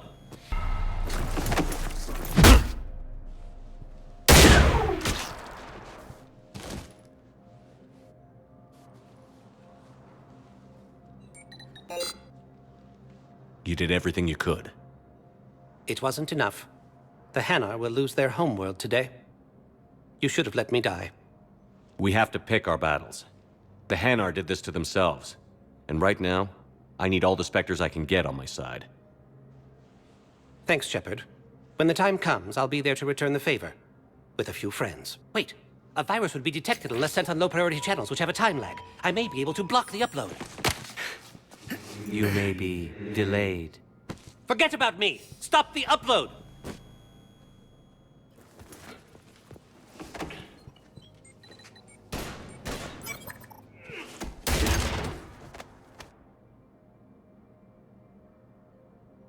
Did you stop it? We did it. The Henna are safe. Thanks, Shepard. Honored to work with you. This results in less war assets, more casualties, and reduces the possibility of unlocking the best ending to the game. You can also bump into Kelly Chambers in the refugee docks early in Mass Effect 3, provided you had dinner with her in ME2 and saved her from the Collector base. Kelly's life will be in your hands once again in Mass Effect 3. During one of your conversations, she'll mention that she is helping the refugees, and has basically done nothing to hide her real identity. Shepard can either encourage her to keep doing what she's doing, or take the renegade approach and tell her to change her name and appearance to stay off Cerberus' radar. If you take the Paragon route, Kelly will be killed by Cerberus during their coup attempt on the Citadel. I can tell you're doing good work around here. Keep it up. Thank you, Shepard. I will. Did you hear? Kelly Chambers is dead. Oh no, what happened? Cerberus found her during a Citadel coup. Shot her where she stood. Oh, that's terrible. She seemed really nice. What if we'd gone back to Cerberus? Your gut saved us, Gabby. However, if you told her to change her identity, you can bump into her again in the refugee docks after the Cerberus coup attempt. Don't take chances with Cerberus. Change your look. Change your name. Get new identification. That takes time, and the people here need my help. Do it, Kelly. Okay, I will. If you think I should. I'm so glad you found me. Seeing you makes everything right again. Shepard! You saved my life again. What happened? Cerberus troopers came through here to secure the docks. They lined us all up. Then, one of them started asking around for me by name. But they didn't find you. Their record said I went off-grid. If I hadn't changed my identity, I don't know what would have happened. Thank you. After this conversation, you'll receive a message from Kelly called Defecting Cerberus Engineers. Dear Shepard, changing my identity was good advice. Once again, you've saved my life. After we last spoke, I overheard some refugees mention Cerberus. Then they said my name. I freaked out until I recognized their voices. Close friends of mine who've defected, in disguise and on the run, just like me. They are talented engineers, Shepard, who could help with the war effort. I've attached contact information to forward to whoever could use their help. You can trust them. Missing you, Kelly Chambers. With this, you'll receive the ex-Cerberus engineers as war assets worth 10 points. If Shepard is still single at this point, the commander can also pursue a romance with Kelly if you so desire. But Kelly isn't out of the woods yet. At some point, she will confess that during her time on the Normandy, she was spying on Shepard and feeding information back to the Elusive Man. Shepard can either choose to forgive her, or basically tell her to go fuck herself. If you go with the latter option, then Kelly ends up taking her own life. You spied on me? You didn't trust me? I trusted you implicitly. I still do. I thought I was doing my job. I'm so sorry. It doesn't matter what you meant. That's just not right. Shepard, Later on, we can learn what happened to Kelly by eavesdropping on a conversation between Ken and Gabby on the Normandy. Did you hear? Kelly Chambers is dead. Oh no, what happened? She committed suicide. That's terrible. Why would she do that? I don't know. Maybe our experience with the Collectors was too much for her. The Palaven mission will be slightly different if Garrus died in Mass Effect 2. Shepard and Liara will have some unique dialogue about our fallen Turian bestie. Just look at Palaven. The Turians may not make it. How bad is it? 3 million lost the first day, 5 the second. I hope we're doing better back on Earth. Where would Garrus have been in all this? Pissed. And right in the thick of it. If they'd only listened to your warnings about the Reaper's Shepherd. Usually at the halfway point in this mission, Liara will leave your party to resolve an issue with Edie and Joker on the ship, leaving Garrus and James to finish out the mission. But if Garrus is dead, then Shepard tells Joker to hold on, leaving Liara to round out Palaven with you. Shepard, come in! Can this wait, Joker? We're in the middle of a war zone. We've got a situation on the Normandy, Commander. It's like she's possessed. Shutting down systems, powering up weapons. I can't find the source. Hang tight, Joker. I'll be back as soon as I can. Incoming Harvester! At this point in my playthrough, I usually complete the From Ashes DLC mission and wake Javik's ass up on Eden Prime. However, if you manage to postpone Javik's recruitment mission until after the Cerberus coup attempt, then you'll have the opportunity to bring the Virmire survivor along as a squadmate. And given that both these characters were on Eden Prime with Shepard several years earlier, Ashley and Kaidan will have some unique dialogue during the quest. Kaidan will reminisce about the death of Jenkins and the aftermath. Seems like more than just 3 years ago. A lot of memories here. Jenkins and that damn Geth recon drone. And Nihilus. Guess we've got a lot of people to remember down here. Even if we're not fighting Geth this time. Let's go make them proud. Aye, Commander. It's always been the Reapers. They used the Geth, they used the Collectors. And now they're using every species they can find. And Cerberus is just as bad. And here are Kaidan's comments once you land on Eden Prime. It's deserted. Come on, let's see if we can find the dig site. This was a beautiful colony once. Colonists came back after Saren and the Geth attacked. They'll come back again. Ashley will recall losing her entire unit in the Geth attack. Seems like more than just 3 years ago. No kidding. I remember. I'd lost most of the 212. I was running for cover, under fire from the Geth. Man, a few hostile Geth look pretty reasonable compared to what we're fighting these days. Guess you've come up in the world. I had help. You had the 212 soldiers. I lost Corporal Jenkins. Geth recon drone took him down. Well, let's do this for them then. This was a beautiful colony once. They rebuilt after the Geth attack.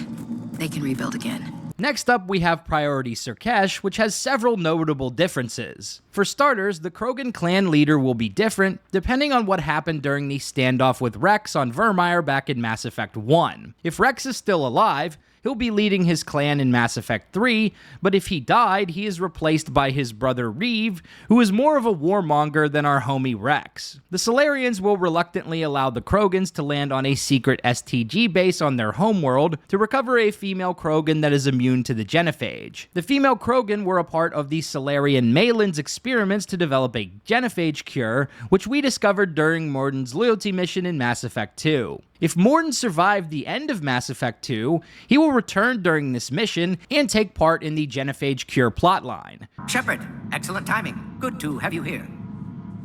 Mordin. Eyesight still sharp. Surprise understandable. Hadn't expected to return to work. You're back with STG. Special consultant. Had to be me.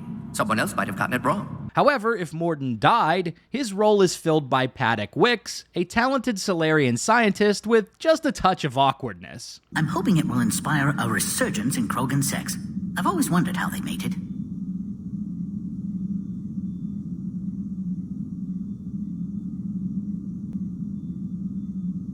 Not what I meant.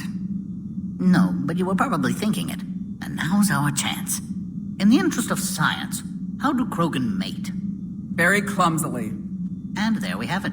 Could be worth writing a paper someday. Wicks will still be present on Surkesh if Mordin is still alive. He is the Solarian that defuses the initial confrontation on the landing pad, and we can speak with him briefly before meeting Mordin. Another character who can potentially return is Captain Kirrahe, provided you saved him on Virmire in Mass Effect 1. We will hold the line! He's since been promoted to Major, and during the mission he'll give you a badass handgun. How do I not have one of those? Kirrahe will also potentially play a role in thwarting the Cerberus coup, but only if Thane is not present in Mass Effect 3. If Kirrahe is dead, however, he'll be replaced by a new character named Tolan, who is much more standoffish to Shepard and crew. Commander Shepard, I'm Lieutenant Tolan. I've heard about your exploits against the Reapers. All of it good, I hope. Your mission on Virmire holds special renown in STG. The assistance you lent our team tipped the balance. But now, I'm not so sure. He's basically a Krogan hater who thinks Shepard is doing the wrong thing, so unsurprisingly, he won't give us a gun. Mordin and Wrex will also have some unique dialogue depending on whether you deleted Malin's research data or saved it. Wrex will be a lot less trusting of Shepard if the data was destroyed, and Mordin will discuss the challenges of saving the female Krogan without Malin's data. This will have much bigger implications during Priority Tuchanka, but for now, let's talk about some other major side quests in the early game. Samantha Trainer, aka the new Kelly, will tip us off to a potential rescue mission on Grissom Academy early in Mass Effect 3. The school is an Alliance training facility for human biotics, and Cerberus hopes to capture and convert the students into a shock squad of phantoms. We will see a couple of familiar faces during the quest, depending on our prior choices. If Jack survived the final mission of Mass Effect 2, she will be here as one of the teachers. However, if Jack died in Mass Effect 2, a student named Jason Prangley, aka Ginger Jack, will be leading the defense against Cerberus. Unfortunately, Ginger Jack will be shot dead at the end of the mission.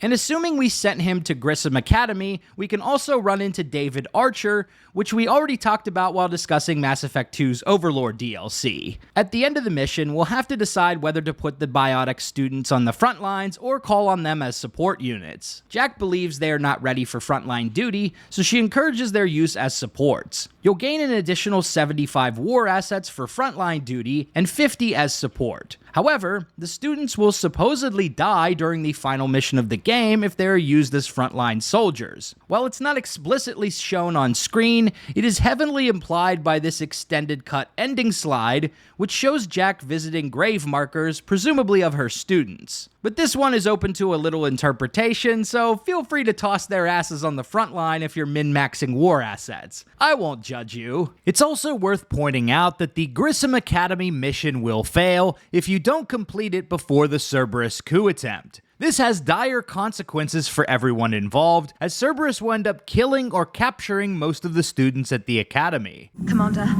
I just got word. We lost Elysium to Reaper forces. Whoever was on Grissom Academy is dead now. Commander, I found something you need to see. What have you got? I've been analyzing signals. Is this the Grissom Academy problem? No, Commander. The Reapers took Elysium not long ago. Whoever was at Grissom Academy is dead now. I didn't know. You were understandably occupied, curing the genophage, stopping Cerberus from taking over the Citadel. And it's possible the students at Grissom Academy escaped on their own. Yeah. Is this the Grissom Academy problem? No, Commander. The Reapers took Elysium not long ago. Whoever was at Grissom Academy is dead now. Thank you for the update, Specialist. What have you found? A group of Cerberus scientists cut ties and fled. Perhaps they finally realized they were on the wrong side. The news will also hit Anderson hard, considering his old lover was at Grissom. Shepard, how are things on your end? Something wrong? I got the news about Grissom Academy. Cerberus hit it hard. I had a friend posted there. Kaylee Sanders. She and I were close. I'm sorry. It's not your fault. There are bigger problems in the galaxy right now. I heard about Thessia. We were so close, Anderson. So damn close to ending this war. Our former squadmate Jack will even be captured and turned into a Cerberus Phantom, which we'll touch on later when we discuss the Cronos Station mission. After the Surkesh mission, you'll receive a pair of side missions from the Turian Primarch and leader of Clan Erdnot. The Krogan leader will ask you to scope out some of his scouts that went missing beyond the Rachni relay. Your decision regarding the Rachni Queen in Mass Effect 1 will come back around during this mission, but not exactly how I would expect. If you saved the Rachni Queen on Noveria, she gets captured by the Reapers and forced to breed an army of Reaper-fied Rachni soldiers. However, if you killed the Queen on Noveria, she still comes back, but as a clone referred to as the Breeder Queen. This is definitely one of the worst instances of continuity in the entire series, and provides fuel for the sentiment that your choices don't matter in Mass Effect 3. What's the point of killing the Queen if she comes back anyway? In any case, what you do next will impact your war assets, but it's very easy to miss this if you're not paying attention to the little war asset pop-up notifications that you see throughout the game. If you save the OG Queen, then the Rachni go to work on the Crucible project, boosting your war assets. However, if you save the Reaper cloned Breeder Queen, they will still go to work on the Crucible project for a time, but later in the game, the Rachni will go insane and wipe out a full unit of Alliance soldiers. After the Horizon mission, you will receive an update called Breeder Queen Betrayal, which updates the log of the Alliance Engineering Corps.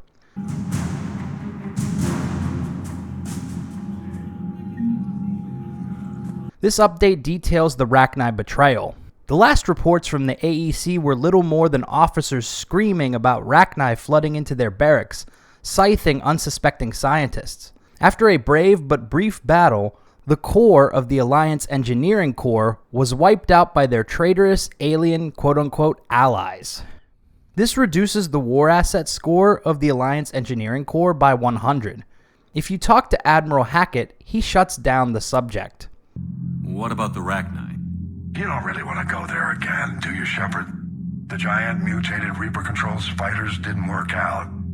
Let's move on. So this is definitely one of those decisions you don't want to flip-flop on. If you save the Queen in Mass Effect 1, then save her again in ME3. But if you killed the Rachni Queen, then you should not save her in Mass Effect 3. I should also mention that Grunt plays a major role in this mission, assuming he survived the end of Mass Effect 2. Whether you completed Grunt's loyalty mission or not will also play a role in determining his fate. If you completed Grunt's loyalty mission in Mass Effect 2, then he will always survive the mission. However, if Grunt is disloyal, then he will die if you decide to save the Rachni Queen. That moment where Grunt tells Shepard to get out of here always brings a tear to my eye.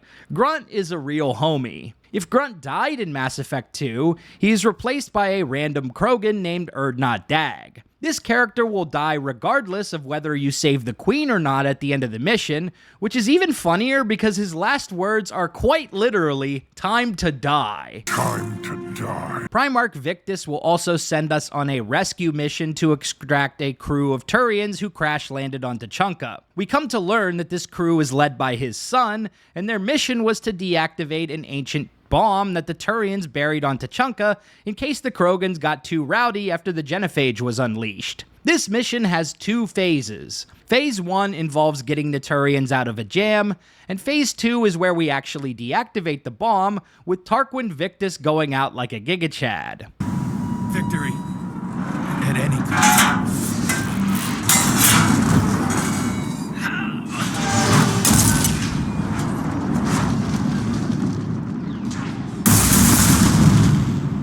If for some reason we complete the first mission, but then neglect to do the second one, then Cerberus will actually be successful in detonating the nuke, leading to massive devastation to the Krogan living on Tuchanka. Millions of Krogan will die, including Eve, which leads to a massive reduction in Krogan war assets. However, this scenario only occurs if you complete the first mission and skip the second one. If you never do either mission, then the bomb will not go off, presumably because the player will never be aware of its existence. And I guess BioWare didn't want a random unknown bomb to wreck your playthrough if you were just trying to mainline through the main story. If the bomb does go off, you'll receive emails about it from Wrex or Reeve, and Wrex will even have a specific line mentioning it, assuming you also sabotage the genophage cure. That was for the bomb that exploded on Tuchanka. The one you couldn't be bothered to stop! So this is another set of missions you don't want to go halfway with. Either complete them both, or skip them both. Priority Tuchanka represents the big finale to the Krogan genophage plotline. Our plan is to land on the planet,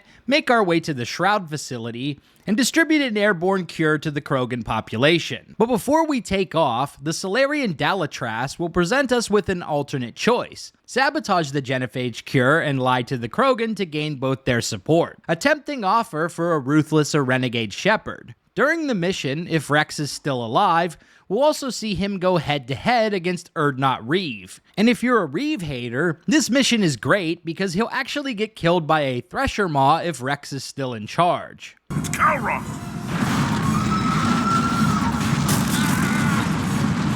Move, Shepard! We're in. Go!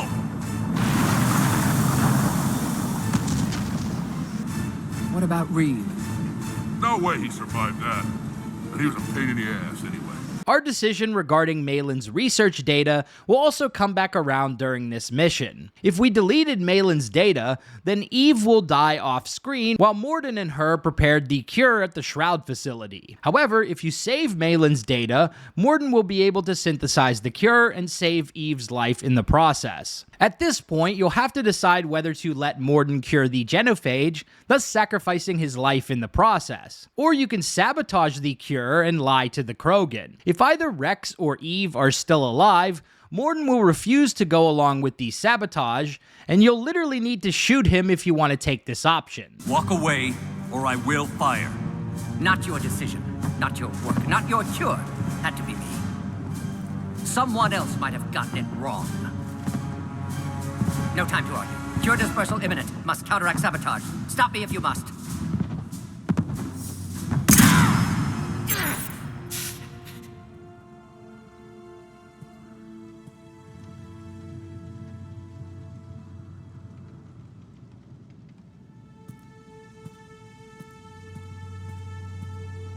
However, if Reeve is the uncontested leader of the Krogan, you can actually convince Mordin to go along with the sabotage and join the Crucible Project. Every time we've talked about this before, you've defended the genophage. Hell, you destroyed Malin's data. How can you change your mind now? I made a mistake! I made a mistake. Focused on big picture. Big picture made of little pictures. Too many variables. Can't stop now. Gone too far. Eve dead. Krogan deserve a cure.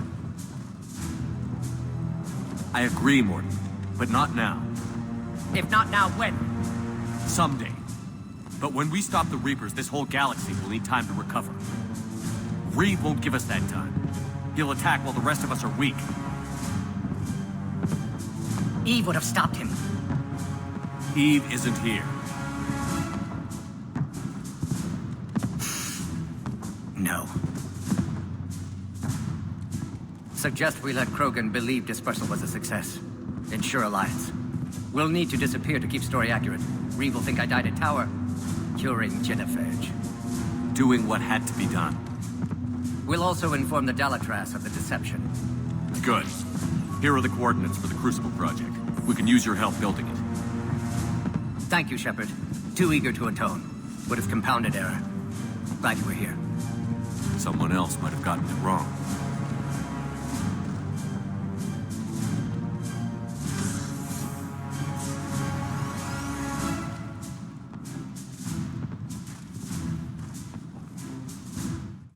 After the mission, Mordin will go to work on the Crucible Project, something that Admiral Hackett comments on. And the Solarians?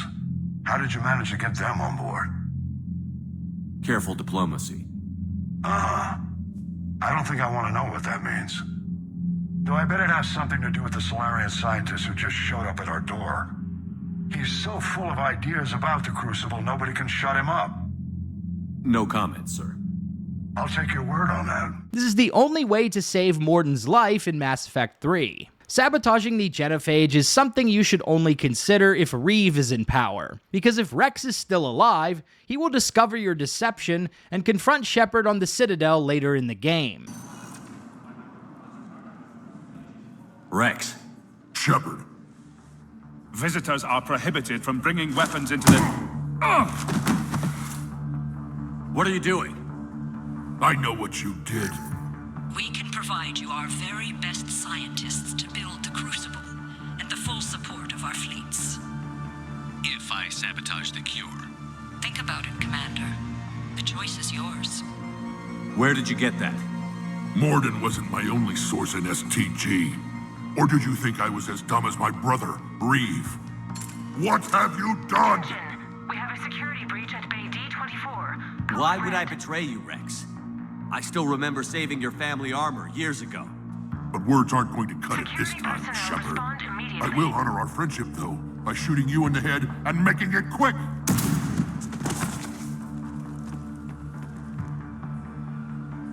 That was for the bomb that exploded on Tuchanka, the one you couldn't be bothered to stop.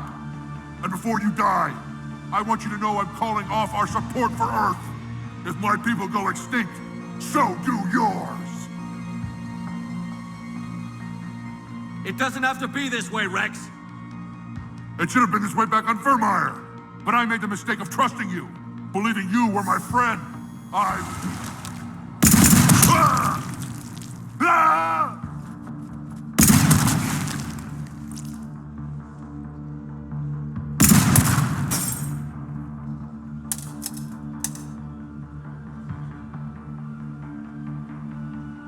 know what you did.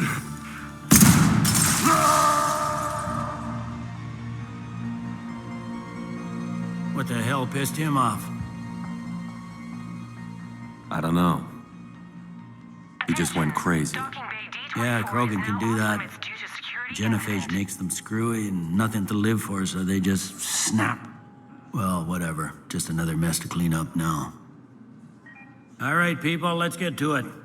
And let the morgue know we've got another delivery coming, probably too big for a coffin. Might have to space this one. Wrex will revoke Clan Urdnot's support for Earth, and he'll always wind up dead in this confrontation, either getting shot by Shepard or Commander Bailey. Truly the worst timeline, especially if you killed Mordin too. In OG Mass Effect 3, it was possible to skip the confrontation with Wrex by using the shuttle to return to the Normandy, since the cutscene would only trigger if you entered the ship directly from the docking bay. However, this exploit was patched out of Mass Effect Legendary Edition. If you sabotage the cure, you can actually confess to Garrus later in the game, and he's basically like, "Damn, homie, yeah, I can see it. Bro's a true renegade through and through."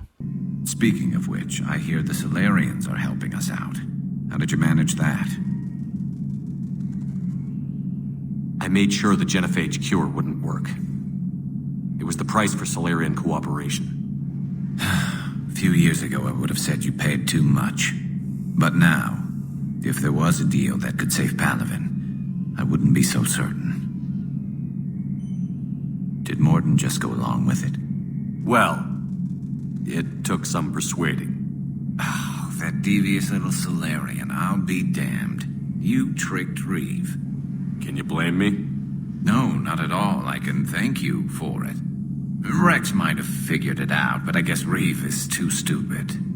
Of course, I can't actually tell him that, but wow. He doesn't know you played both sides. Remind me never to play poker with you. This conversation takes on a much darker tone if Shepard also shot Mordin on Tuchanka. Did Mordin just go along with it?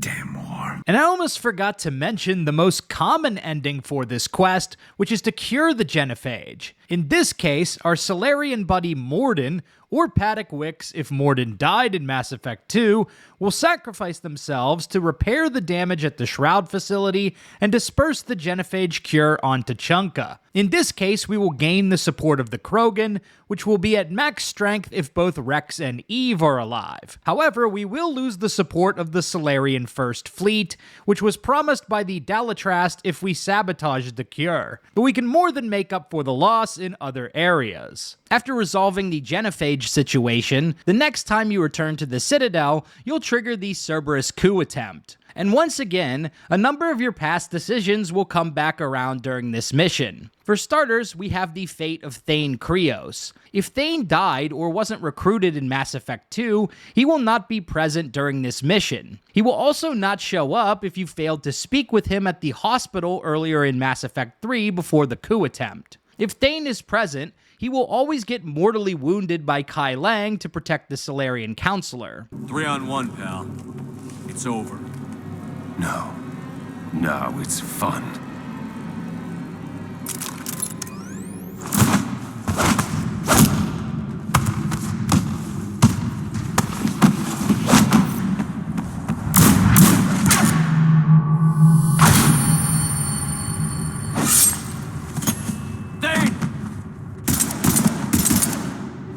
However, if Thane is gone, then Major Kirrahe will sacrifice himself to save the Counselor instead. No, it's fun.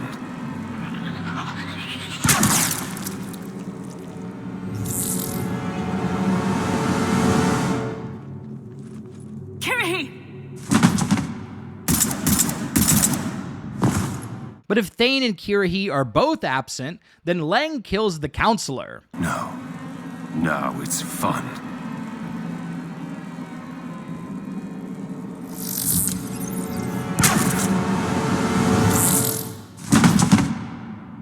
You're gonna pay for that. At the end of the mission, Shepard will have an armed standoff with the Virmire survivor, who was recently promoted to Spectre by Counselor Udina, the real mastermind behind the coup attempt. Whether or not you can convince the Virmire survivor to stand down is determined by a plethora of past decisions, as well as choices you make in this exchange, including things like, are you in a romantic relationship with them? Did you cheat on them? Did you visit them in the hospital? Did you save the Council in Mass Effect 1, etc. Losing Thane and Kirrahe is a major blow to this mission, because if the Salarian Counselor dies, then Udina will provide AI footage that makes it look like Shepard pulled the trigger. Udina's behind this attack. The Salarian Counselor confirmed it. My evidence suggests otherwise. Observe. Here is Counselor Eschil being shot in CSEC headquarters. Here is Commander Shepard pulling the trigger. You're gonna pay for that. What more do you need? Shepard. There are 3 different outcomes to the standoff, each with their own minor variations, depending on your trust meter with the Virmire survivor. If your score is 4 points or higher, then Ashley/Kaidan will automatically side with Shepard. I'm gonna regret this. No, you're not. Udina, step back from the console. To hell with this. If your trust score is 0 to 3 points, then you will need to pass a reputation speech check to convince the Virmire survivor to stand down. Weapon down, Commander. It'll help your case a lot. Ash, you think you're doing the right thing. I respect that. You serve with distinction and honor. But the person you're defending isn't worth it. I don't want him dead. I don't want anyone here dead. But you can't let him open that door. Everyone calm down. We can hold out here. We can call the Salarian Counselor. This can all be cleared up. To hell with this. If your reputation score is too low, then these options will be grayed out. However, if your trust meter is in the negative range, then Ashley and Kaidan will automatically side against Shepard. They will either get shot by Shepard or one of your squad mates. Holster your weapon, soldier. Damn it, Ash. Counselor, get the door.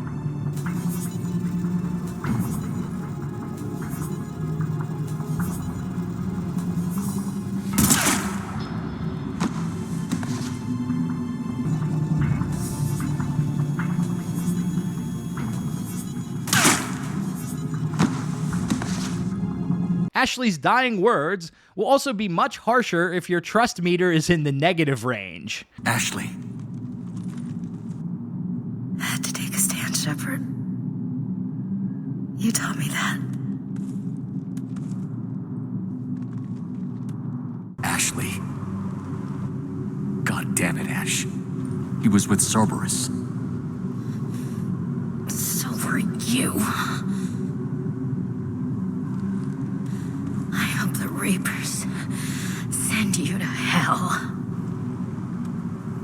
Most players will easily pass this confrontation, since it's fairly easy to build your trust with the Virmire survivor throughout Mass Effect 3. So I bet most players don't even recognize how complicated the trust mechanics are under the hood. Assuming the Virmire survivor survived again, they can be recruited as a full squad mate after the mission. However, they were also offered a job with Admiral Hackett, so if you tell them to take that instead, they will not join your crew, but they will become a war asset worth 25 points. Hackett offered me a position. I could really make a difference there. Congratulations. With all of Hackett's resources, you can do a lot of good. I can. And, Commander? Yes? Give him hell. Count on it. If your trust with the Virmire survivor is 0, they will actually refuse to join your crew on the Normandy, even if they were convinced not to side with Udina. Hackett offered me a position. I could really make a difference there. You could make a difference here too, Williams. I agree, Commander, but we can't be second-guessing each other. There's too much at stake. I respectfully decline. Understood. Give him hell, Williams. I intend to. If Ashley or Kaidan was killed, the mood on the Normandy will be a real downer, with many of your crewmates distraught over watching an old squad mate die. Damn, I could really use something to shoot right now. Commander, nice job on the Citadel. You doing okay? It had to be done. But how could Ash turn on you? She was one of us. She saw what happened on Virmire, on Ilos. And on Horizon, where we were working for Cerberus. You really blame her for doubting us? Hey, you didn't have a choice about Cerberus. You were dead. I was the one who ditched the Alliance over leather seats. Your regret for the death of a former friend is understandable, but neither of you are at fault. You wish to defend humanity from Reaper attacks. Cerberus offered a viable option. The Alliance did not. Thanks, Edie. That doesn't really help right now. Shepard, thought it was only right I be the one to put her name up. Not the first life I've taken, but certainly the hardest. I didn't want it to go down like that. I'm sorry, Garrus. This shouldn't be on you. I hesitated. I shouldn't have. I understand. It's hard to see a friend standing in the crosshairs. Well, I'm sorry you had to. Don't beat yourself up over this, Garrus. What's done is done. And I appreciate you looking out for me.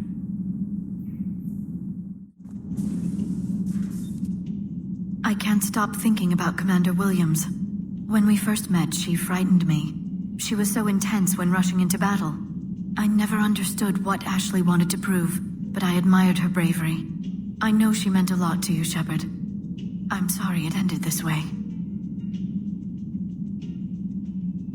Ashley could have stood down instead of backing Udina. She made her choice.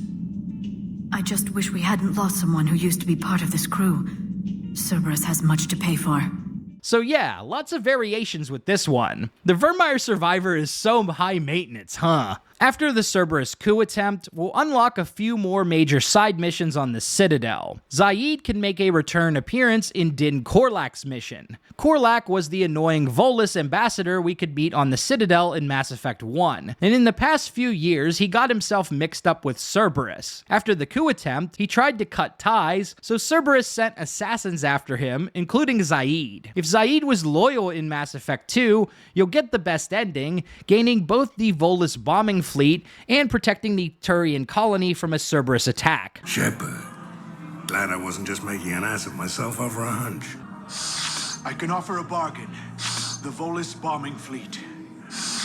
In tactical terms, it's worth far more than a colony. Or you could give us both. You can warn the Turians there'll be an attack, Commander. That should be general enough to ward off suspicion. You tried to do the right thing before. It failed because you trusted the wrong people. Now here's your chance to make up for it. You're giving us Volus support, and you're going to help us make Cerberus pay for using you. I can't. You can. Waste of everyone's time trying to appeal to a Volus' better nature, Shepard. Aphis, The colony's name is Aphis. Cerberus wants its shipyards. And the bombing fleet? Yes, it's yours, Commander. I'll speak with Citadel Security about this incident. You have my thanks. Took him long enough to spit that out. Zaeed, what are you doing here? Later. C6 on their way. Won't be too pleased with the mess we left them. Catch up with me at the docks if you like. If Zaeed was disloyal, he'll actually die during this mission. Zaeed! Well, looks like I was the only one to make it out alive. Good to see you, Shepard. Cerberus is about to get what's coming to them. Goddamn traitors. I'll call an ambulance. Won't do any good. Hell of a fight, Shepard. Should have seen it.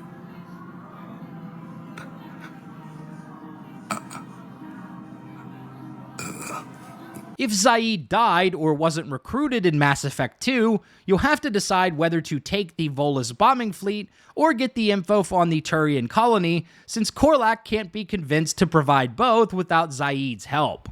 You can warn the Turians there'll be an attack, Commander. That should be general enough to ward off suspicion. No deal, Korlak. You owe me the name of that colony.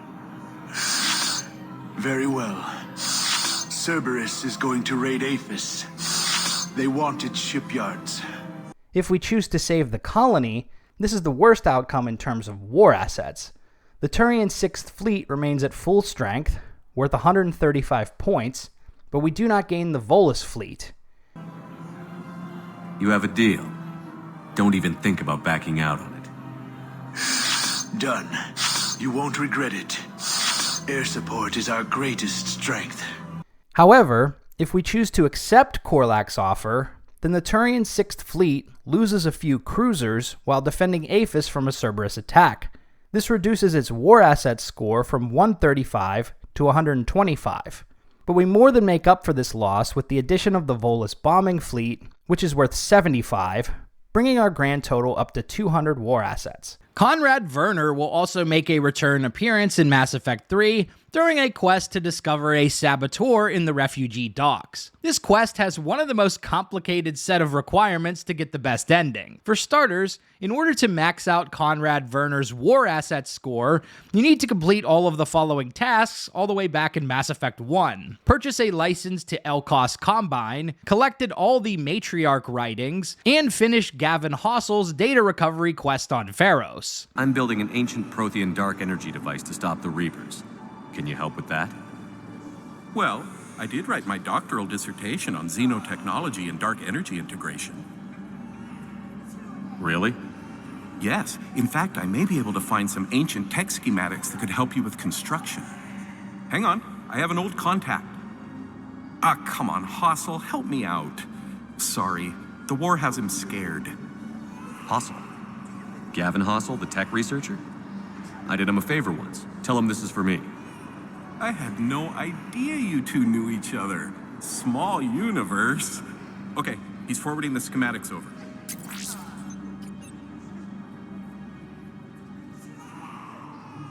Oh no, it's in an ancient Asari dialect. We'd need a lot of ancient Asari writing to translate. Would this collection of Asari matriarch writings help? Yes. Yes, it would. Okay, it's auto-translating. Let's see. Oh no, the technology falls under an existing patent.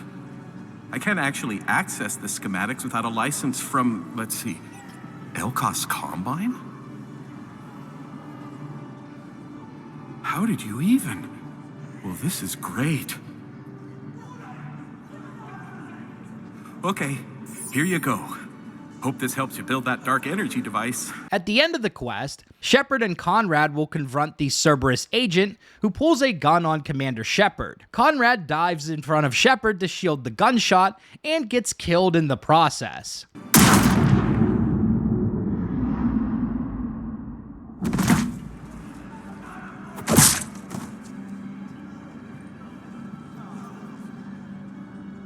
Shepard. Shepard, did I help? Yeah, Conrad. You helped.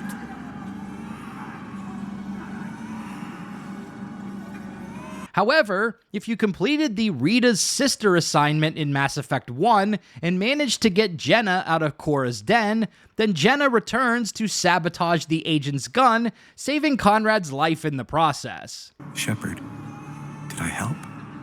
Yeah, Conrad. You helped. I don't even feel anything. Actually, I sabotaged his gun. It might have looked like it fired, but that was just the thermal clip overheating. Hi, Commander. It's me, Jenna. You helped me a few years ago when I was working undercover at Cora's den. And now you're volunteering here. Right. Chelik showed me a few little tricks when he had me working undercover.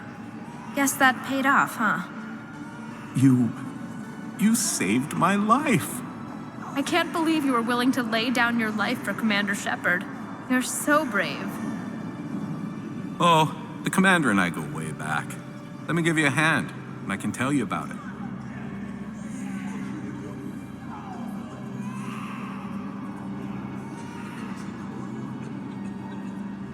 What a wild quest, man. Before we tackle the Geth-Corian plotline, let's go over Samara and Jacob's side missions. About halfway through Mass Effect 3, Liara will pass along intel regarding a failed commando mission at an Ardat Yakshi monastery. The facility has come under attack by the Reapers, who are converting the Ardat Yakshi into Banshees. If Samara survived in Mass Effect 2, she'll be at the monastery. At the end of the mission, after watching one of her daughters sacrifice herself to destroy the facility, Samara decides the only course of action left is to kill her last surviving daughter or take herself out. That damn Justicar code, man. You could save Samara's life with a Paragon interrupt, which most players will do here. My daughters, you were all so much stronger than I believed.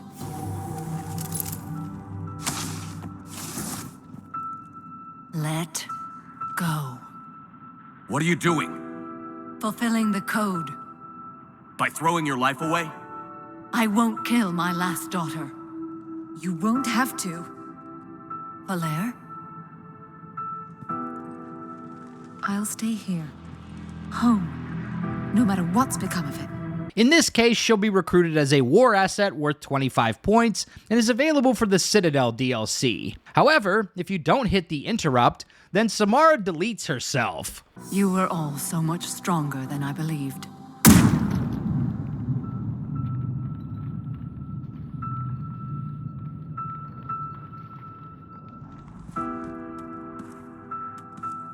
Mother! Why would she do this after Rila saved our lives? You did nothing to cause this, Valere. Samara made her choice. If you're feeling particularly ruthless, you can also kill Valere here. You're an Ardat Yakshi, Valere. I can't risk you leaving this planet. I have no plans to leave. And I'd never let the Reapers take me alive. I can't take that chance. What are you doing? Isn't losing my family enough?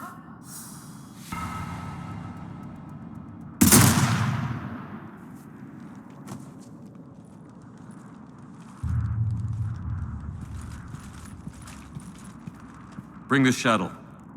I want off this planet. Getting your coordinates now, Commander. If Samara died in Mass Effect 2, either during the final mission or by Morinth's hands, then it will just be Valere we deal with throughout this quest. This is also a good time to mention Morinth's fate. If you saved Morinth in Mass Effect 2, and she survived the Collector base, we won't see her in Mass Effect 3. At least not in the way you think. Morinth will send Shepard an email detailing why she ghosted us and why she won't be coming back. So much for loyalty. Anyhow, at the beginning of the Priority Earth mission, we'll discover Morinth's fate. Turns out she was turned into a Banshee by the Reapers, and we'll have to fight her to the death while waiting for the shuttle. Traynor will tip us off to another major side mission involving a group of scientists who defected from Cerberus. This group included Jacob Taylor, assuming he didn't become the vent god in Mass Effect 2. If Jacob bit the dust, he'll be replaced by Dr. Weber, aka Old Jake. Neither Jacob nor Old Jake can die during this mission. But the same can't be said about Gavin Archer. The head of Project Overlord will return during this mission as well. If David was left with Cerberus at the end of the Overlord DLC, we'll learn that he wound up dead as a result of continued experimentation. At the end of the conversation, Gavin will take out a gun and delete himself off screen. I ended his misery. My only salvation left in this life is hoping the research proves useful against the Geth. They've already been dealt with. What do you mean? The Geth are our allies now. Allies? It's over, then? I would think you'd be happy. Wasn't that the point of Overlord? But David's suffering was all for nothing. A precaution, if I was ever captured by the enemy, or couldn't wake from my nightmare. We both know this is the ending I deserve. God be with you, Commander. He was never with me.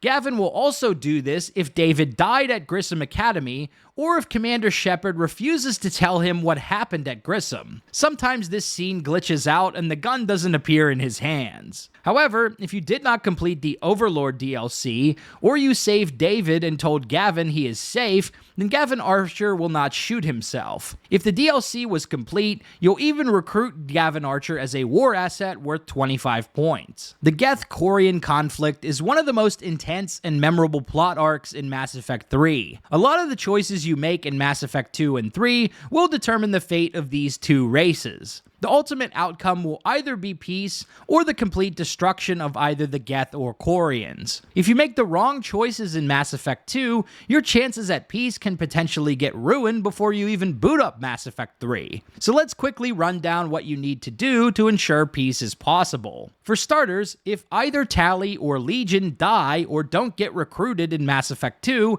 then you already blew it. You also have a 0% chance of success if Tali gets exiled during her treason trial in Mass Effect 2. Tali and Legion must both join your crew and survive the trip through the Omega-4 relay. In Mass Effect 3, you'll also need to reach at least 4 bars in reputation to pass the speech check to convince the Quarians to stop firing on the Geth after the Reaper is destroyed. Shepard also has to complete the Geth Fighter Squadron's side mission in Mass Effect 3. In addition to these basic requirements, Mass Effect 3 also has a score sheet running in the background, weighing different decisions you made related to the Geth and Quarians. I like to call this the Peace Scorecard. In order for peace to be possible, you need to score at least 5 points from the following decisions. 5 of the 8 available points come from decisions you make in Mass Effect 2, meaning the fate of the Geth and Quarians is mostly determined before you even start playing Mass Effect 3. In Mass Effect 2, if Tali is exonerated at her trial, that is worth 2 points. During Legion's personal quest, if you destroy the Geth heretics, that is also worth 2 points. If you successfully resolve the confrontation between Tali and Legion,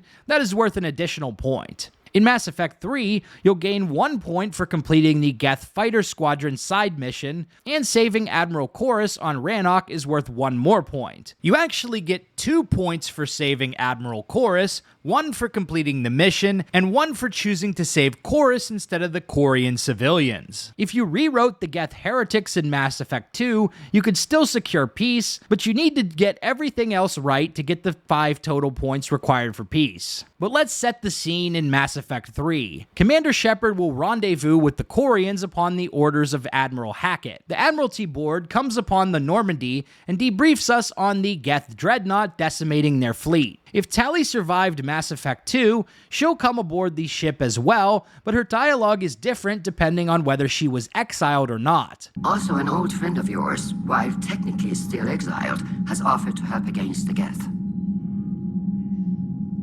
Tali Zora Vas Normandy, reporting for duty. Glad you could make it, Tali. I had no idea you were with the fleet. They're keeping it quiet. There was a lot of publicity around my exile, but I'm an expert on the Geth, so... You're their dirty little secret. Our newest admiral has also volunteered to offer technical expertise.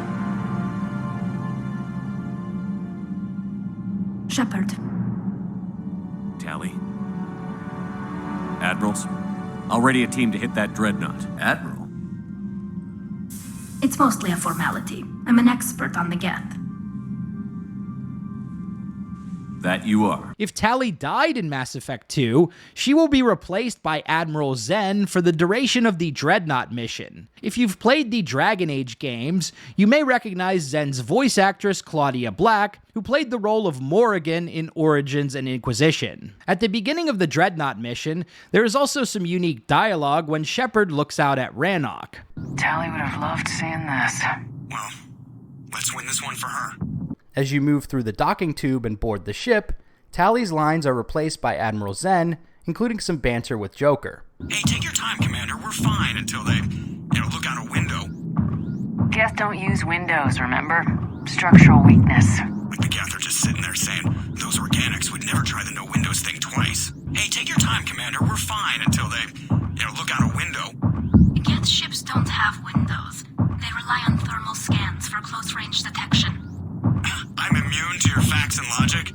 Hey, take your time, Commander. We're fine until they, look out a window. Geth ships use thermal scans, not windows. If they could see us, they'd have destroyed us by now. Oh, well then. Good. Partway through the mission, you'll find a Geth who can speak, trapped in a chamber by the Reapers. This will either be Legion, or a VI reconstruction of Legion if our Geth buddy died or wasn't activated in Mass Effect 2. The VI Legion has a holographic version of Shepard's armor projected onto its chest. Regardless of which Geth you find, Admiral Garrus will open fire on the Dreadnought while you're still aboard, with your party barely escaping in a Geth fighter jet. Afterwards, you'll have an opportunity to get one of my favorite Renegade interrupts in the franchise with Admiral Garrus. I understand that you wasted your chance to withdraw safely. The Dreadnought was a perfect target. Admiral, you jeopardized your mission and your people. Get the hell off my ship. That never gets old, man. After giving Garrus the old gut punch, Legion strolls onto the ship, causing Admiral Rand to shit her pants. Shepard, Commander, we are prepared to offer assistance. What the hell is this? Wait.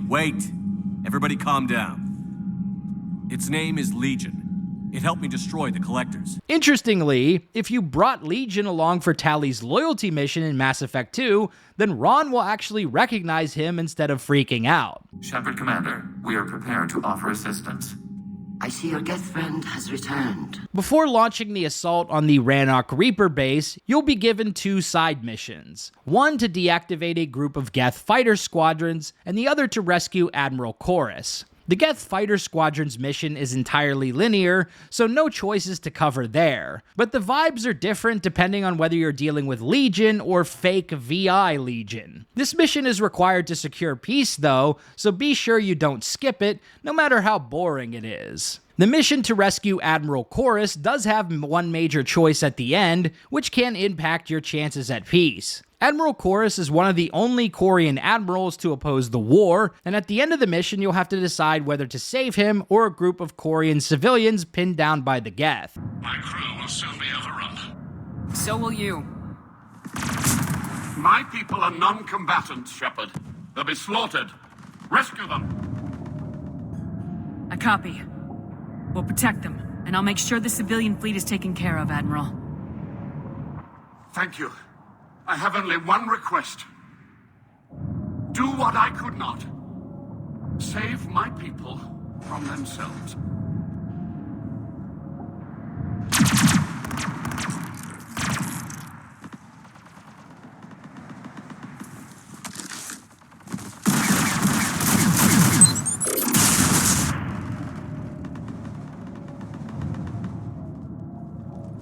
May the fleet be worthy of these sacrifices. My people are non-combatants, Shepard. They'll be slaughtered. Rescue them.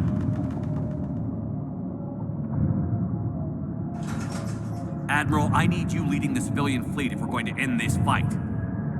Civilians, our entire race took up arms for this insanity. It's too late for us. It's only too late if you die down here. You can't possibly think you can stop this war. I don't know.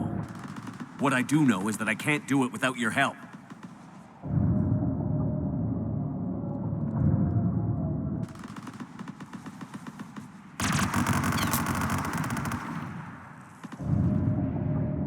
Ancestors, forgive me.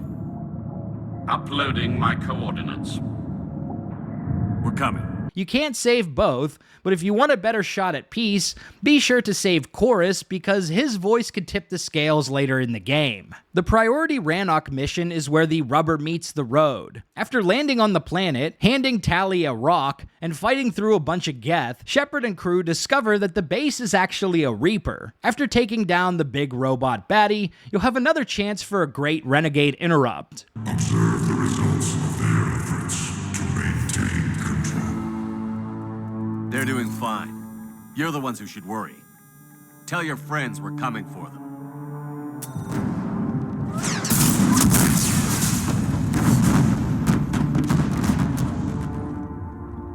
Never mind.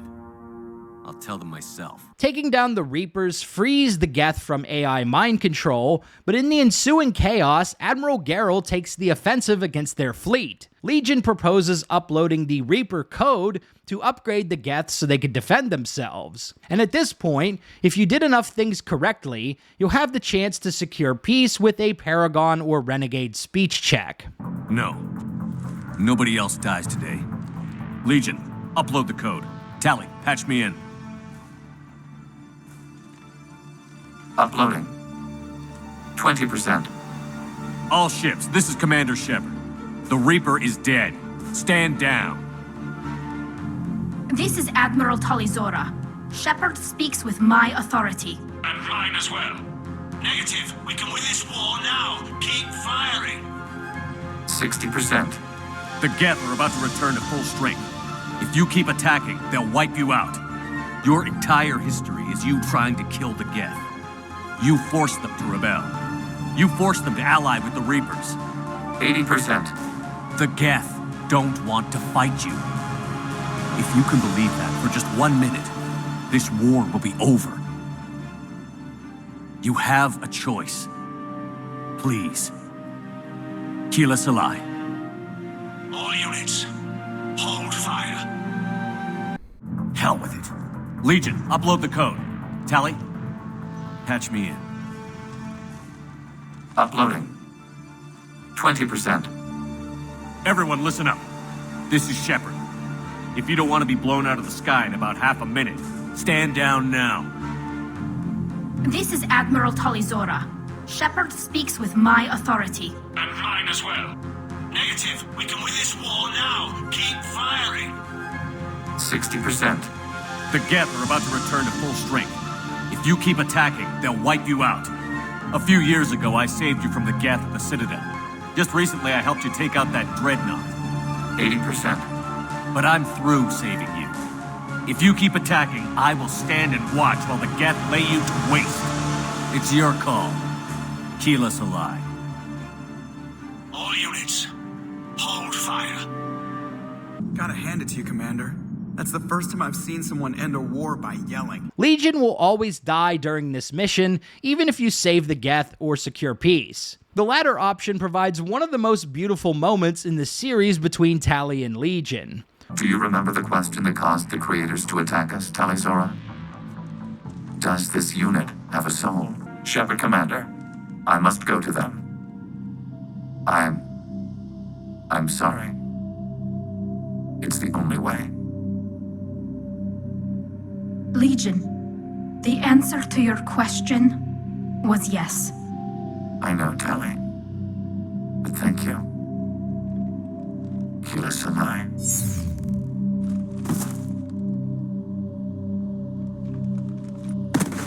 Oh my god, I'm gonna cry. But if you f***ed up your playthrough, then you'll have to choose a side in this conflict. If you let Legion upload the code, then the Quarians are wiped out, and Tali jumps off a cliff in one of the most heartbreaking scenes in the entire trilogy. This is Captain Kaidan of Azrael. We have multiple hull breaches.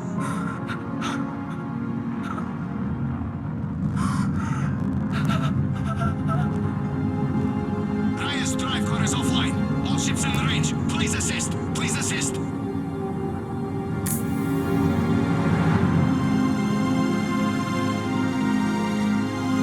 Escape pods not responding. All hands prepare for impact. I'm sorry.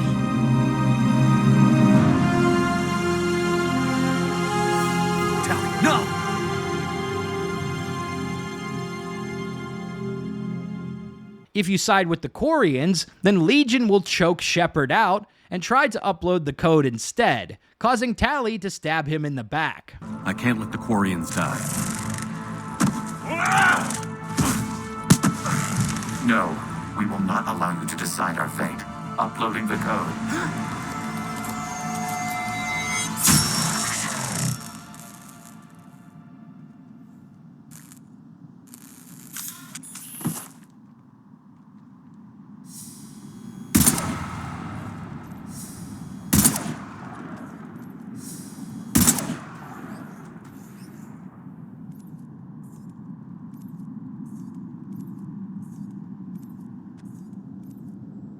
I'm sorry, Legion. Tali, does this unit have... Yes. Yes, it does.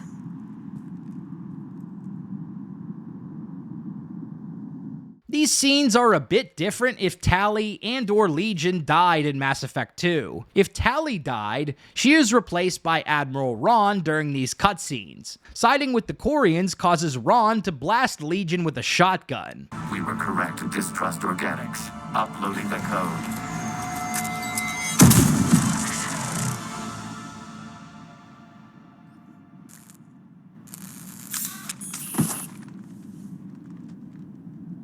I knew it would turn on us. A pity. It seemed so sincere. And if you side with the Geth, then Ron shoots herself, which Shepard barely seems to care about.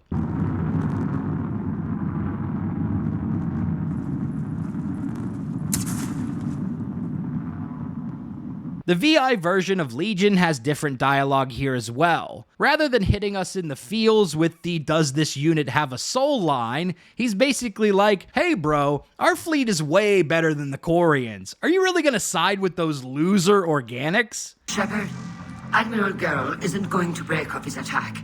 If you upload that code, the Quarian people die. The creators are irrational. They cannot be trusted as allies. Allow us to upload the code and the Geth fleet will support you.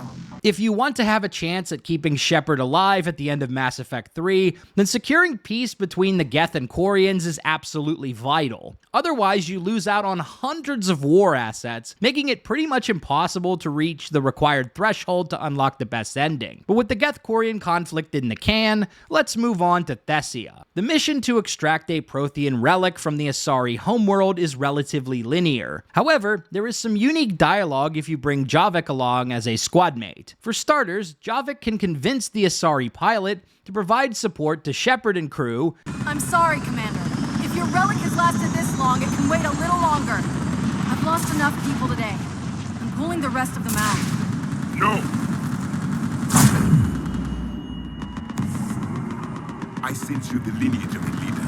A warrior's skill and cunning. They are strong in your genes. But you've grown tired of them. You're exhausted by defeat. And now you worry you don't have the courage left to go on. By the goddess, are you... Find your resolve. This war can end if you do. We're building a Prothean superweapon. It'll win this war. I believe it. This is Lieutenant Curran. Hold your positions. I want a path carved to the temple. Usually, this is done by Liara. I've lost enough people today.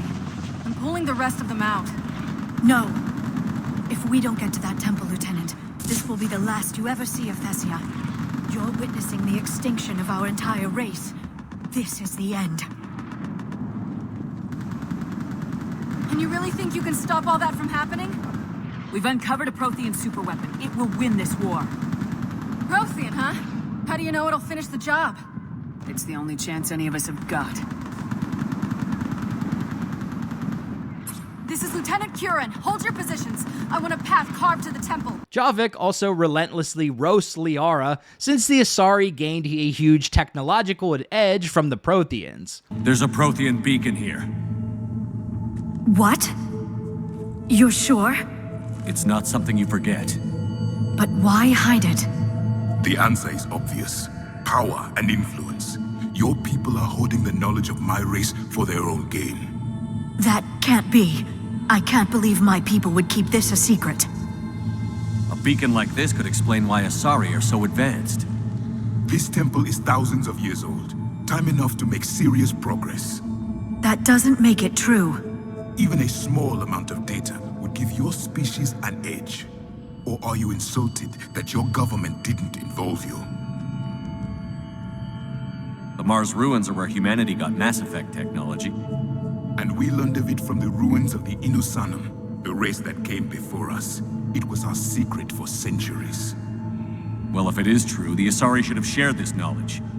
We might not have been in this mess if they had. After discovering the Prothean beacon, Javik will activate the beams instead of Shepard. The few records I can access talk about tapping into Prothean data streams, reconstructing matrices, none of which I see here. I do. The activation process has begun. By the goddess. Literally. Look around. There must be more of these connections. Incredible. The beacon seems to think you're Prothean, Shepard. It must be the cipher you got back on Feros years ago. Or it could be the Prothean standing next to you. And he'll regularly chime in with banter during the convo with the VI. One of our computers. Reaper presence detected. This galactic cycle has already reached its extinction terminus. Systems shutting down. Hold on. We need answers. To what question? The catalyst. We need to know what it is to finish the Crucible.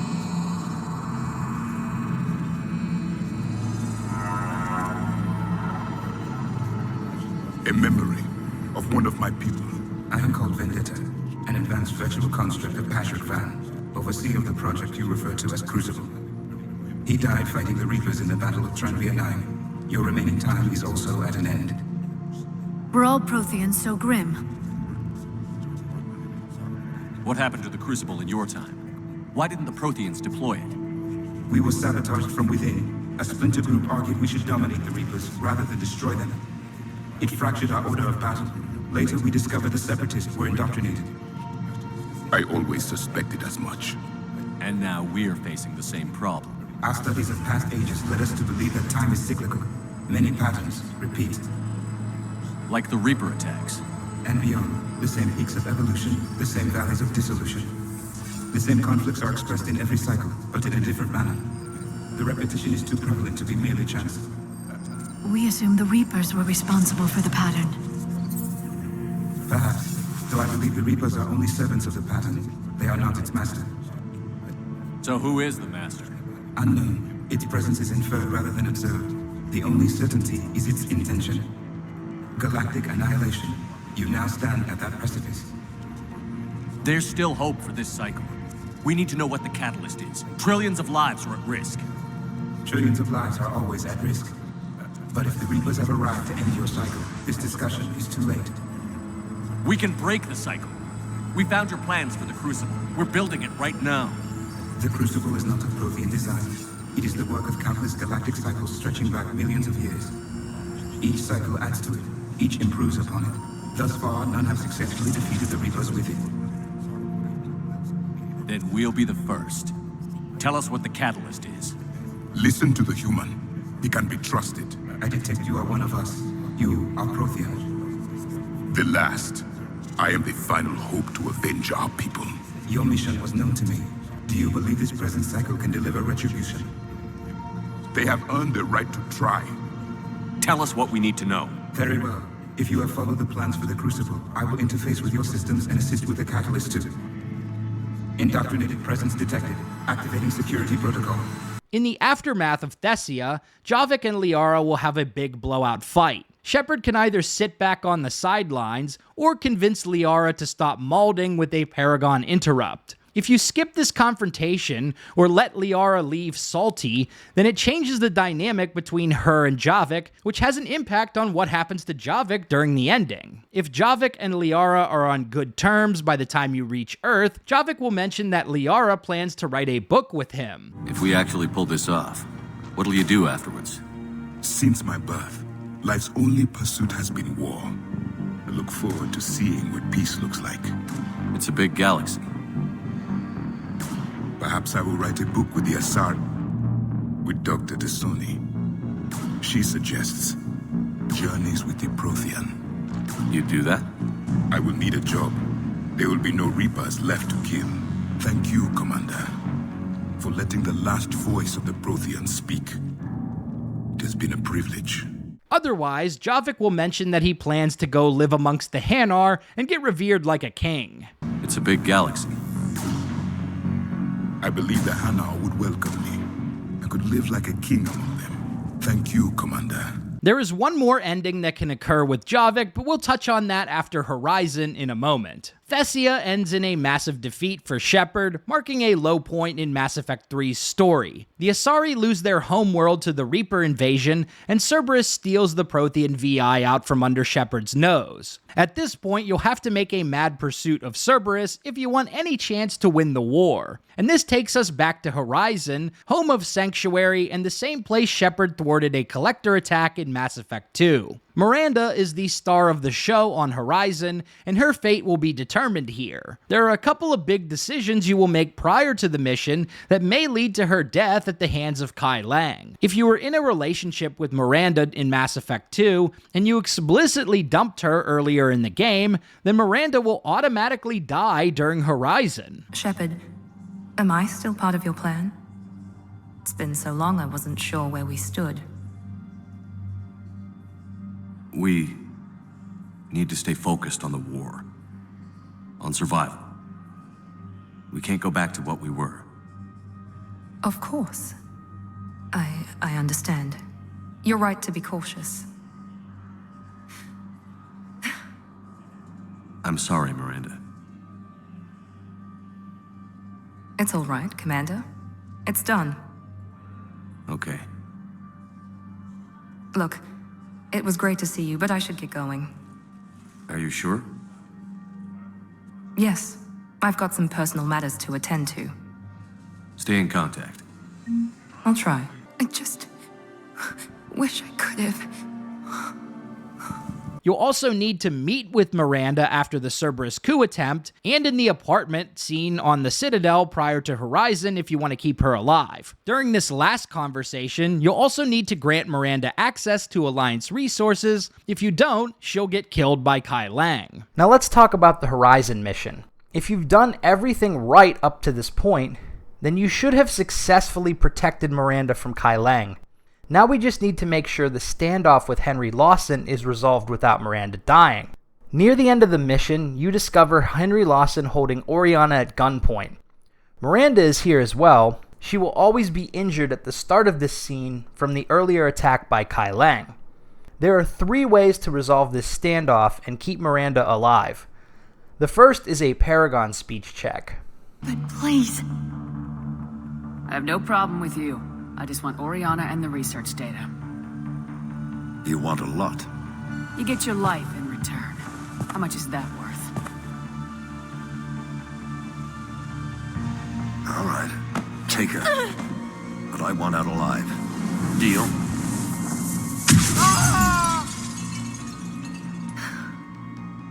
No deal. The second is a Renegade speech check. You try to leave with her. You die. Let her go, and maybe you walk. I've done nothing to you. This isn't about you and me. Let her go and walk away. I won't say it again. All right. Take her. But I want out alive. Deal?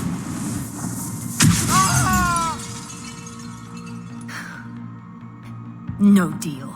And if you can't pass either speech check, then the third way is to choose a Renegade Interrupt, where Shepard kneecaps Oriana. Now put down the gun and step aside. Oriana has already died. Shepard!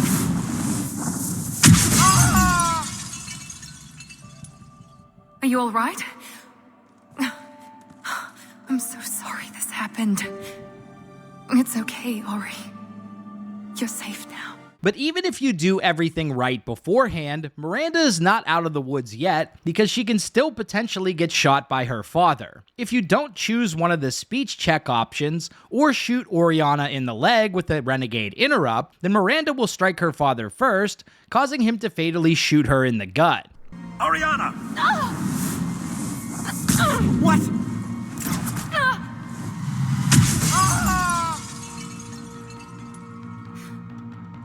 Miranda! Oh my god. Miranda, can you hear me? Shepard. You can finish this. But if you handle this conversation properly, then Miranda will survive, and she'll become available for the Citadel DLC. Generally, it's best to host the Citadel DLC party after Horizon if you want Miranda to be there. But what if Miranda died in Mass Effect 2? Well, in that case, Oriana will be the one narrating in those video logs throughout the mission. And in the final confrontation, it will just be Oriana and her father that Shepard is dealing with. There are 4 different outcomes to this confrontation. If you pass a Paragon or Renegade speech check, then you can convince Henry to let Oriana go. I have no problem with you. I just want Oriana and the research data. You want a lot. You get your life in return. How much is that worth? All right, take her. But I want out alive. Deal? Deal. Get out. He's gone. Are you all right, Oriana? Yes. I think so. I'm sorry. It was the only way I could stop him from taking you. This is the only way Henry Lawson can survive the Horizon mission, because if Miranda is present, she will blast him through the window. You try to leave with her, you die. Let her go, and maybe you walk. I've done nothing to you. This isn't about you and me. Let her go and walk away. I won't say it again. All right, take her. But I want out alive.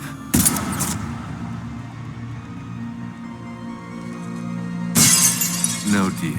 If you choose the dialogue option, I just want Oriana, then Shepard can choose to shoot Oriana to catch Henry off guard, and then shoot Henry with a second Renegade interrupt. You don't need her. Let her go, and you can walk out of here. She's all I've got left. Everything else is gone. Now put down the gun and step aside. Oriana has already been through enough. No! What? What have you done?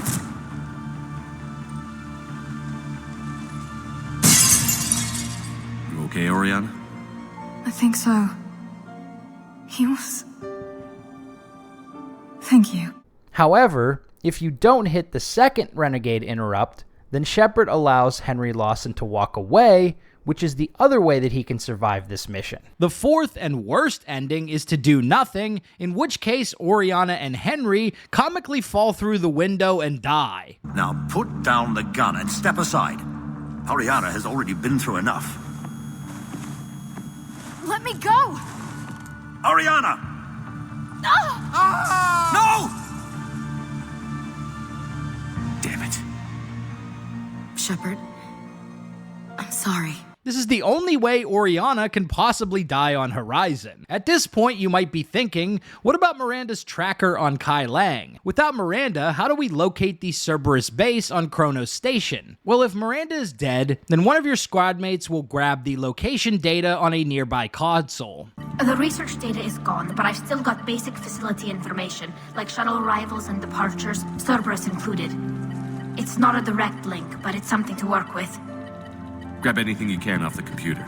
We'll take it back to be analyzed. After the Horizon mission, you'll have another important decision to make, this time regarding Javik. Our Prothean homeboy will pull out his Echo Shard and ask whether he should go through the memories or leave it in the past. This is another case where the Paragon outcome will backfire on us. If you encourage Javik to view the Echo Shard, the memories are too much for him to bear. Would you want to remember that, Commander? Even if it meant watching everyone die again? If I had something like this, seeing Earth again, whole, with everyone still alive, that would be worth the pain.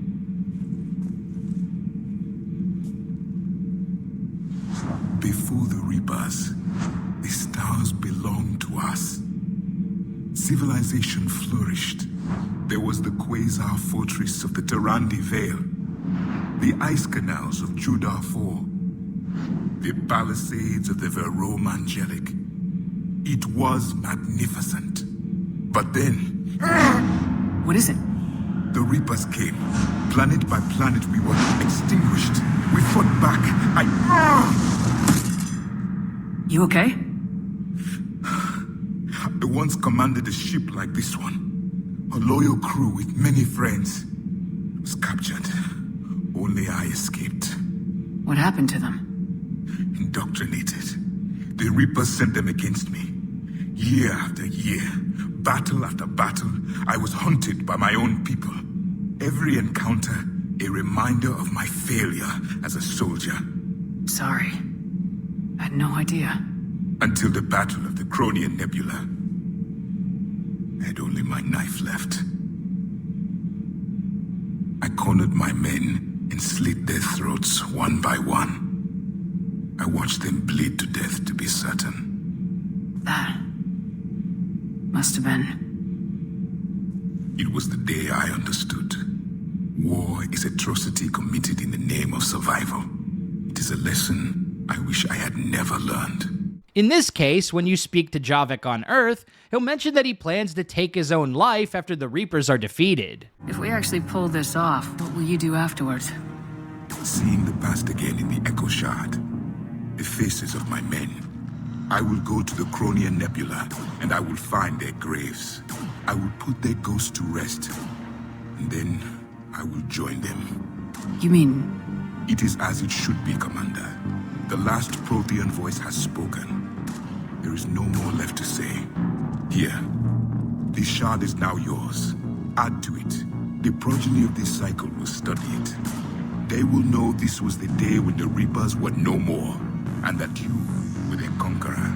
Before we talk about the endings to Mass Effect 3, I briefly want to run down some decisions we can make in the Leviathan and Omega DLCs. Leviathan is relatively linear, however, we can inadvertently decide the fate of Anne Bryson while Leviathan is attempting to indoctrinate her. If you continually hit renegade interrupts during this conversation, then Anne will actually drop dead. Otherwise, if you let up in time, then she will survive and get recruited as a war asset worth 25 points. The Omega DLC sees us teaming up with Aria T'Loak to retake her home station from Cerberus. The decisions we make throughout the DLC will impact Aria's reaction to Shepard at the end of the mission. There's also a unique outcome you can get if you're playing as the Engineer class. About halfway through the mission, you'll infiltrate a power station and have to decide whether to simply shut the station down, thus cutting off Cerberus shields but also killing thousands of hospital patients, or try to reroute the power. However, engineers can simply bypass this choice altogether.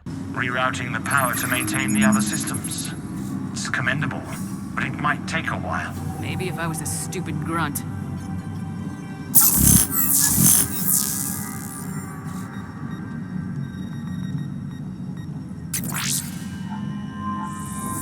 Near the end of the mission, as Aria and Shepard make the final push to Oleg's headquarters at the Afterlife, Nyreen sacrifices herself to save a group of civilians from a swarm of adjutants, monsters that Cerberus created and tested on Omega. Seeing Nyreen, who was at one point Aria's lover, die in front of her eyes throws Aria into a rage. She tears into the Afterlife with one goal in mind, killing Oleg Petrovsky. Depending on your choices throughout the DLC, as well as in these final moments, the last confrontation can end 4 different ways. Let's start with the Renegade morality scenarios. If Shepard has towed a more Renegade line during the mission, you can stand by and watch Aria take her revenge on Oleg Petrovsky. But this is murder. That's right. Cold-blooded murder. No less than you deserve. Oh, no, not yet. You don't get a quick, easy death. After the deed is done, we get the closest thing we'll see to an Aria T'Loak romance in Mass Effect. Shepard, I never thought I'd enjoy having a partner.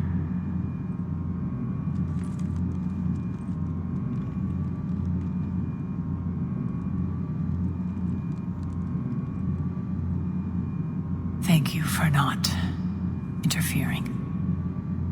Killing that man was deeply satisfying. And thanks to you, I have Omega back. Alternately, we can stop Arya from killing Oleg by using 2 Paragon interrupts, but she will be very unhappy with us if we do. But this is murder. That's right. Arya, maybe we should think about this. Hell no. Don't go soft on me now, Shepard. Oh no, this won't be a quick, easy death. I'm going to make you suffer. I mean it. Stand down. You've won. It's over. Have you lost your mind? Get out of my way! No. The Alliance can use what he knows about the Elusive Man's plans. He has to pay for what he's done. He'll get what's coming, but not today. And not by your hand. Thank you, Commander. I'm not doing this for you. Get him out of here.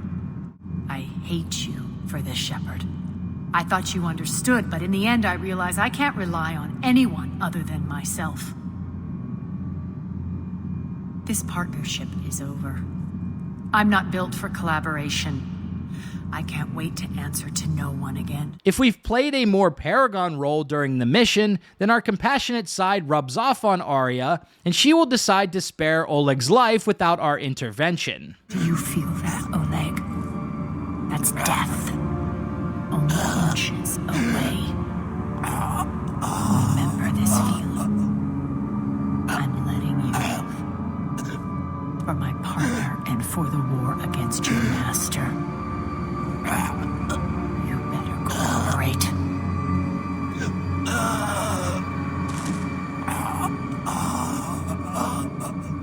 Take him, Shepard. You and your Alliance can decide his fate. Just get this filth off my station. Commander, glad to see you've had a calming effect on Miss T'Loak. I tried talking sense into her one time. I look forward to hearing how you pulled it off. Don't assume you know where this is going. What?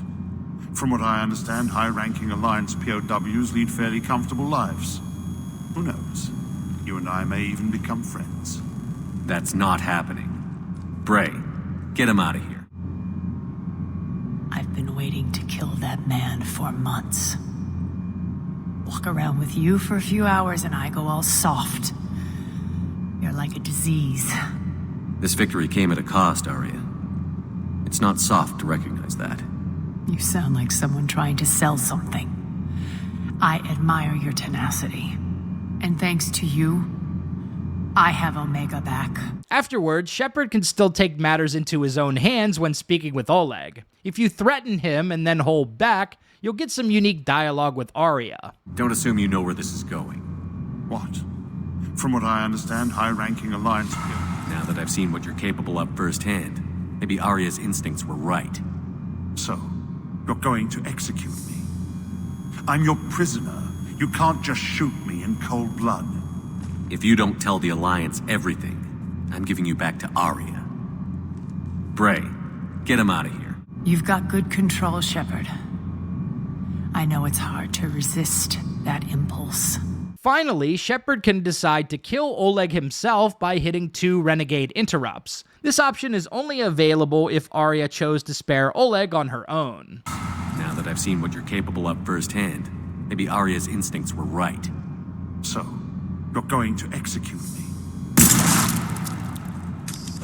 After all he's done, it's too risky to let him live. Huh. Look who's the hard ass now.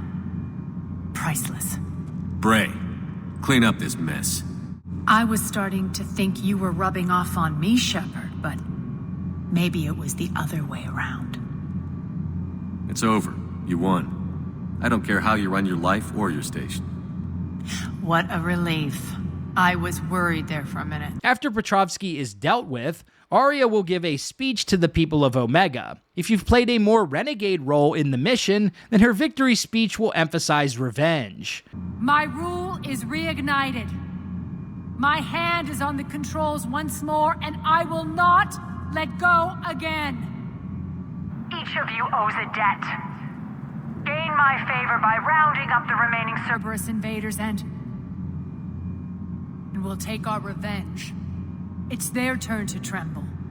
Their turn to bleed. However, if you were more of a Paragon, Arya's speech will talk about casting Cerberus out and reclaiming their homes. Each of you owes a debt. Gain my favor by rounding up the remaining Cerberus invaders and we will cast them from our home. Then bury and mourn our dead. My methods haven't always been popular, and I can't promise that will change.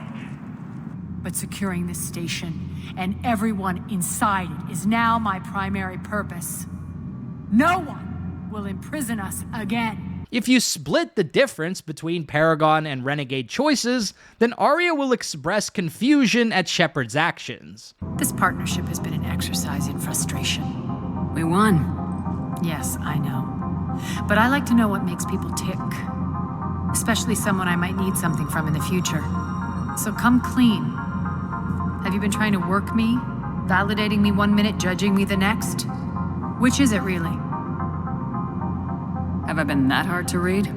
I've lived for 1,000 years, Shepard, and you may be the most powerful and baffling being I've ever encountered. I have no idea where I stand with you. I don't like your leadership style. Eventually, using people will blow up in your face. Millions are suffering here, and many pay the ultimate price. I hope you'll honor them. Freedom isn't enough? Tell you what, I'll write myself a memo. And don't worry, I honor my debts. I have no idea where I stand with you. I like it better that you don't know. I'd hate to see you get too comfortable. You are a truly dangerous person. And don't worry, I honor my debts.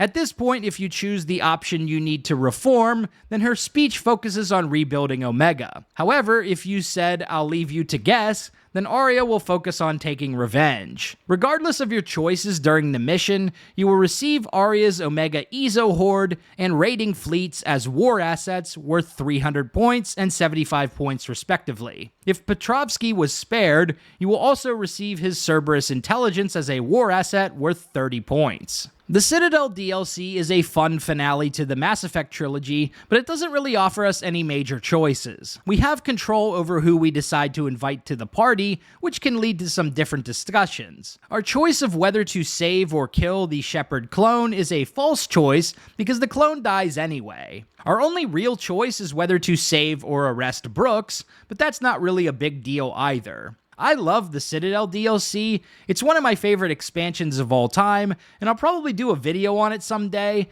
but for the purposes of this video, let's move on to Cronos Station and the ending. Cronos Station represents the point of no return in Mass Effect 3. Once you launch this mission, you'll be locked out of all content and need to progress through the ending. There aren't any major decisions to make during the mission itself, but a few past choices can come back around during the mission. If you failed to save Grissom Academy earlier in the game, then Jack gets kidnapped by Cerberus. You can find an audio log of her interrogation on the station. You really should have run when we took Grissom Academy, Subject Zero.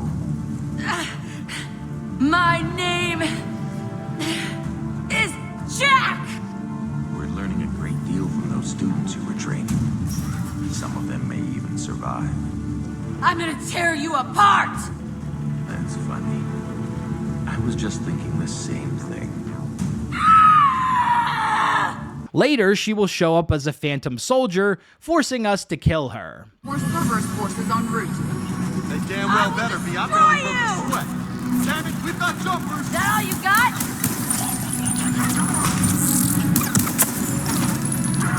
I believe that was Jack.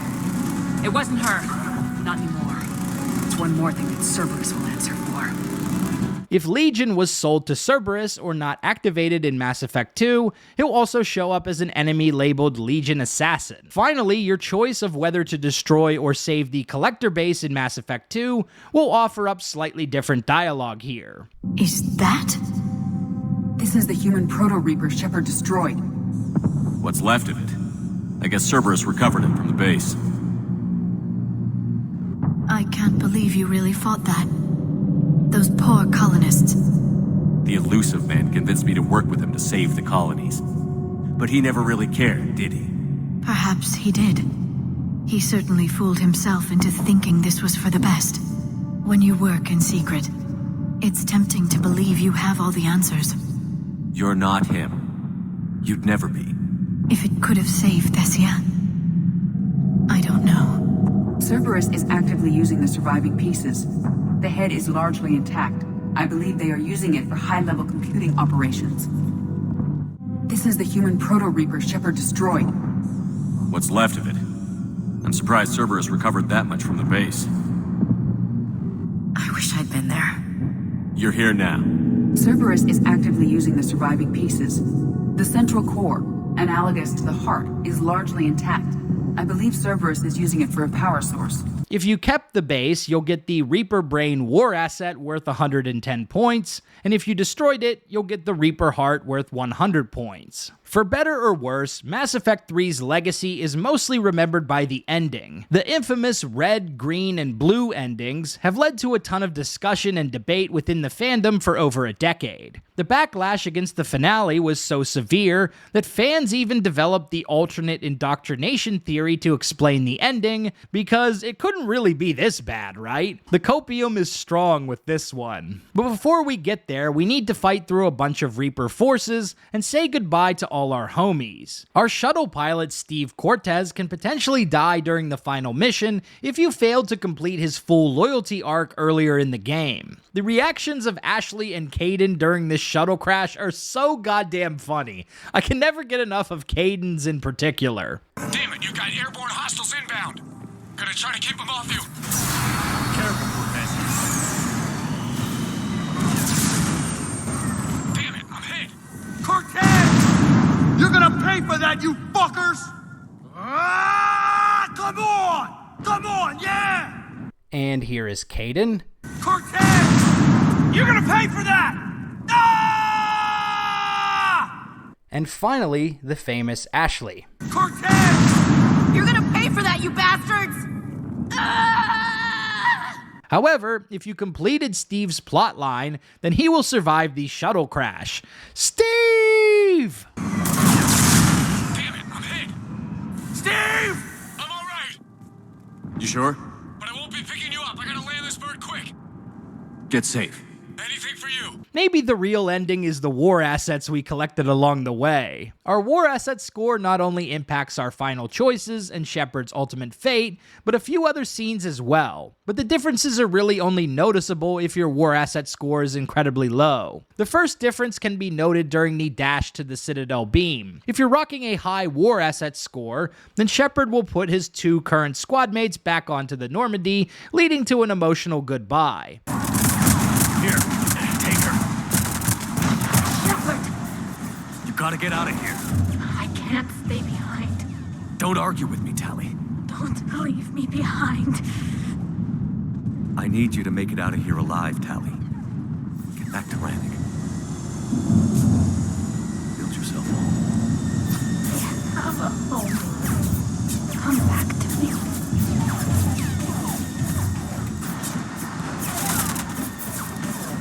Go!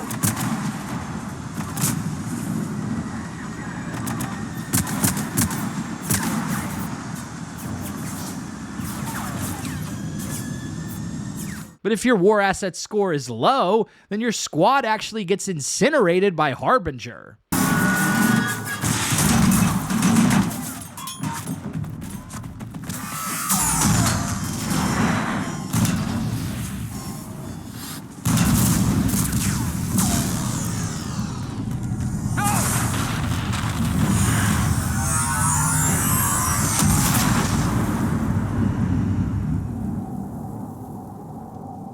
This is the only way James, Liara, and Javik can die on screen in the Mass Effect Trilogy. After making your way onto the Citadel, Anderson and Shepard will get confronted by the Elusive Man. If you fail to hit a Renegade interrupt, then the Elusive Man will execute Anderson. Now, you're the one who failed.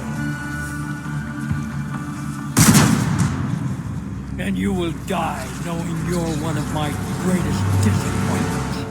This will skip the emotional goodbye with Anderson, but if you fail the second Renegade interrupt, you'll get a critical mission failure.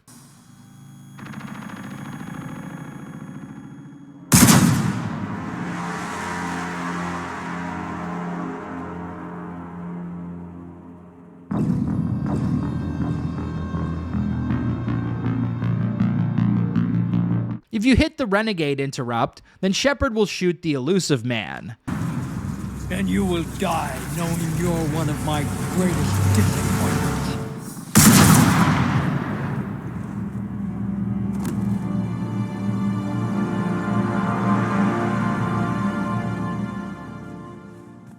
There.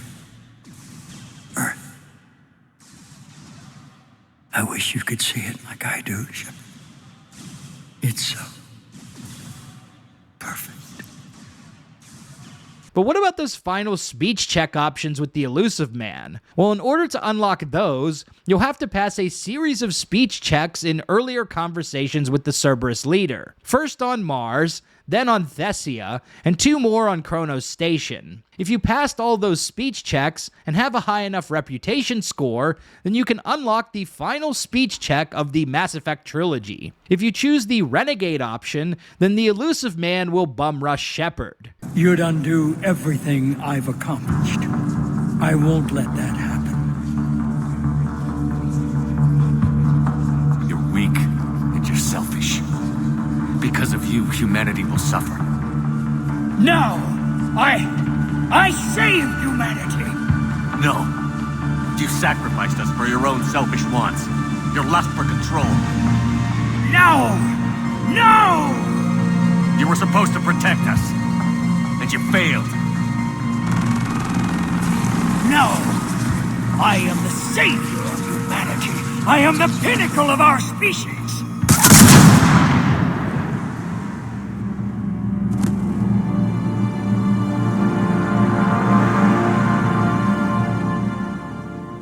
But if you choose the Paragon check, you can convince the Elusive Man to take himself out the game, which is a nod to the last Saren confrontation of Mass Effect 1. You'd undo everything I've accomplished. I won't let that happen. Because of you, humanity is already undone. That's not true! They have the Citadel. They've got us fighting each other instead of fighting them. I just need to... You've done exactly what the Reapers wanted. You're still doing it because they control you. They're too strong. You're stronger. Don't let them win. Break their hold. Don't let them control you. I tried, Shepard.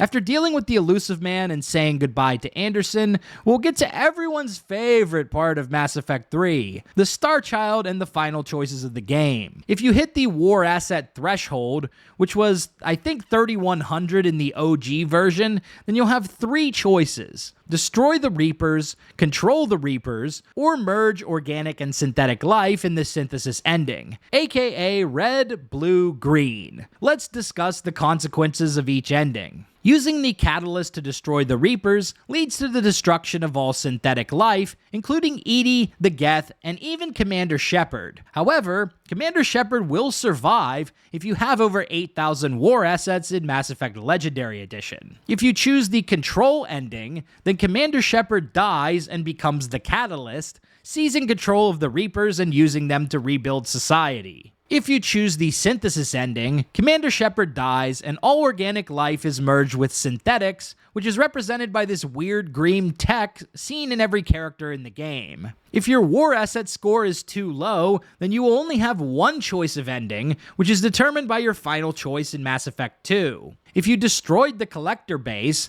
then your only option is the destroy ending. However, if you kept the collector base, then you can only go with the control ending. Also, if your war asset score is too low, then the Normandy actually gets blown up when the mass relays explode, which is the only way Joker can die in the Mass Effect trilogy. But there is actually a fourth ending as well. The refusal ending was added in the extended cut version of Mass Effect 3 and allowed players to reject all of the Star Child's choices by simply refusing to make a choice. I'm not bound by anything. Not by you or these choices. If you do not act, you will be forced to accept our dominion. The harvest will proceed. The paths are open. It is time to choose. No. I'm gonna end this war on my terms. Then you will die knowing that you failed to save everything you fought for. I fight for freedom. Mine and everyone's. I fight for the right to choose our own fate. And if I die, I'll die knowing that I did everything I could to stop you. And I'll die free. So be it. In this version of the ending, the Reapers win, and the cycle of harvesting continues on indefinitely, with Liara leaving a time capsule for future advanced organic races to discover. At this point, I've just accepted the fact that Mass Effect 3's endings are not that satisfying to me personally. I've tried to rationalize them for a long time because this is my favorite game in my favorite series, so I had a bit of Stockholm Syndrome with the endings. I also don't really buy into the indoctrination theory, even though I find it fun to discuss and debate. But at the end of the day, there is no series quite like Mass Effect, and the final 15 minutes of ME3 don't negate all the amazing moments that happen throughout all 3 games for me. Despite it all, I love this game for what it is. So wow, there you have it. We've broken down all the major decisions in Mass Effect 3 with painstaking detail. This project was an incredible undertaking. As I reach the end of this Google Doc, my script is 56 pages long. I've been wanting to make this video for years, but I could never really find the time or energy to pour everything into such a massive project. So a big thanks to all my viewers and sponsors for making this possible. I wouldn't have been able to do this without your support. If you enjoyed the video, be sure to leave me a like or comment. I love talking about the Mass Effect trilogy, and it was refreshing to get back to my roots with this project. Be sure to subscribe to Big Dan Gaming for more Mass Effect and RPG videos. And as always, big shout out to all the channel members for supporting my content. Until next time, this has been Big Dan. I should go.